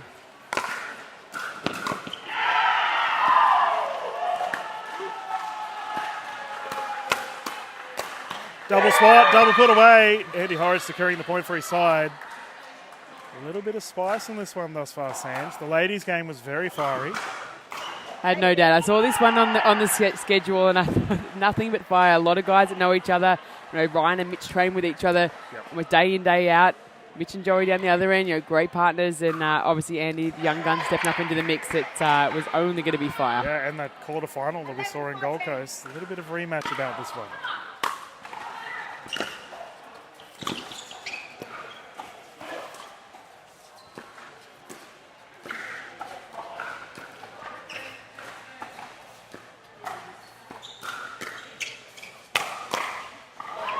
Oh, interesting choice there. Andy Horridge lobbing it over onto the right shoulder of Joey Wild. So quite an easy forehand smash for him there. I don't think that would have troubled him either way. Joey Wild standing at about 4 foot tall. Oh, rough. Yeah, no, definitely taller than that. Putting smashes away for ease. I gotta say, Sanj, Ryan Henry's lateral movement's been elite thus far. Covering a lot of the court.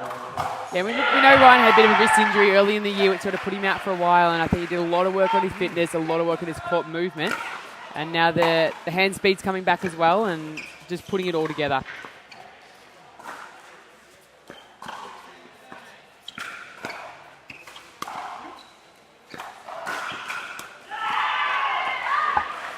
Oh, we all held our breath. Had a good little look, didn't it? Nice little possum roll. And he's just going to give them a little bit of love to make sure that next one might fall the Vipers' way. 16-12. What an angle from Ryan Henry down the right side. Goodbye. Yeah, when you've got a 6 foot tall man, 6'3" tall man with a reach like that, it's great to see Ryan being able to open up and expose that angle using that arm span, that width. Yeah.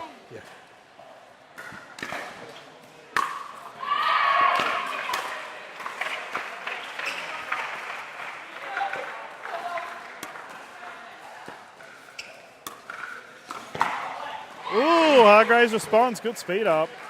How do you Yeah. reckon Ryan would go on the volleyball court, Serge? Look, if I was playing a bit of mixed beach volleyball, which I have done in the past, I would not mind having Ryan Henry next to me, that's for sure. Throw him up at the net, and I'm happy to run around the backcourt, absolutely. And look, I'll probably do the same with pickleball as well. It's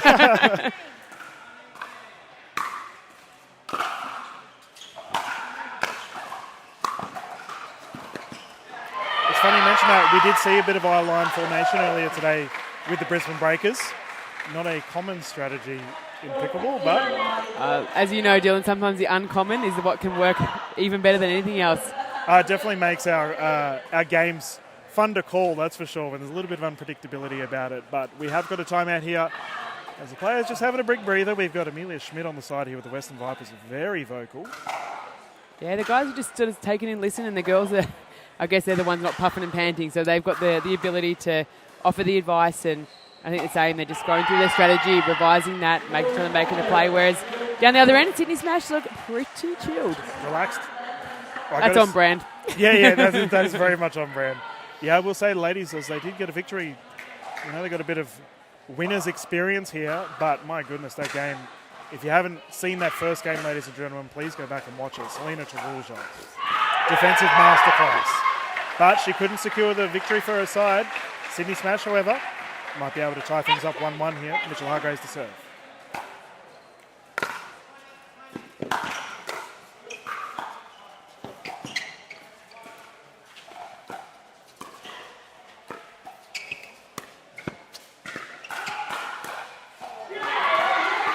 Bit of a threaten of an earning there from Andy Horridge. Yeah, I like that. Just moving the ball around, getting Joey in his face there, and making sure that he's in control of the point. Moving that ball across to Ryan.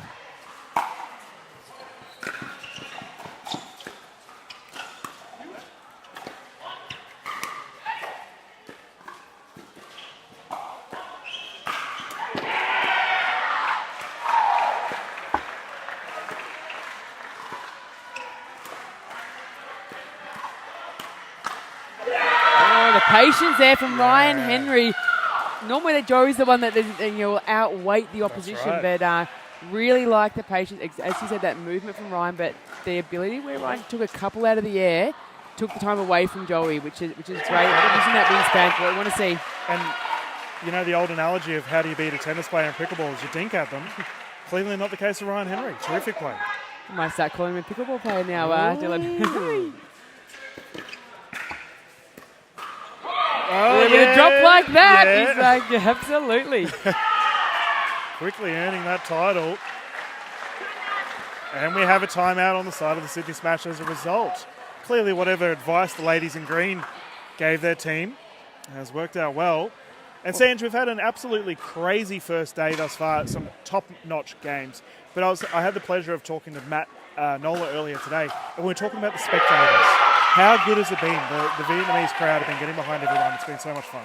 You're right, Dylan. I think that semi-final of the PPA Australian men's match earlier in singles, we've done a seat in the house. That was absolutely packed. It was standing room. I actually think a couple of the games over there actually stopped to watch too. It's 16-14, the game 3. It was incredible, and just the level of play, the excitement and energy. And they get amongst it. They cheer. They get involved. I love it. One of the loudest pops I've heard from the crowd was in the middle of that. There was an insane rally, and it was like deafening. And we have plenty more games for you at home tomorrow as well. But let's continue our current game 2-point lead for the Sydney Smash.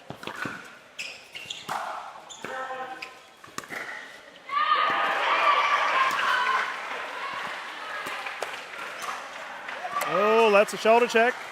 Yeah, I'd be curious to see whether Sydney now change and give Andy Horridge a little more ball with Ryan on a little bit of a hot streak, making a couple of big plays, whether they can try and get some cheaper slightly points off Andy Horridge.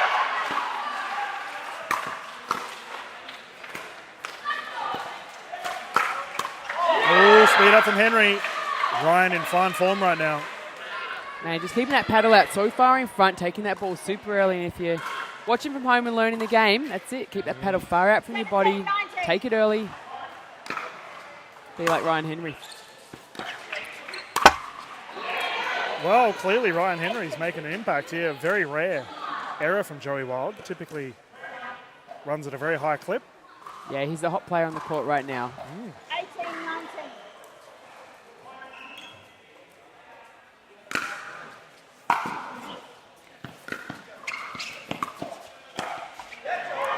There we go. You did mention whether Horridge should receive some more balls. Error there and game point. Mitchell Hargrove's ball in hand. Can he secure the first victory for the Sydney Smash? 2019.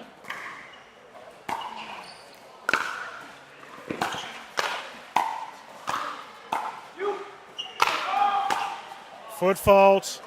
You see it on that push off as the player goes back to make that overhead. That front foot just slides into the kitchen, and as you know, Dylan, it has to be no contact with that zone. So unfortunate there from Ryan Henry. They actually set up the point incredibly well. But one of those things, they'll let that go. They'll wipe that off. They'll be confident they got back well into that game. You tell the girls now that they're pumped, like we're in this. Yeah. We've got them thinking, let's head to some mixed and see what happens there. Sanj, I got to say, I've already seen a dream breaker between these two teams. Is that on the cards, in your opinion, for tonight? It'll be interesting. I'm interested to see which combos they throw out here. I think that's going to be a big tell. Obviously, sitting at 1-1 now, but that first mixed doubles match will be the crucial one. But yeah, really curious to see if they'll go with the same pairings or the same matches as what they did in the Gold Coast, or whether they're going to change something. They've had nearly 8 weeks of training since that last event, so allowing them to put together a better game, better strategy, maybe with some of those pairings. So I'll be curious to see whether they've made changes. Sydney Smash, obviously a lot more time training together. They've been based in Sydney with 3 of those players really, with Joey coming in and out, whereas the Vipers a little bit more on the road coming together for the event. Yep. So time will tell to see which combos they throw up for the mixed doubles. Yeah, and we do have the mixed action coming up, ladies and gentlemen, followed by another mixed game. If you are new to the MLPA format, we have had the rally scoring all afternoon, and let me tell you, it's been an absolute thriller. We've had so many freeze games where a team has come back to end up taking the victory, which we did see in our Western Vipers v Sydney Smash ladies game earlier tonight. It looks like Captain Andy Horridge is heading to the court. See who he teams up with. He'll be reacting. You can see Donna J on the left side, Adrian Gray, our officials calling this one. That's right. So Sydney Smash get the first selection, so they'll choose their mixed doubles lineup that they're going to throw out, and Vipers get the ability to make the choice now. They know who's up, and they get to make the strategy play here. So they're the strategists in this mode. So if anything, they're the ones under the pump. Yep. They're the ones that are making the call. They're the ones setting this up. So yeah, curious to see what they go with. But again, as you said, a bit of a rematch from the Gold Coast, and I'm not game to call it. If I'm being purely selfish, I would love to see a dream breaker. I know these teams would love to not have to play singles, but it's so exciting, the dream breaker format here for MLPA. And we're so glad you can all join in wherever you are around the world. I know our broadcaster Dave was saying we're getting comments from everywhere, which is awesome.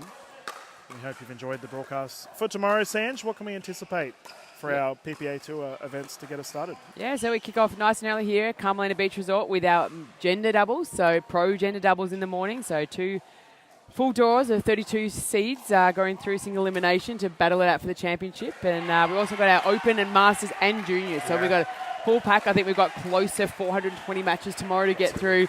So again, like cracking weather today. If we get anything like that, we'll be absolutely humming. And it's great to see we've got the pros playing here, MLP Australia. And then on the outside court, we've got our pro juniors having a crack and our masters. So good to see the next generation coming through, watching their superstars. And look, I have no doubt that some of those kids out there will be on the court here in not much time at all. It's an absolute cracking talent here with the Vietnamese local players, with a few Aussie juniors thrown in there as well. Yeah, when I was calling the Breakers game, we had obviously Nicholas Guman on court, and I was talking to George Wall about Lucas Pascoe. And we are right in that these young superstars coming through and just dominating. They're so good on the court. So to our juniors watching right now, Sanj, where would be the best information for mums and dads and young people that would like to get involved with the PPA Tour? Yeah, jump onto any of our socials, so PPA Tour Australia, or onto the website, ppatour.com.au. You'll see the section on juniors. Our next event, which is in Melbourne, we'll have a junior section in Melbourne. So especially if you're in Victoria, get down, register for that junior event. You've got singles, you've got doubles, have a chance, a free clinic with the pros, get on board of that. And it's one of those things, if you've never played an event, it's the one to start. Like, get in there and have a go. Or check out your local clubs around the area. Chuck in Pickleball into Google. You'll find somewhere to play. Pick up a paddle. Get your parents down there and find a new sport to dominate, and who knows, we might see you here in a couple of years' time. Yeah, we might have some new players to commentate, and it would be an absolute pleasure to do so. I will warn you at home, though, it is very addictive. Once you get started, you can't stop. I haven't met too many people that have started playing that have stopped. Yeah, that's exactly right. And it looks like we have the combination of Ryan Henry and Amelia Schmidt jumping on for the Western Vipers, taking on Xiaoyi Wang Beckfeld and her partner Joey Wild. Yeah, I like this combination that the Vipers have thrown up. We saw Ryan Henry get really hot towards the end of that game, and for him to be able to carry that momentum across. And again, I heard Amelia played great in that first match in that comeback scenario. So her experience with closing out a match, Ryan, that he's on at the moment. So I actually think it's a really smart combination. It gives Shelby a little bit of time to talk with Andy to get his confidence back up. Next 20 minutes or so before that last gender double mixed match. So I think it's a great strategic move from the Vipers. Crucial too, as both teams are 1-1 currently. As a result, any team can take it. I will say this is the first 1-1 I've called today thus far, Sanj. Each time either side has had a 2-0 lead. So this is exciting, different dynamic. And it looks like the Vipers will be serving first. Official Gray just speaking with Amelia Schmidt. Looking over the Joola Fast 40s. Lovely, they get a bit of a selection, isn't it? Which one will I choose? I feel it's like the cricket. You go out and look with ball. Oh, yeah, that one's round enough. I'll use that. Which one feels like a bit of good luck? Yeah, that's pretty much it. Love that. The customary paddle tap. And again, if you're new to Major League Pickleball or any pickleball, you don't see too many high fives. It's the tap of the paddle. Yeah. You'll see the chest bump, the fist bump, the bum tap, the cuddle, especially when you come to MLP and see how guys, they love it.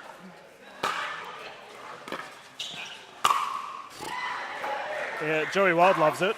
Is that smash that just absolutely rocketed into Amelia Schmidt's feet. Shoe hunting, as Mike Newell, the super coach, calls it. Rally scoring format in play, so Joey Wild securing the first points for his side. A 1-0 for the Sydney Smash. 1-0.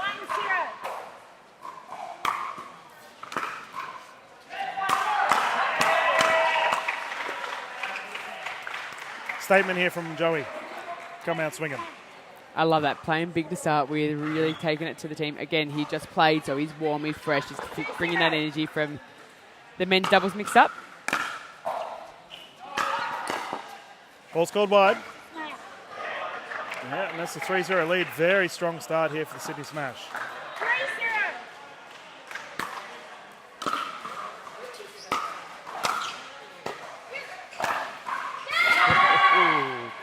Straight down the middle. That's it. Great work. He set the ball up really well first up, and nice to see him be able to put that one away.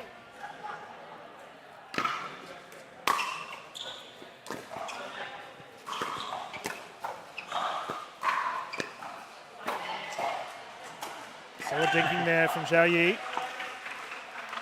The Smash continue to build. 4-1. 4-1.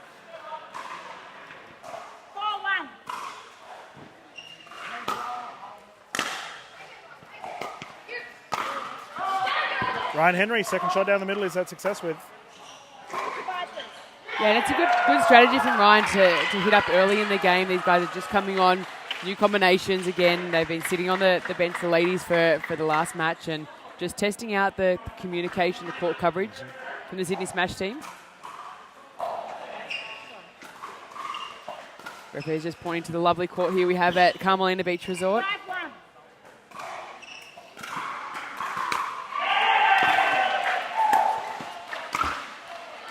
Yeah, I was saying to George earlier today just how blessed we are here at Carmelina Beach Resort. The staff have been incredible. Service has been top-notch. And we thank them very much for getting behind our MLPA format, supporting the players and staff. Wang back foul, drive down the line, unsuccessful.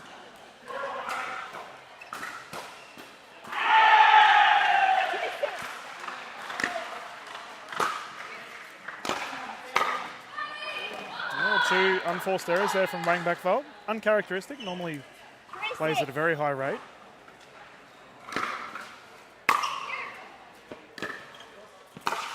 Oh, okay. Never mind, Dylan. Proves me wrong immediately. That's the rare commentator's bless. Where you go and have the reverse of it. 7-3.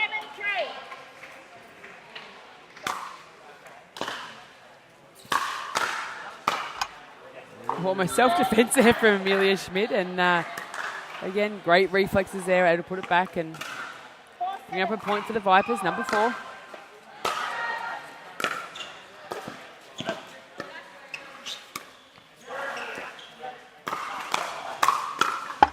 There we go, Wang Bakfal striking once more. It does feel like Joey's getting a little bit frozen out here, Sanch, but Wang Bakfal's holding her own. After the start, he had those first 3 points. I'd be freezing him out too. True. 8-4.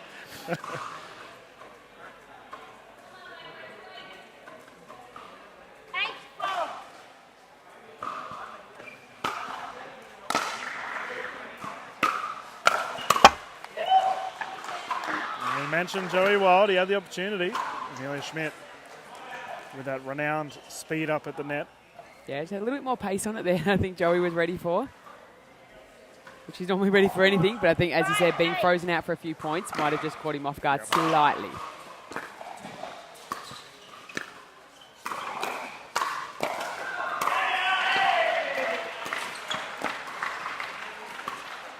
He must be listening. There he goes. He takes every single ball apart from one during that rally. He's like, get me back into this game. And now I love to see that though, Joey. Extra footwork there, really moving around the court, aggressive, but also really bouncing and light. That's what I like to see. Did start a little flat in this in that little patch.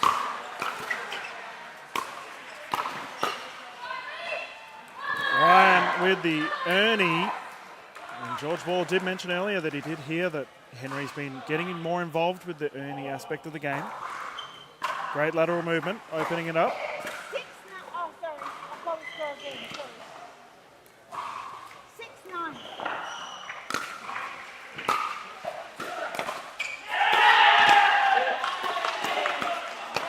Oh, okay. There's the aggression. There's the jump across. He set that ball up so well there, just playing off Joey's right hip, got the pop, and ready to close it down. Great work there, Ryan Henry. 7-9.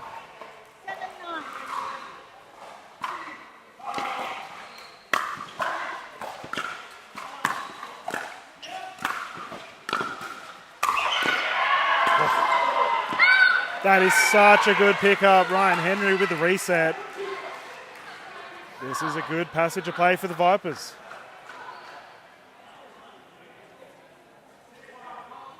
Yeah, and again, you can see all players taking their time, making sure they're toweling down between points. The sweat dripping as the nighttime sets in here at Carmelina. It just gets a little more humid.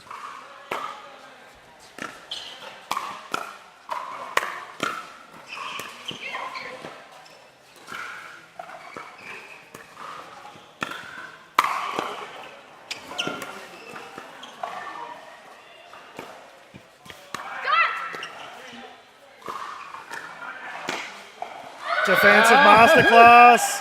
Amelia Schmidt take a bow. What a reset. That ball going long. Oh, I thought Joey Wilder set that up so beautifully. His court movement, popped that ball in, and Amelia was brave on the lob, but she must have set it up. She knew she was going to play that defensive shot.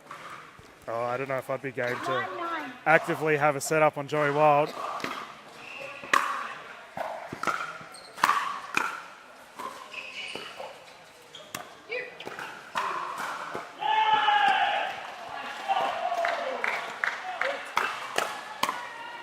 Oh, lapse of communication. Middle is the red, or Joey Wild securing that point. This is an awfully close game here for our mixed. 10-9. 10-9. Joey with the latest Ernie of his life, and that is a 0.1 for the smash and a rotation of sides. And you see Dylan, they're both trying to return back to Joey, keeping him deep in the court and not letting him get in early. So caught a little bit of the hesitation in the movement, but good strategic work from the Vipers. Wasn't quite able to pull it off then, but... Yeah, I refer to that as the baby wobble, when you got the forward momentum and you try not to fall into the kitchen. Joey did well, though. Forces the swapping of sides, and as we expected, Sams, that was a very fiery game. Yeah, straight exchanges, a lot of firepower.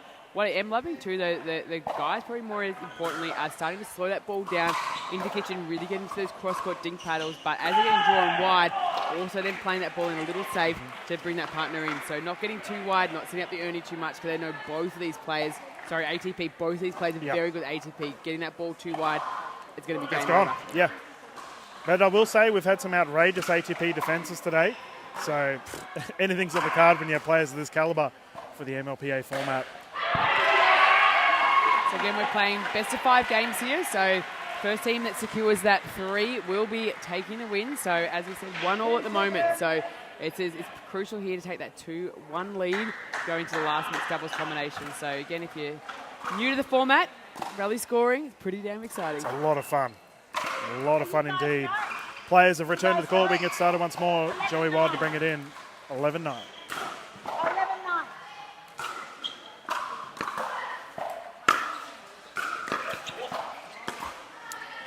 That's a chip shot there from Zhao Yi, and it works out well. A lot of spin applied. Threw Amelia Schmidt off guard. Another error off the paddle of Schmidt. Yeah, a little miss hit on that one, and Zhao Yi said a little shorter too, so maybe just sort of caught her. She was ready to return quite deep.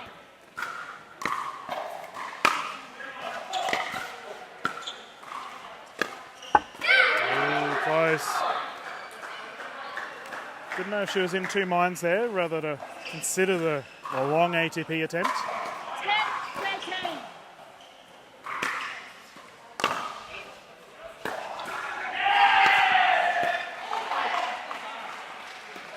She plays at such a high clip going back though. Terrific right side player. Considering, I don't think Joey Wild's had a ball since we swapped sides.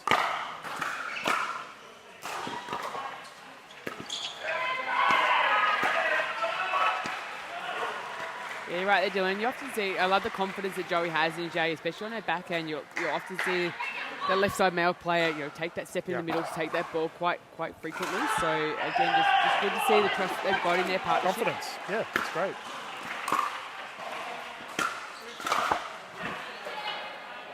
Unfortunately, I shouldn't have talked the game up. We've had 2 errors into the net.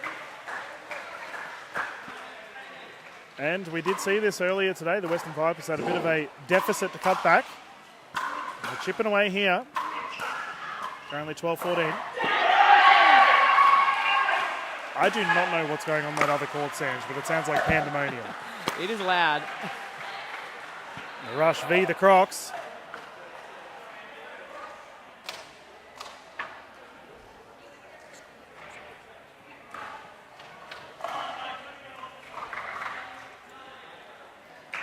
As we've got a bit of a towel break here. The players just reassessing things. Ryan Henry to bring it in for the Vipers. Currently 13-14. 13-14. And a service error, that stings.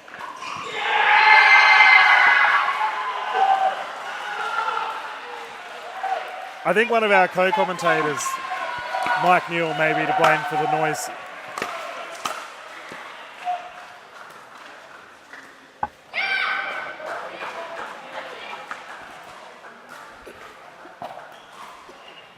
Vipers sticking around here. Amelia Schmidt to bring it in once more.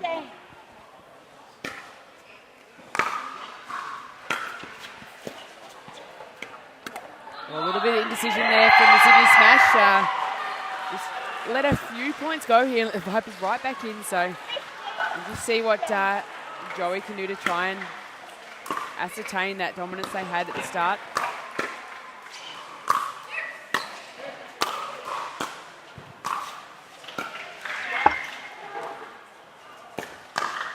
Speed up from Schmidt is good, and the Vipers take the lead.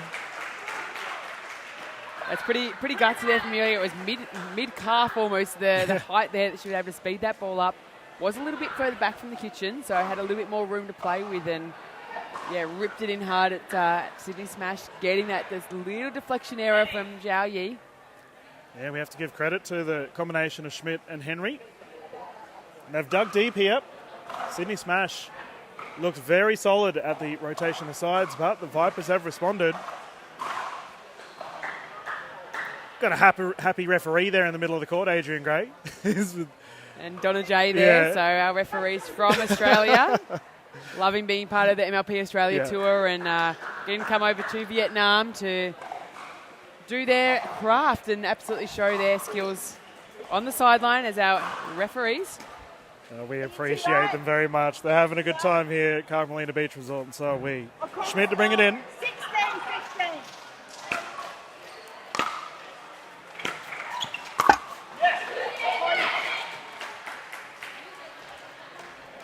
Yeah, Joey just reaching a little for that one. I think he's going to sort of mentally reset that and just make sure a little bit more footwork.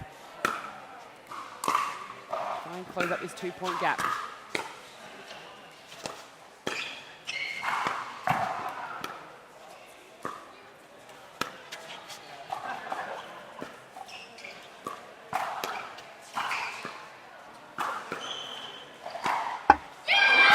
Dink battle. The Vipers fired up.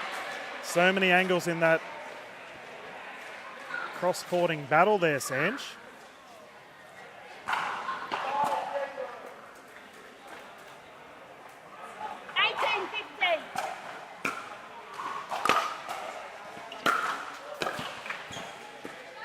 Switch.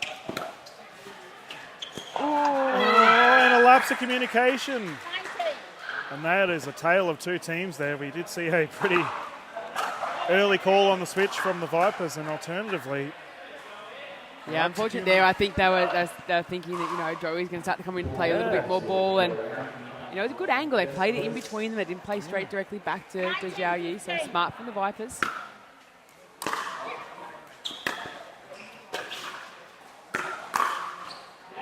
Speed up called long. So as a result, we have a game point here for the Western Vipers to potentially secure a 2-1 lead here for our first mixed event. Every victory crucial. 2015. I'll recall the score. 2015.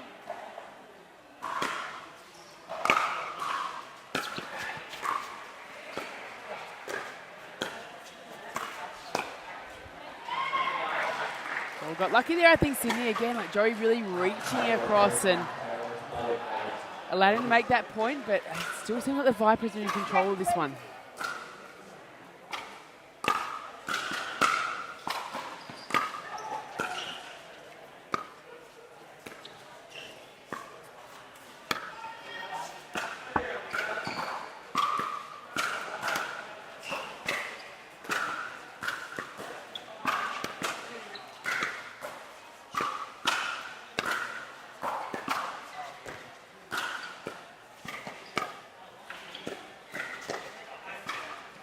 A to B is good, Amelia Schmidt. Get it, Joey read it really early there. He got in a great low position, but it almost didn't have as much pace as I think that he expected. So he wasn't able to defend on that one, and this gives him a game point serve here. Yeah, the freeze is in effect, however, so the Vipers don't secure it with that point. They must win the final point on their service.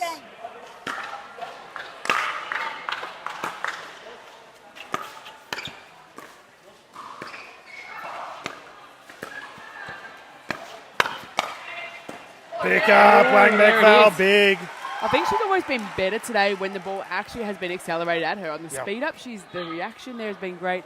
It's when she's had to sort of caress and drive that ball around that's been where the errors have come from. So I think that's going to suit her and give her some confidence. We saw it with Selena Chiruja as well. The Smash ladies were amazing at that defensive rebound play style.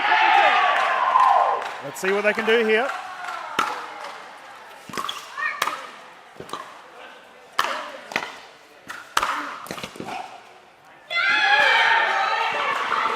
Ryan taking the smash to Sydney, absolutely blitzing that ball. And earning the serve once more. Schmidt to bring it in. Awfully close game, 2017.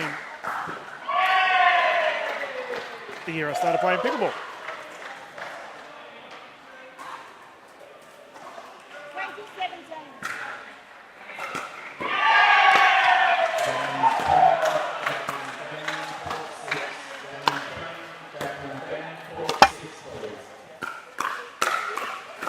Oh, hands battle, Joey Wild winning that one. Great exchange there, front on.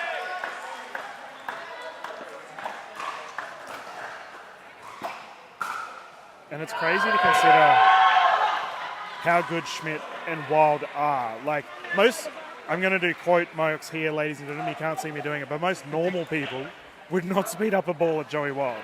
Amelia Schmidt clearly back. Thank you, Dave. There we go. I can do one. It's just crazy how much confidence Schmidt has in her fast game. Yeah, look, Amelia's played a lot now. She goes fairly, I almost say, as a young player, almost fairly seasoned. She's competing every week in the US. She's training with a really high-level training squad, going face-to-face off with the guy in mixed doubles. It won't phase her at all. If anything, it probably gives her more confidence than out-dinking a lot of players. She's got fast hands there and loves the pace on the ball and Relishes loves a bit challenge. of fire up too. Yeah. Well, they've got a little bit of work to do here, the Smash. Getting it back, and the freeze is in effect, so 18-20. They keep chipping away at this lead. I'll call the score. 18-20.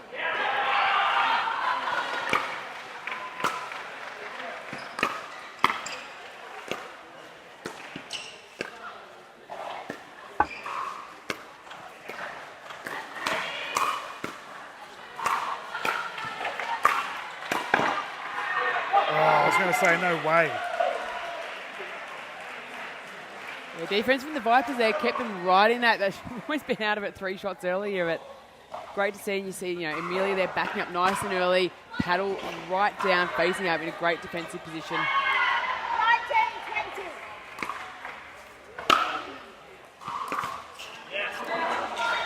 As we have a rotation aside, Sanj, it looks like we have some singles play going on our show court too, ladies and gentlemen. Remember, you can catch all of our footage of our other events for show court 2. Gordo and Brendan calling that one. It'd be an absolute thriller. Back to our call at Amelia Schmidt to bring it in game point situation.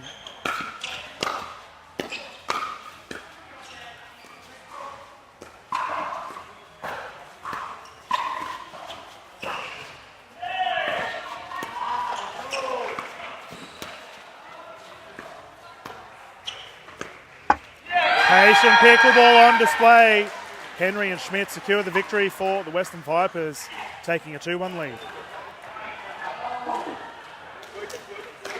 High fives all around, and we have the captain for both sides here hopping on for this crucial mixed point. Should the Western Vipers secure the next win, Sanj, they will take a 3-1 lead.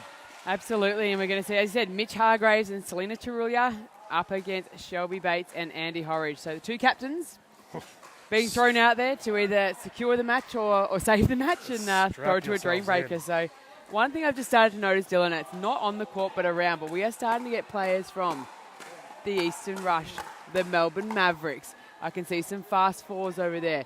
All these other guys that are playing tomorrow against some of these teams, they've had their dinner, they're recovered, and they're down to watch the action and maybe just get a few little tips and tricks for what's coming up tomorrow in round 2 action.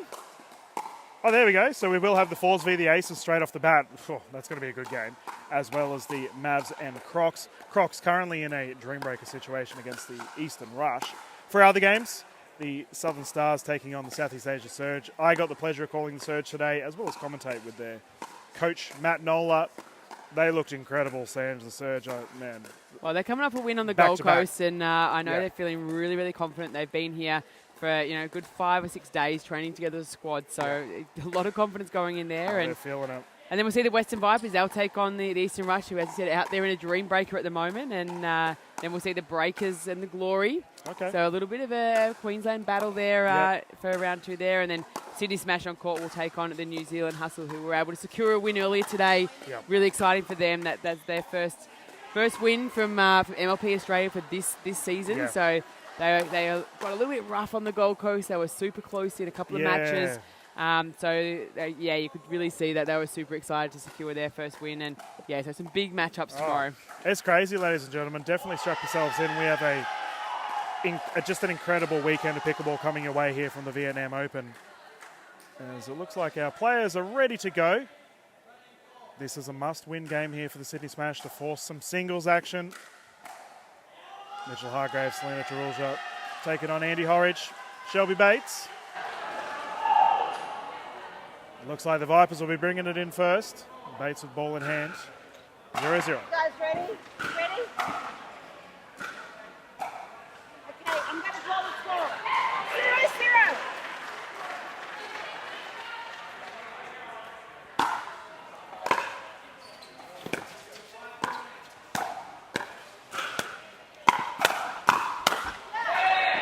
Selena immediately coming out, taking on Captain Andy Horridge. I love it. Yeah, I like that. Really going to go hard into Andy's left hip there, which is going to force that ball across. Mitch Hargrave's waiting there on the forehand, ready to swat that away.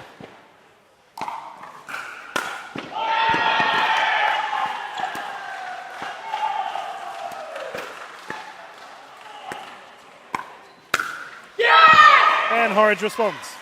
Said right hip pump sweet, left hip, maybe a little bit of trouble, but nah, great there from Andy Horridge, really ready for that. Pounced on it early. 1-1.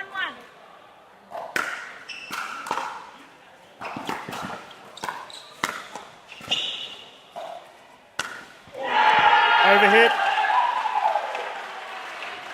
Yeah, the curse of too much time sometimes, isn't it? And that ball was spinning ridiculously slow, makes it a super tough shot. Turn off by Shelby Bates. Smash. Quickly jump out to a 2-point lead.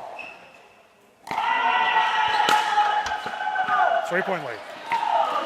Couple of unforced errors here on the side of the Vipers.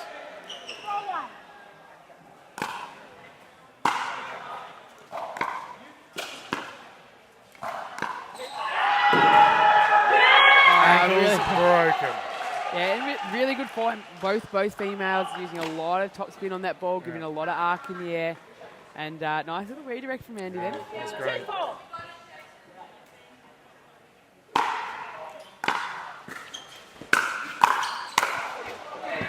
It's gone long, and I do feel like, Sam, that despite Sydney currently enjoying a bit of a lead, Mitchell Hargraves hasn't seen much of the ball. 5-2.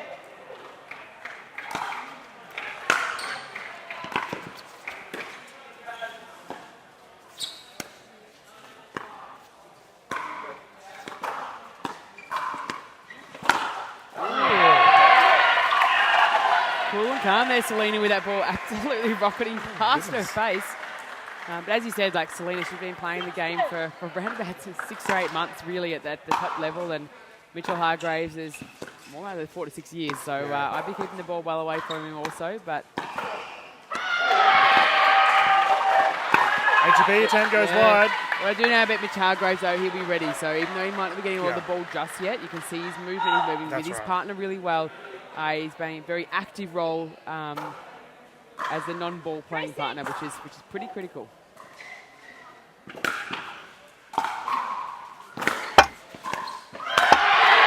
Double net roll. Tarul's your confident at the moment.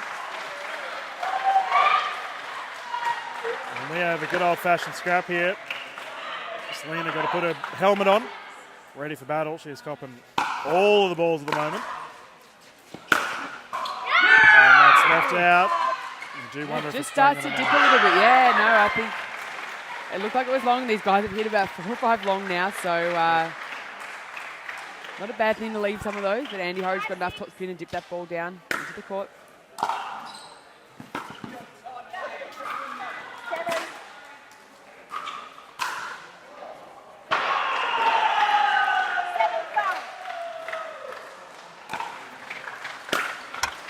Yep, and I've mentioned it earlier today, the emergence of the right side player in the MLPA format and how important that particular player is.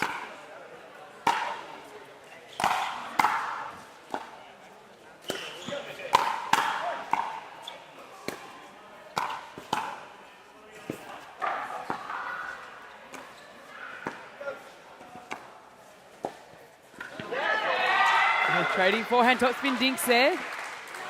Selena and Shelby, and Selena on top of that one. 9-5. No easy task too. Shelby Bates, very experienced player.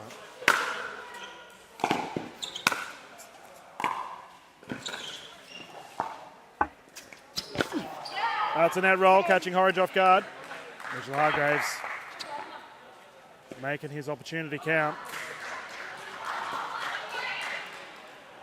10-5.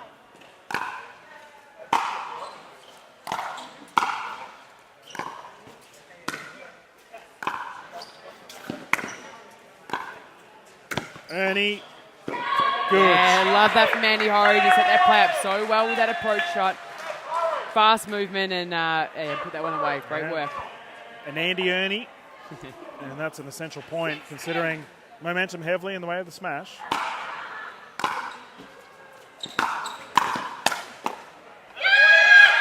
Playing the backhand down at Tarulja once more. Vipers, quick 2 points. 7-10.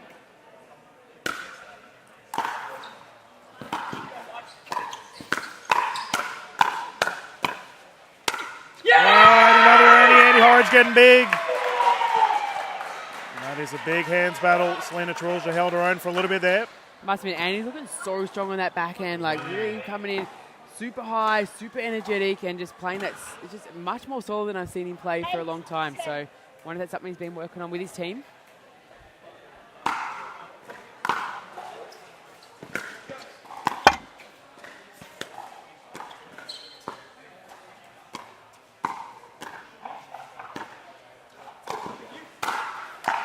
That lob. Oh, the Mitch Hargraves return the dugout from the back of the court here. Oh, my goodness. He's like, I'm not getting many balls, so when I do, I'm going to make it absolutely count. But Clutch. there we see 11-8 brings up the end change here in this mixed doubles. And I must admit, Dylan, I've just had a look on the outside courts, and similar to season 1, we have had the Crocs, I think, secure another Dream Breaker. No way. The Summer. Northern Dream Breakers, which we went to almost relabel them or rebrand them from season 1, and we know she picked a team that could play Dream Breakers. That was her strategy in season 1. She's done the same in season 2. Someone just needs to stop playing singles. Like, how many times does she want a Dream Breaker? She's like, as long as we get it there, we're good. Yeah, So, yeah, that's a fair point. So I must admit, though, they didn't secure the one thing they needed in the Gold Coast. So they've come back. They'll be stoked to get their first win here at the Vietnam Open. But let's turn our attention back here. This is the important one. Yeah, Vipers and Smash. Vital victory here for Sydney Smash. Should they secure this, then we will go to a Dream Breaker of our own. But Andy Horridge, Shelby Bates bounce back there. They were a little bit wobbly to get us going. Now we've had the swapping of sides, and we can continue.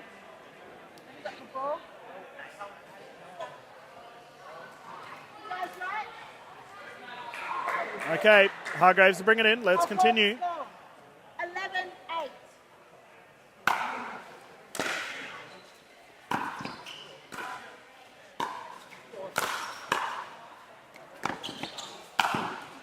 The captains are everywhere. Sheer athleticism on display here. Had another Andy Ernie. Selena Tarulja dug it out. Hargraves finishes. 12-8.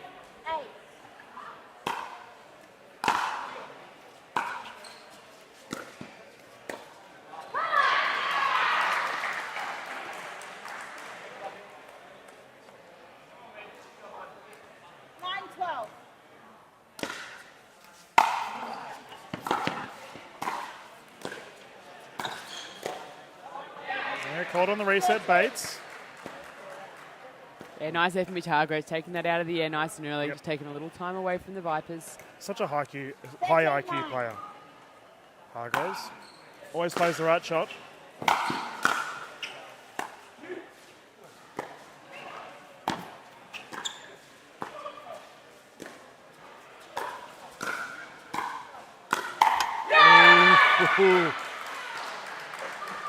Side launching.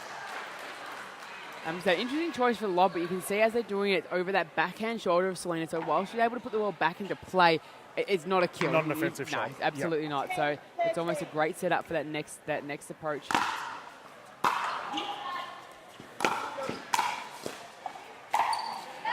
That's a terrific shot. Hargraves right on the line. Yeah, too much airtime there for Mitch.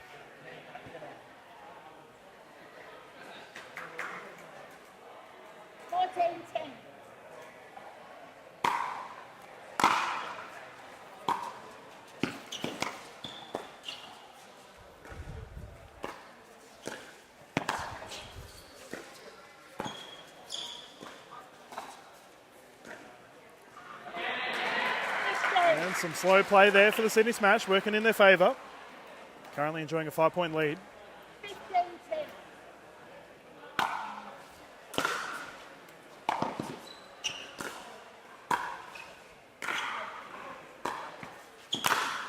That's an Ernie Horridge once more. I don't know how many that is, Sanj, but he is racking them up. Did you just call it an Ernie Horridge? I think you've renamed it now for this match. Well, he keeps doing them. Yeah, no, he's seeing it nice and early there, and one way to combat that ball coming in, and that was nice and effective, nice and deep on that one.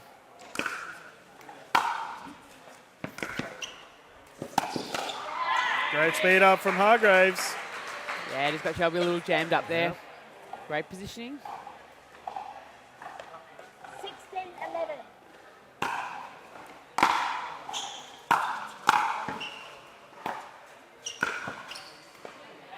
Oh, that might have got a little too antsy, a little too excited there, Andy. The ball wasn't quite there to make that play, and I think great call for a timeout just to maybe calm the nerves a little bit, or maybe calm the energy levels there, Dylan, and see what they can bring out in this latter part of game 4.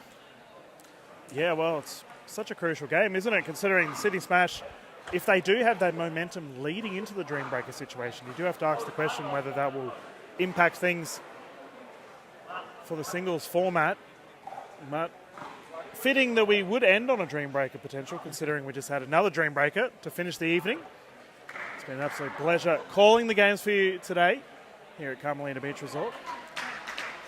And the fun continues tomorrow. Players have returned to the court, so we can get started once more. Mitchell Hargraves to bring it in for the Sydney Smash, currently You two okay? 17-11. You okay? 17-11.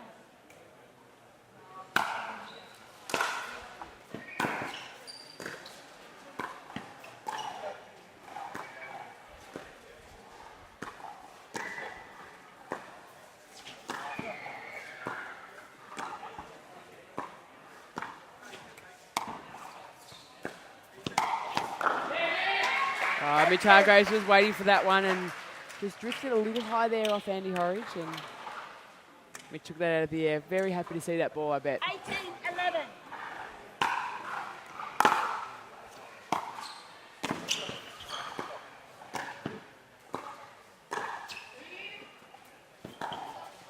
Switch on the side of the Smash, and there's that lob you're talking about, Sanj, once again coming into play for the Vipers. Yeah, and just got a little bit deeper than the last couple that Selena's been able to sort of make a play on, so it just caused that little bit of confusion.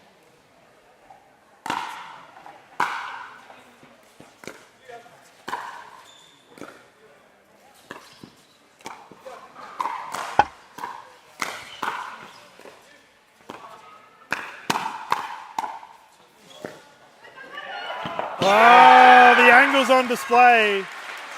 It's a triple double-handed backhand effort for Andy Horridge. Eventually, Mitchell Hargraves getting caught out.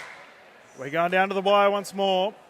Yeah, it's great anticipation there from Andy, and or great vision to be able to see whether the Mitch has come across or whether he's just taking the punt on that, but I love that mix-up.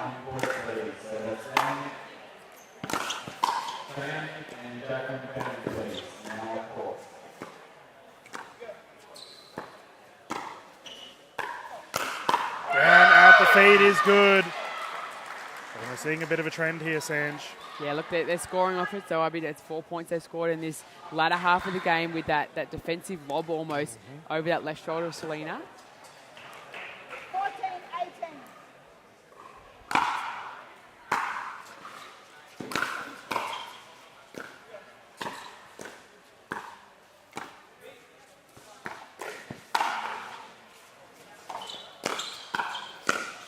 Oh, the captain's battle. Horridge and Hargraves going head-to-head. Yeah, you can see Mitch wanting to get involved in that point earlier. He didn't want the Vipers dictating it and being able to lob that ball again. So came in nice and early. Didn't let to get the ball get too many contacts before he was able to take control of it.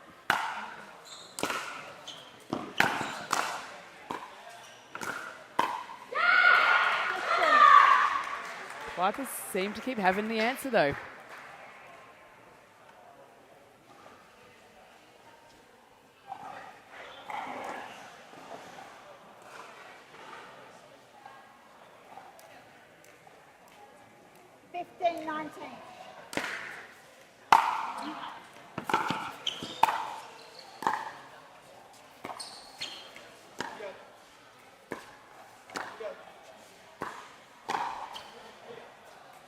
Lob is long.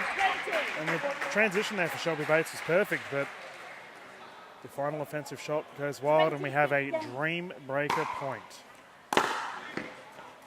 Dream Breaker secured, ladies and gentlemen. We're going to some singles action here at Carmelina, as we are going to have a quick breather, bounce into a commercial break, ladies and gentlemen. Go and strap yourselves in. We got singles action coming right up here for MLPA.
What's your duper?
Welcome back, everyone, to the Major League Pickleball Australia Vietnam Open. We are live here at the Carmelina Beach Resort. About to get underway with some singles action here. Dreambreaker between the Vipers and the Smash. I feel like we've been here before already, Sanj. Yes, we have. It was about 8 weeks ago on the Gold Coast, but very different tournament, very different conditions. This is our group stage, where it was a quarterfinal stage at the Gold Coast. So let's see what happens here. Ryan Henry to draw force blood. Let's see what happens. Versus his teammate tomorrow, Mitchell Hargraves.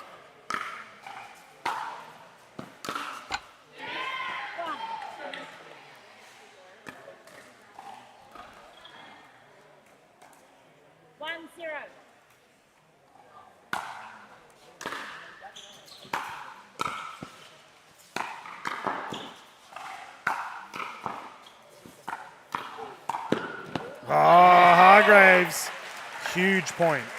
Yeah, great exchange there at the net. And yeah, Mitchell Hargraves played in the pro singles draw this morning. Ryan Henry took the rest.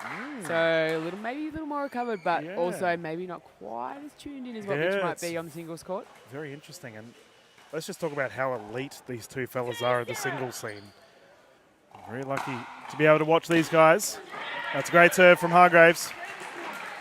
Yeah, we've both been Australian singles champions at their respective years.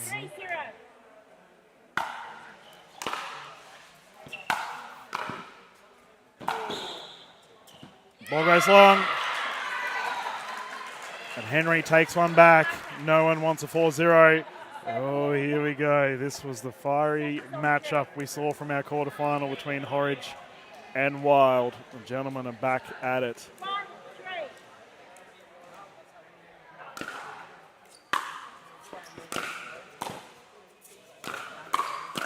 Joe Wild taking the first points.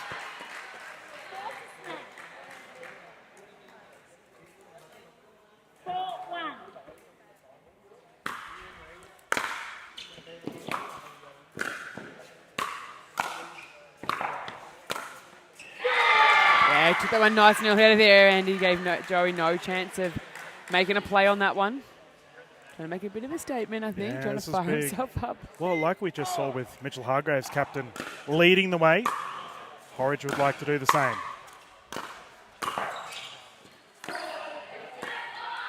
And that's called long. Yeah, Joey Wild just very much acknowledging that and turning straight back to focus on the next point.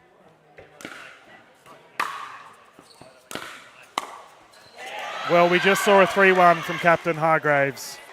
Andy Horridge coming out with a 3-1. Oh, man. Oh, look, it gives him such good confidence, hey, to come back out, lead your team. Definitely don't want to go the other way. So, ladies. Here we go. Amelia Schmidt taking on Zhao Yi, Wang Bak Val. Wang Bak Val securing the first points for her side.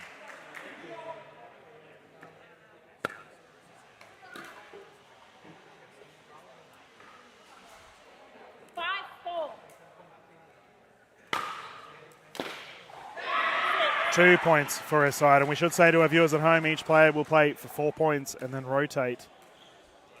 Pressure pickleball on display here at Carmelina. 6-4.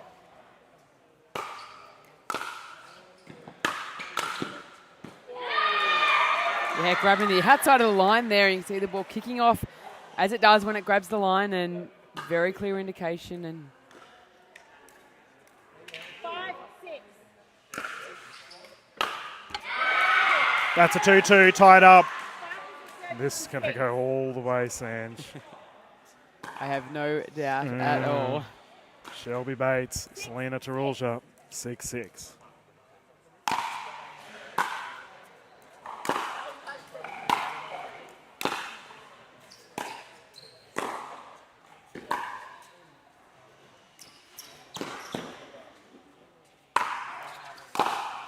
What a rally! Double-handed backhand down the left side. That lob recovery was elite. Exceptionally good lob to lob. Oh, my God. And then Shelby was ready to absolutely rip that one down that line. Great aggression. 7-6.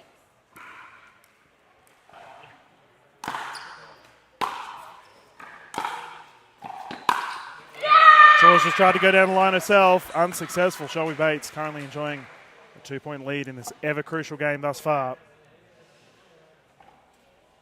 8-6.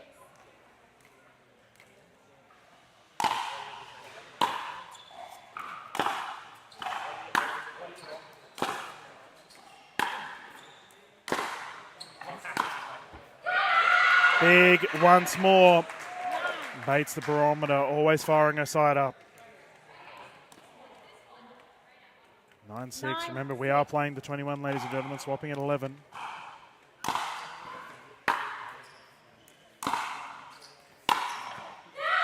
That's a clean sweep. 4-0. Shelby Bates coming up clutch. And we have our rotation. For our last matchup, Mitchell Hargraves did win the points overall with a 3-1 lead. He's going to need to do that again here to get his team back in contention.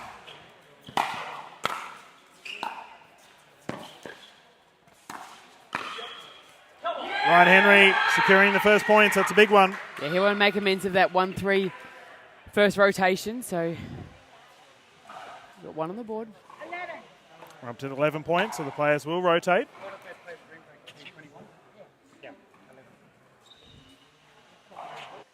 So, because we are playing the 21, same rules apply. Just we're playing singles instead of doubles. The team's swapping of sides. Tense game here. The Smash, a little bit of work to do. Currently 11-6. And my goodness, Shelby Bates coming up big with a 4-0. The 4-0, ever so crucial. Ryan Henry to bring it in. Let's get back underway. Speed up is good. Hargraves responds. Love that little fake too, that little shimmy, that shoulder to the left, looking like he was going cross-court. Held him down the line. Little change up there, Mitch Hargraves.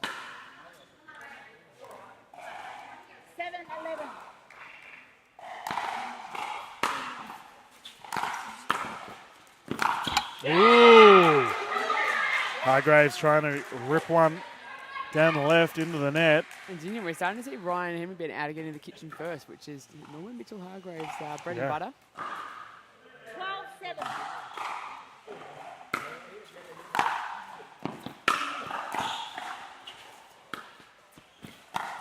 Oh, there we go. He makes amends. And that's a 2-2 from the battle of Henry and Hargraves. The swapping of sides. Joey Wild, Andy Horridge hopping on. Yeah, Joey's got to go big here at a minimum 2-2, but I'd love to see him go a 3-1. Yeah. Make amends there, even up that first rotation. Crucial as he did go down 1-3 to Andy Horridge in their last matchup.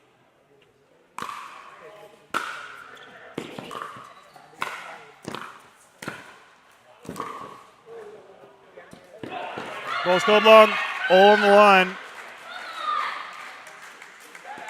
Andy Horridge starting strong. 13-8.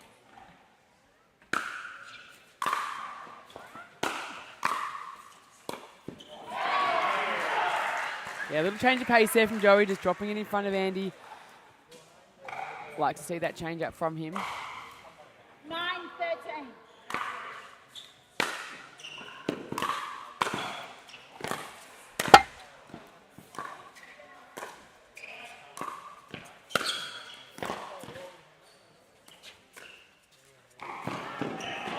That's a great shot. Andy Horridge slowing things down.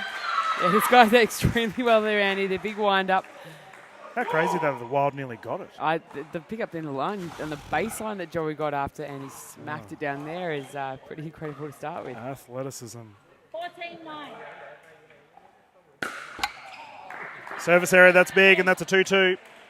Swapping asides once more. Speaking of 2-2s, we did have Schmidt and Wang Beckfell go toe-to-toe in a tie in the last matchup. This is an awfully close game thus far, but the Smash, the scoreboard pressure really starting to be applied here.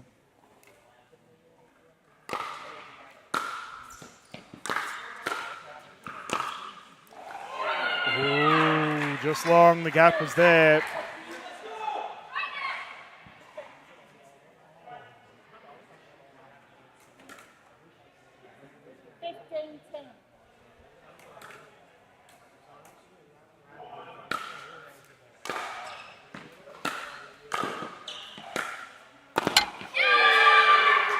Yeah, big play there from Amelia Schmidt, high and deep, and I think Shaggy had to make a play on that. Couldn't risk it dropping into court, and unfortunately just got a bit of a clip of the tape.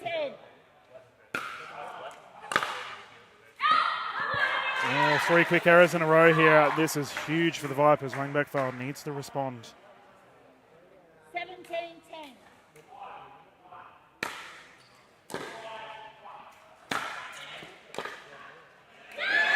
That's another 4-0. The clean sweep there from Yep. Amelia Schmidt, and that matchup has been the difference here so far in this game. And Well, the ladies are leading the way as we saw Shelby Bates take a 4-0 earlier today. Can she continue that trend? Selena Chirulja. The question has been asked. Can she respond? one in the That's a good bank. start. That is a good start.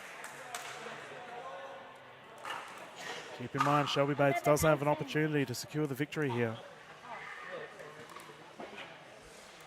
11-18.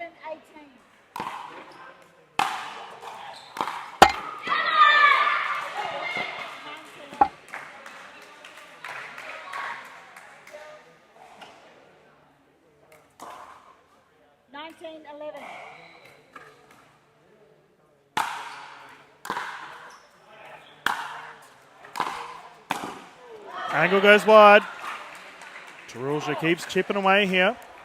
Yeah, and that's what you do. Try to keep your team alive, find a way to stay in it.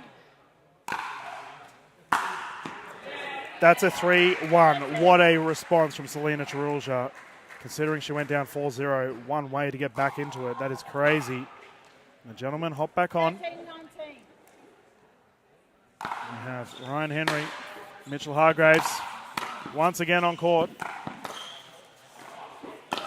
Navy's down the right side. Yeah, I do wonder if that was a carry question there from Hargraves. Looked a little bit odd off of... Beautiful soft touch from Ryan Henry. This brings up 20-13. game point, match point.